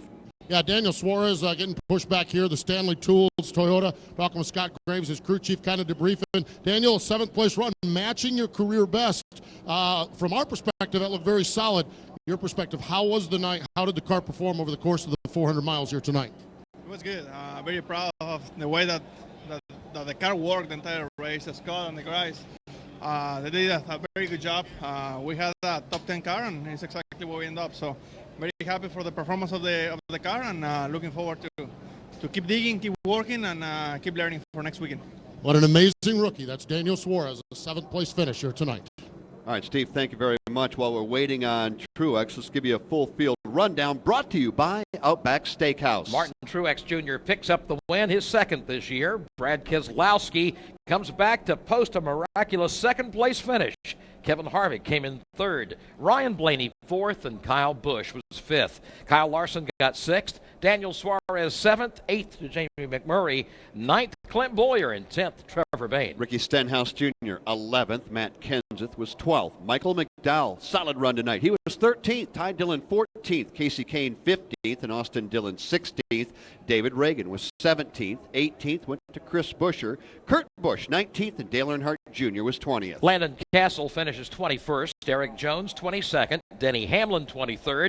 Jimmy Johnson got 24th, and Reed Sorensen 25th. 26th went to Cole Witt. 27th, Corey LaJoie. 28th was Timmy Hill. 29th, Chase Elliott. And 30th, A.J. Allmendinger. 31st was Carl Long, followed by Matt DiBenedetto. Jeffrey Earnhardt and Gray Galding was 34th. 35th, Paul Menard. 36th, Danica Patrick. 37th, Joey Logano. Eric Almirola, 38th. Derek Cope, 39th. And Ryan Newman was 40th. That's a look at the finishing order brought to you by Outback Steakhouse. Race into Outback Steakhouse tomorrow for a free bloomin' onion because of Kevin Harvick's top 10 finish. Outback Steakhouse. Well, he won at Las Vegas on the 1.5 miles, and he has won here tonight on a 1.5 miles. The Kansas Speedway, as we go to Gatorade Victory Lane to hear from our winner. With Martin Truex Jr. Hey, bud, congratulations. Another bat coming down on top of you, but I think you'll take these bats. Congratulations. Yeah, it's always good to get a nice beer shower and 5-hour energy and whatever else they're throwing on us here. So pretty awesome. Awesome day, awesome weekend. This team rocks, man. They're so good, and we just stuck with it all night. We had an awesome race car, and there was times there where it looked like we weren't going to have a shot at it, and we just kept fighting and made it happen. Ryan Blaney just a moment ago said, Martin did the restarts right, I didn't. So how do you do the restarts right? Man, you got to time it right, and I've been a victim of the same thing. That kid's good, man. He's going to win a ton of races. He's really talented, and their cars are fast right now. So, you do 10 restarts, 8 of them you get right, 2 of them you screw up. You just hope the ones you screw up aren't for the win. Today we were able to get those ones right when it mattered, and what can I say? Just awesome team effort. How much did the car and the track change when starting under the sunlight and then transferring into nighttime? The groove moved around quite a bit. Early in the race we've seen the very high groove got really fast on those long runs, and we had to adapt and be able to do that, and we got pretty good up there. And then the next thing you know, we couldn't run up there anymore. It was too slow, and you had to run the middle. And at the end, the bottom was good at times too. So just moving the groove around. We didn't change our car a whole lot throughout the race, really. Just adapted to the racetrack, moved my lines around, and tried to work on it wherever I could. Finally, Martin, Kansas Speedway's kind of been the Achilles heel for you. What's it mean to you and this team to finally get here into Victory Lane? It feels great. I mean, it's definitely been a thorn in our side, that's for sure. And for years and years, even before I was with this team, for whatever reason, we always ran good here and never could close the deal. So proud to get these guys back in Victory Lane. This is our home racetrack, the guys from Colorado. So appreciate all the fans. We got a lot of fans from Colorado here today. I met a bunch of them before the race, and hopefully they're all psyched. Congratulations. Thank you. Martin Truex Jr. wins the GoBowling.com 400 here at Kansas. And our congratulations to Martin Truex Jr., Furniture Row Racing, and everybody associated with that team based in Colorado as the celebration continues. Down in Gatorade Victory Lane, tested in the lab, proven on the field. Gatorade Thirst Quencher, the proven sports fuel. Stage winners tonight were Kyle Busch. He won the first stage. Ryan Blaney won stage number 2. We have a total of 8 winners so far in the 2017 season. They include Kurt Busch, Brad Keselowski, Ryan Newman, Kyle Larson, Jimmy Johnson, Ricky Stenhouse Jr., and Martin Truex Jr. has won twice. Joey Logano, of course, also won at Richmond, but an encumbered finish. That does not count towards the playoffs. Here now the current point standings, hot and ready thanks to Little Caesars. Kyle Larson still leads by 44 over Martin Truex Jr. Brad Keselowski is 3rd, Chase Elliott 4th, and Jamie McMurray is 5th. 6th is Kevin Harvick, 7th Kyle Busch, 8th Jimmy Johnson, 9th is Joey Logano, and 10th is Clint Boyer. The Hot and Ready Championship standings are brought to you by Little Caesars, where you can enjoy the half and half deep dish pizza for only $9. It's for meat lovers only, and only for a limited time at Little Caesars, plus tax at participating locations. Well, Joe, next week we won't be in Kansas anymore. The Monster Energy NASCAR Cup Series will be moving on to the Charlotte Motor Speedway for next Saturday night's Monster Energy All-Star Race. The Motor Racing Network's live coverage is going to begin on Friday with practice at 1 p.m. Eastern Time. Pole qualifying is scheduled for 6 p.m. Eastern, and we're going to bring you the All-Star Race next Saturday, 5:30 Eastern Time, again, right here on the Motor Racing Network. This reminder is brought to you by AAA. Whether you're going to the track or you're going to work and back, trust AAA to keep you moving forward. From car buying to roadside assistance, insurance to car care, AAA offers a full suite of automotive solutions to help you navigate the road of life. Visit AAA.com/car solutions to learn more. A big celebration continues in Gatorade Victory Lane for Martin Truex Jr. So many times this track has beat him. He's led a total of 622 laps tonight. He beat Kansas Speedway. Congratulations to Martin Truex. Thanks to the voices you heard on our broadcast tonight, Dave Moody and Buddy Long with the action and the turns on pit road. Alex Hayden, Steve Post, and Woody Kane, along with Kim Kuhn. Now for Jeff Striegel, I'm Joe Moore. Our congratulations to the winner of the Go Bowling 400, Martin Truex Jr. Motor Racing Network's coverage of the Go Bowling 400 has come to you from Kansas Speedway. Sponsored by Go Bowling. After the race, let's go bowling. Visit gobowling.com to find a bowling center near you. By Burger King Breakfast. Get 3 pancakes for 89 cents now. Only at Burger King. Limited time. Participation varies. By Toyota. For the latest Toyota racing information, visit toyotaracing.com.